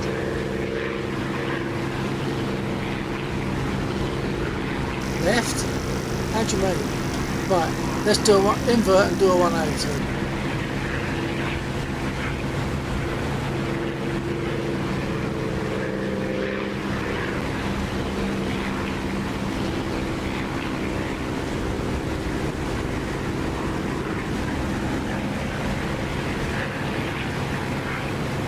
I'm not sure what you mean by left, Ghetto. What have I missed?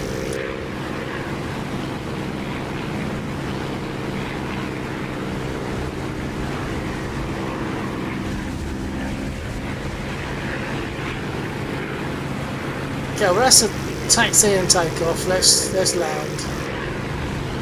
He says with hopes. That's another sticking point for a Spitfire. Obviously, this narrow wheelbase. And you want to be landing not too fast at all. Trip I want to be underscore landing 1. about 80, 90. Coming from mostly modern, like the 18, all you need is throttle and rudder. I just realised left. You are on my left. Thank you, Ghetto, for joining. Oh, look out. There's ground fire coming up.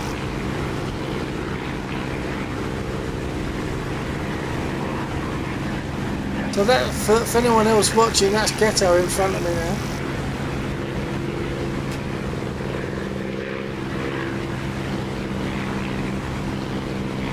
Keep dodging, keep dodging.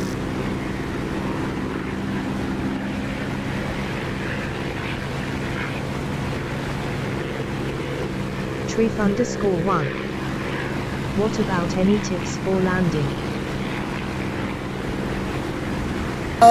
Yeah, right, landing. Okay, well let's do that. Let's do that. Obviously, landing is more tricky than takeoff. I don't know if you're popping on radio, Ghetto. I'm going to land.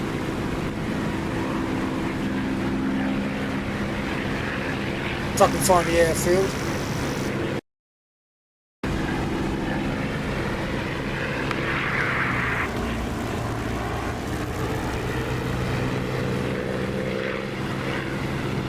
Okay, so tips for landing. Yeah, try to be not too fast going over the threshold. Maybe 120, if that. 100, preferably going over the threshold. And try and touch down.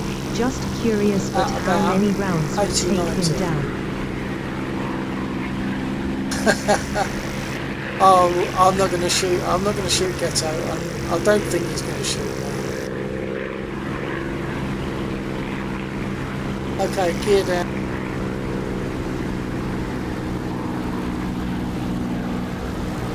Prop pitch fully fine.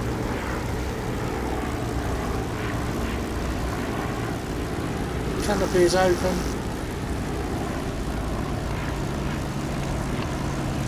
Flaps.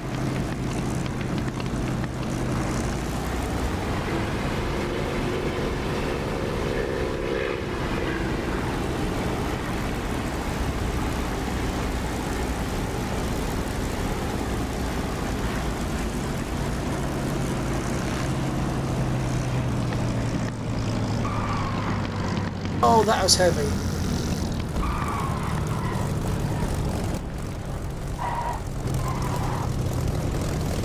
But it's a walkaway, so that's alright. No damage.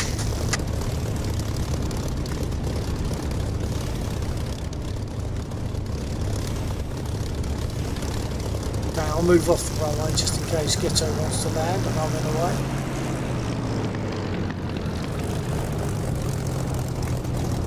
So also has the Spitfire engine, but even if I hear his engine with my Spitfire sound, and it's really nice.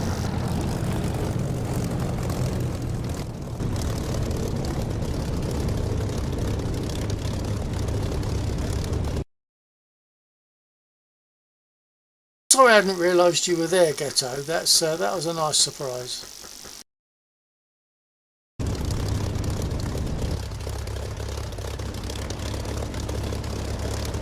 Comes for nice fast low close pass.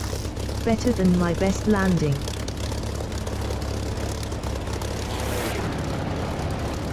Beautiful pass, Ghetto, thank you.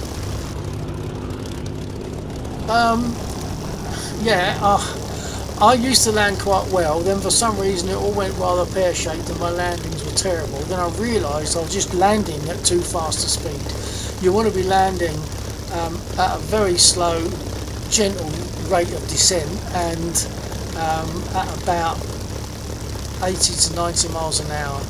I was landing at 120, something like that, and so if you bounce at 120, you're going to bounce a lot more to your speed.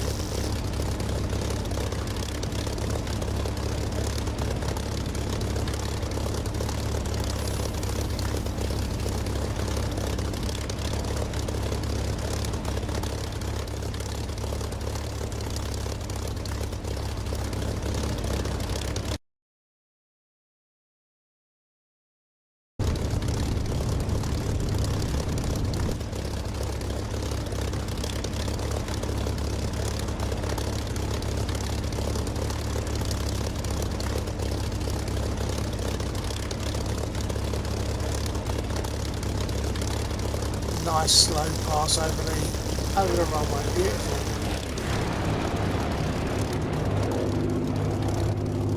Listen to that engine as he pulls away, it's absolutely beautiful.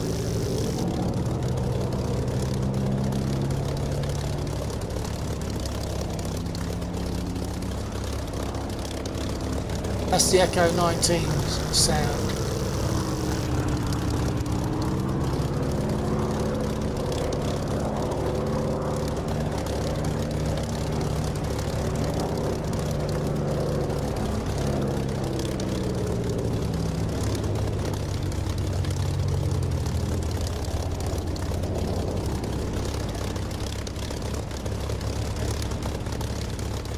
Also, Triff, you will find that the Spitfire is more touchy on landing than the P-51. The P-51, I was quite pleasantly surprised when I landed that one, because it's a wider wheelbase. It's much more stable upon landing. But look at the wheelbase there on Ghetto's Spit. You can see it quite easily there. It's a narrow wheelbase. Likewise with the 109. The 109 had, I think that they reckon the 109 had more casualties from landing and takeoff than it did from combat because of that narrow wheelbase. Tank Girl 90. And back. I do fly in DCS. What do you fly? I'll bet you're jets, aren't you? I can just feel that you're jets.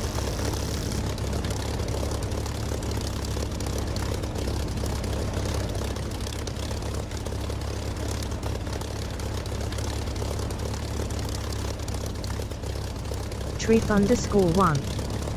Spitfire will definitely be my next warbird, but I want to get the Black Shark next, then warbird. Okay, well, remember this server because we're very happy to show you around the Spitfire a bit more and give you some tips that I didn't have, and that's why it took me so long and why I actually wondered at some point if I was ever going to be able to fly it, or take off anyway. Flying it is okay, taking off is more of an issue. Triff_1. The Hornet is my first love. Well, here's my first love, you're looking at her. And I prefer the Mark 9 to the later Marks as well. It's partly an aesthetic. Tank Girl 90. A 10C2, F100, Hind, Apache, Skyhawk, Me 8, FW190. Well, it's good to see that you're flying a warbird as well there, that's good. Yeah, the 190 is, I mean, that's got the wider wheelbase, so it makes it easier for landing and takeoff, I guess. I've got a 109, but you know what, I don't think I actually bought the 190. My problem is when I get in the Spit, I don't want to get out of it. So who needs other aircraft? What do you need the aircraft you love most? Any help on the Mustang, because that's the bird I have currently. I might be able to help on that. It's not my number one aircraft, but I mean, there are people on here that will certainly be able to help you. Well, if they're on here at the time. Jeeve, his favourite aircraft is the P-51. He's very skilled with it, so that's an option. If he's not here, I'd be happy to give you whatever I can, but more so on the spit. So Tank Girl, were you here for the takeoff, or did you miss all of that?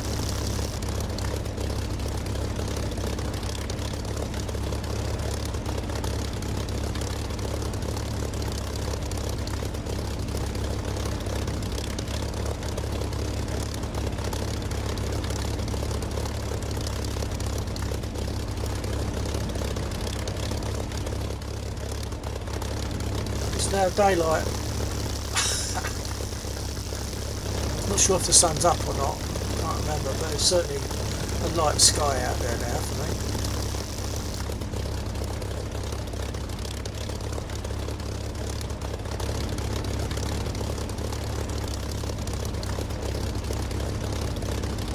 Ghetto zebras. Nice flying, sir. Thought it would be funny to pop up next to you, lol. Triff_1. I can start it, take off and shoot targets. I think I had issues with the rockets. Yeah, Ghetto, it was good fun. It was nice to see that. I didn't understand your left message, but you meant I am to your left. And that was only when I glanced around a bit later I realised you were there, so that was a very pleasant surprise. Thank you for that. Thank you for the flybys as well. And Triff, I can Ghetto zebras. Take off and shoot targets. I was next That's to good. you for a little and you went inverted there. Yeah, that's Look right. nice. I did Ghetto. Ha ha. Issues with the rockets. Do you mean using the rockets or arming the rockets? Because there are a couple of switches you have to get in the right places, I think, to be able to fire your rockets.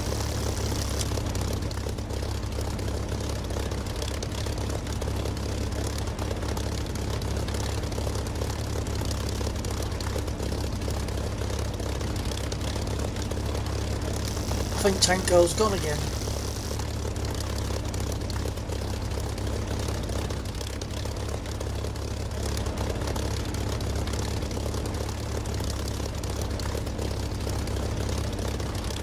Triff_1. Using. Okay, so you can arm your rockets and you can fire them, but you're talking about actually making them fall in the right place, yeah?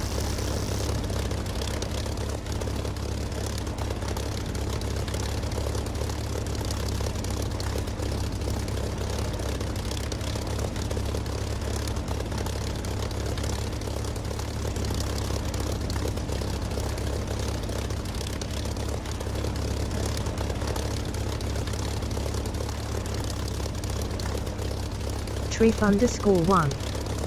I was able to take out ground targets with guns, but I couldn't figure out rockets.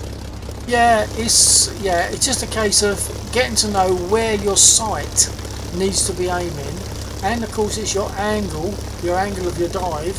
There's a few things that need to come together, and I'm not saying that because I know what I'm doing, because I'm bad with rockets.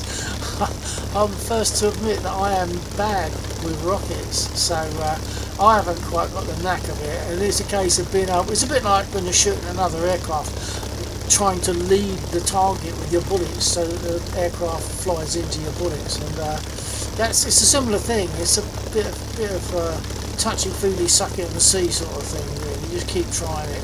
Just get your reticle in one place and then fire your rockets, bearing in mind your altitude and your angle of dive, and see what happens, and then just keep trying to adjust it.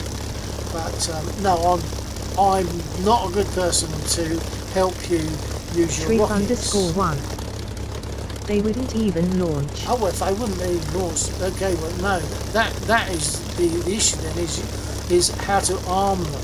there are a couple of switches that you need to have in the right places, because otherwise it's not gonna fire your rockets. Yeah, so that's a case of looking at your switches. I think they're sort of basically forward at the bottom of the instrument panel and slightly to the left. There's some stuff there that talks about arming rockets and guns.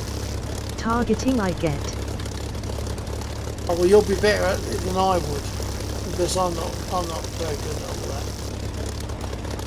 Yeah, so getting them to launch, it's a case of you're getting your switches in the right place, getting your arming your guns, arming your rockets, and of course making sure you've got a proper mapping as a trigger to fire the rockets. There is typically an arm switch, but then for rockets is a rotary dial that sets it to single salvo or auto. That's right, yeah. That's to say, there's a little combination there. Probably covered on YouTube.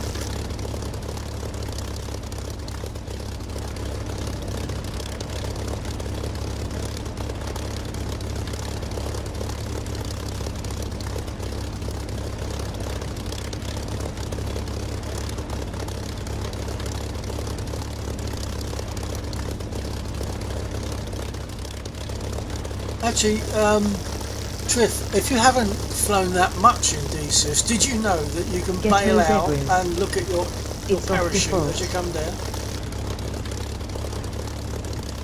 Yeah, yes, yeah. You'll have to move it off away from the default setting, or they won't fire. Yeah.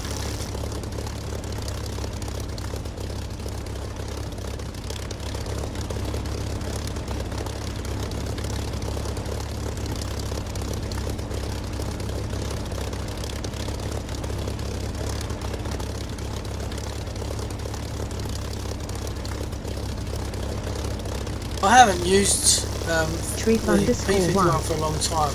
Yeah, one flight. I will have to take full inventory of the cockpit next time I get in it. Yeah, take a look. Let's say that there are some settings, some dials and switches, because you can switch from gun to camera, I believe. So you obviously want it on gun for that. And the rockets, you've got to set the rockets to arm them. Sorry, I missed what you asked.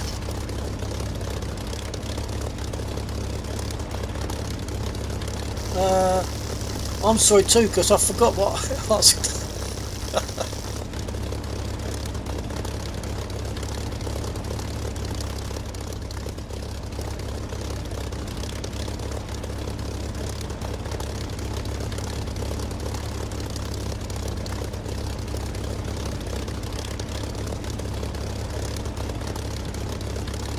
I'll tell you what, very quickly, I'll cut my engine and jump in a P51 and see if I can point to stuff. But I haven't used it for a long time, so I probably won't get it right. Or at least I won't be able to remember it with authority.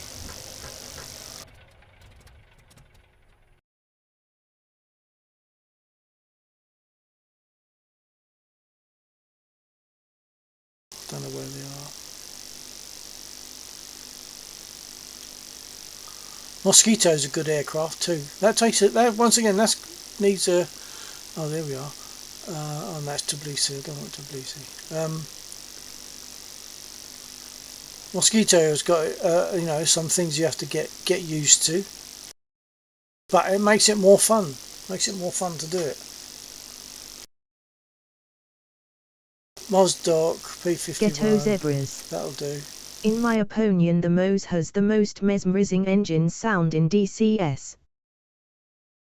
Yeah, and when I start the Mos, because of the seat that I'm sitting on with the transducers in it, I start the right engine and I'm feeling Ghetto vibrations Zebras. on my right thigh, then It's left. exactly how it should be, that humming sound. Yeah, and on my left thigh, I then feel the left engine, and to start with, they're out of phase. They're like pulsing between them, and then fairly soon they sort of get into phase. So yeah, there's like a bit extra when you got a vibrating seat to sit on.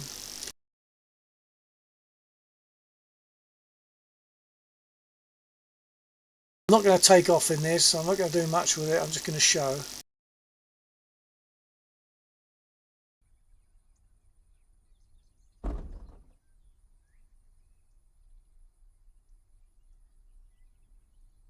Oh, in fact, there's mappings that I haven't got. Triff_1. I enjoy multi-role aircraft. Yeah, multi-role, yeah. Right, hold on. I'm just got to adjust the setting. This is one of the reasons I haven't flown it. I've got some remappings to do. Right, zoom in slow. I want...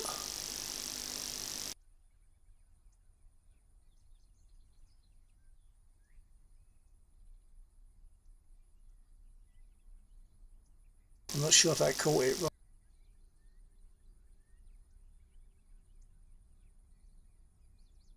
Oh, it is 15. I thought it was 19.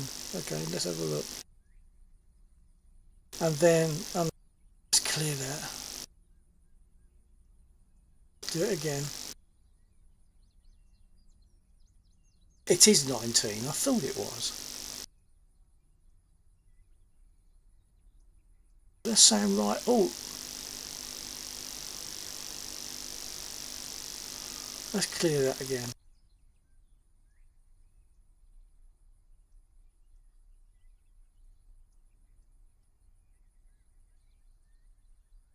That's looking better. No, it still says right. Oh, well, perhaps it does. Perhaps that's what my stick is sending. So what's the other one? And zoom normal.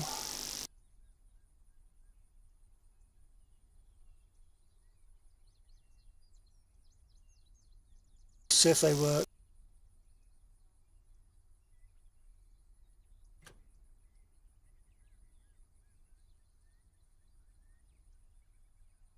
Oh, I don't know what's going on. I don't know why it's not zooming in.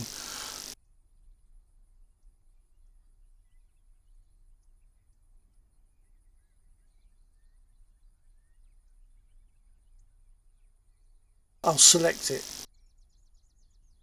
I'll just select it.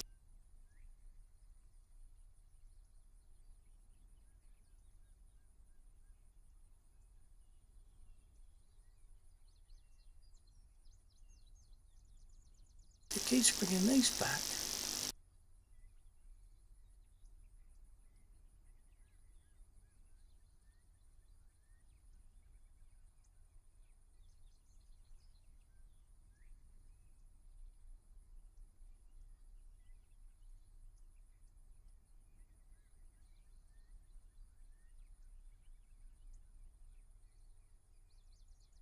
That's better.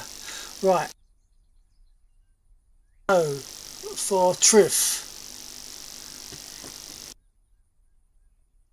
you see those buttons there. At the moment, the rockets are. You need first of all. Hold on. I've got a button to push down and a stick to hold across. At the top there, you got a switch that says safe, both train bombs, rockets.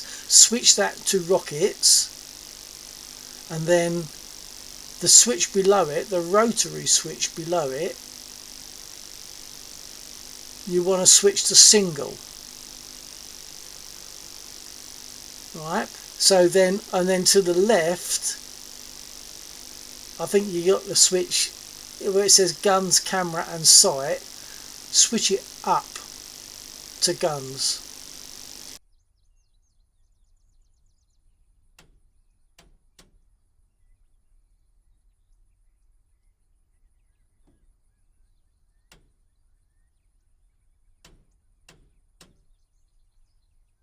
Well, I think that's what you need there. Set to rockets, set to single and set to guns.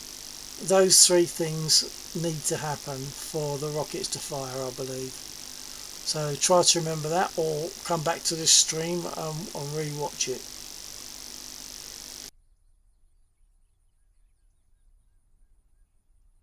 Ghetto zebras. Yes, sir. So that all made sense, didn't it? Only just, I think. Right, so Triff, did you catch all that? Did it make sense?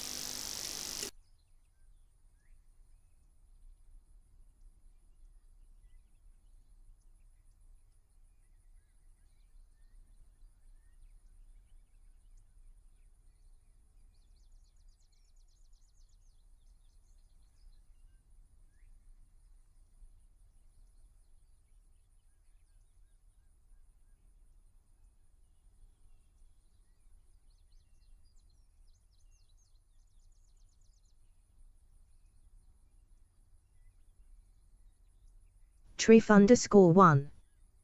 Yes. Jolly good. Well, hopefully, when you next jump into your P51, you'll be able to set those things correctly so that your guns fire. Oh, hang on a minute.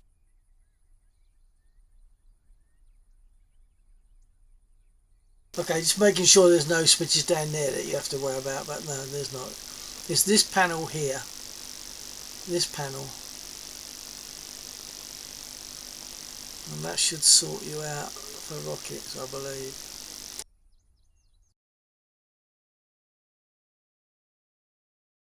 Actually, I don't think I can fire them from the ground. I think the aircraft weight on the undercarriage prevents you from firing rockets on the ground, I think.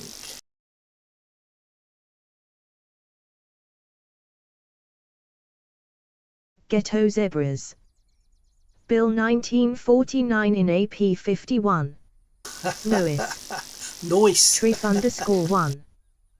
But no pressure, I will be flying most of the weekend, so if you're on while I'm flying I will try to pick your brain.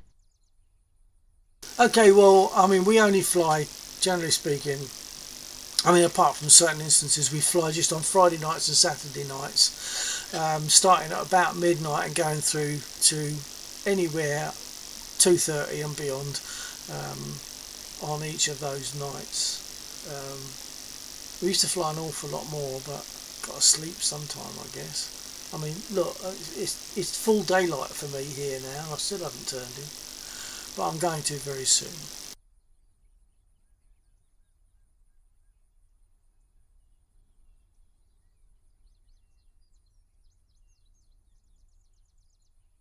But yeah, Triff, if you're inclined to do so, please join us at some point, maybe even tomorrow night, on this server, which is Bill Legland 2. But as I say, you can get that information by typing into the chat. Ghetto Zebras. Yeah. So you can get the information for the server by typing !DCS into the chat here, and it will give you the information you need to join the server. Triff_1. I work second shifts, so I'm usually up until 4 AM my time. Well, that puts it about gone 9 o'clock in the morning for me. I should be in bed by then.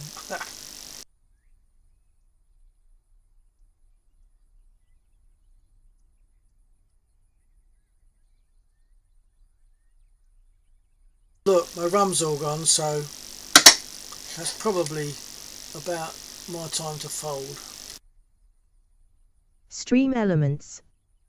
At Triff_1, we fly on the Lagland server. Join the Discord for server details and more information about the mission. If you need more information on that, Triff, have a word, go to Laxor's stream, because Laxor designed the mission, and he knows about Discord. I'm probably the world's worst Discord user, so not best for me. But if you go to Laxor's account, Laxor's Twitch account, Ghetto Zebras. and he will A help long you. one tonight. Nice stream. Yeah, it was a Nice long one. flying and talking. Take care, gents. Catch you guys tomorrow, hopefully. Yeah, likewise, Ghetto. Yeah, take care. Hopefully catch you tomorrow. TTFN. Yeah, so Triff_1. Laxor 07. Laxor is Laxor Borosilicase on Twitch, but you don't have to type the whole lot in. If you search Twitch for Laxor, which is LAXXOR. You'll find him. And then you can watch his stream whilst he's streaming, which will be tomorrow night, and you can quiz him on various things about getting into the server if necessary.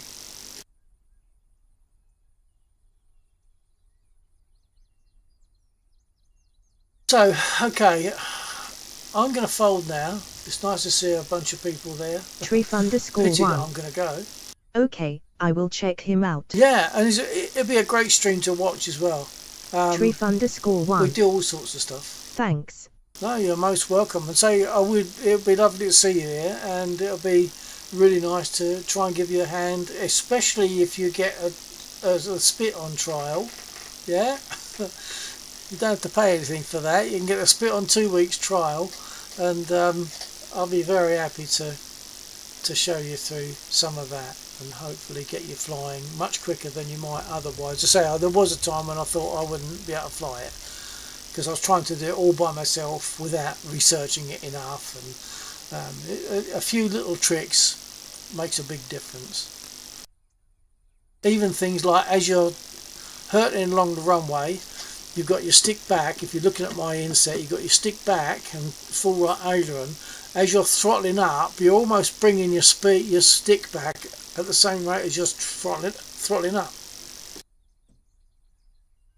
And that makes a difference to the way it all works.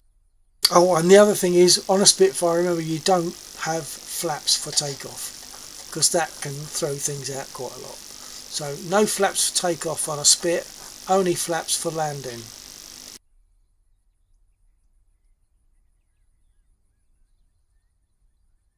So I'm gonna shove off, which is really a pity because there's now a few people watching. Interesting.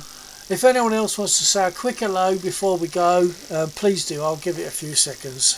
But it's always nice to see who's there, and it's nice to have a quick word.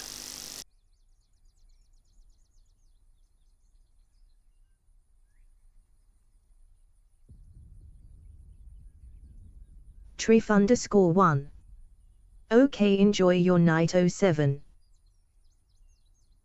You too, Triff. TTFN.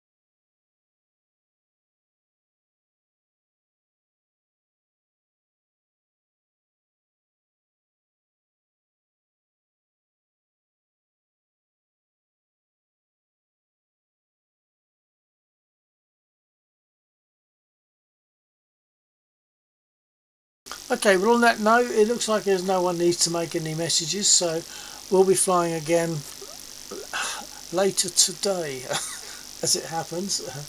Saturday evening at round about midnight or just before, we will start flying again and go through into roughly the region of 2:30.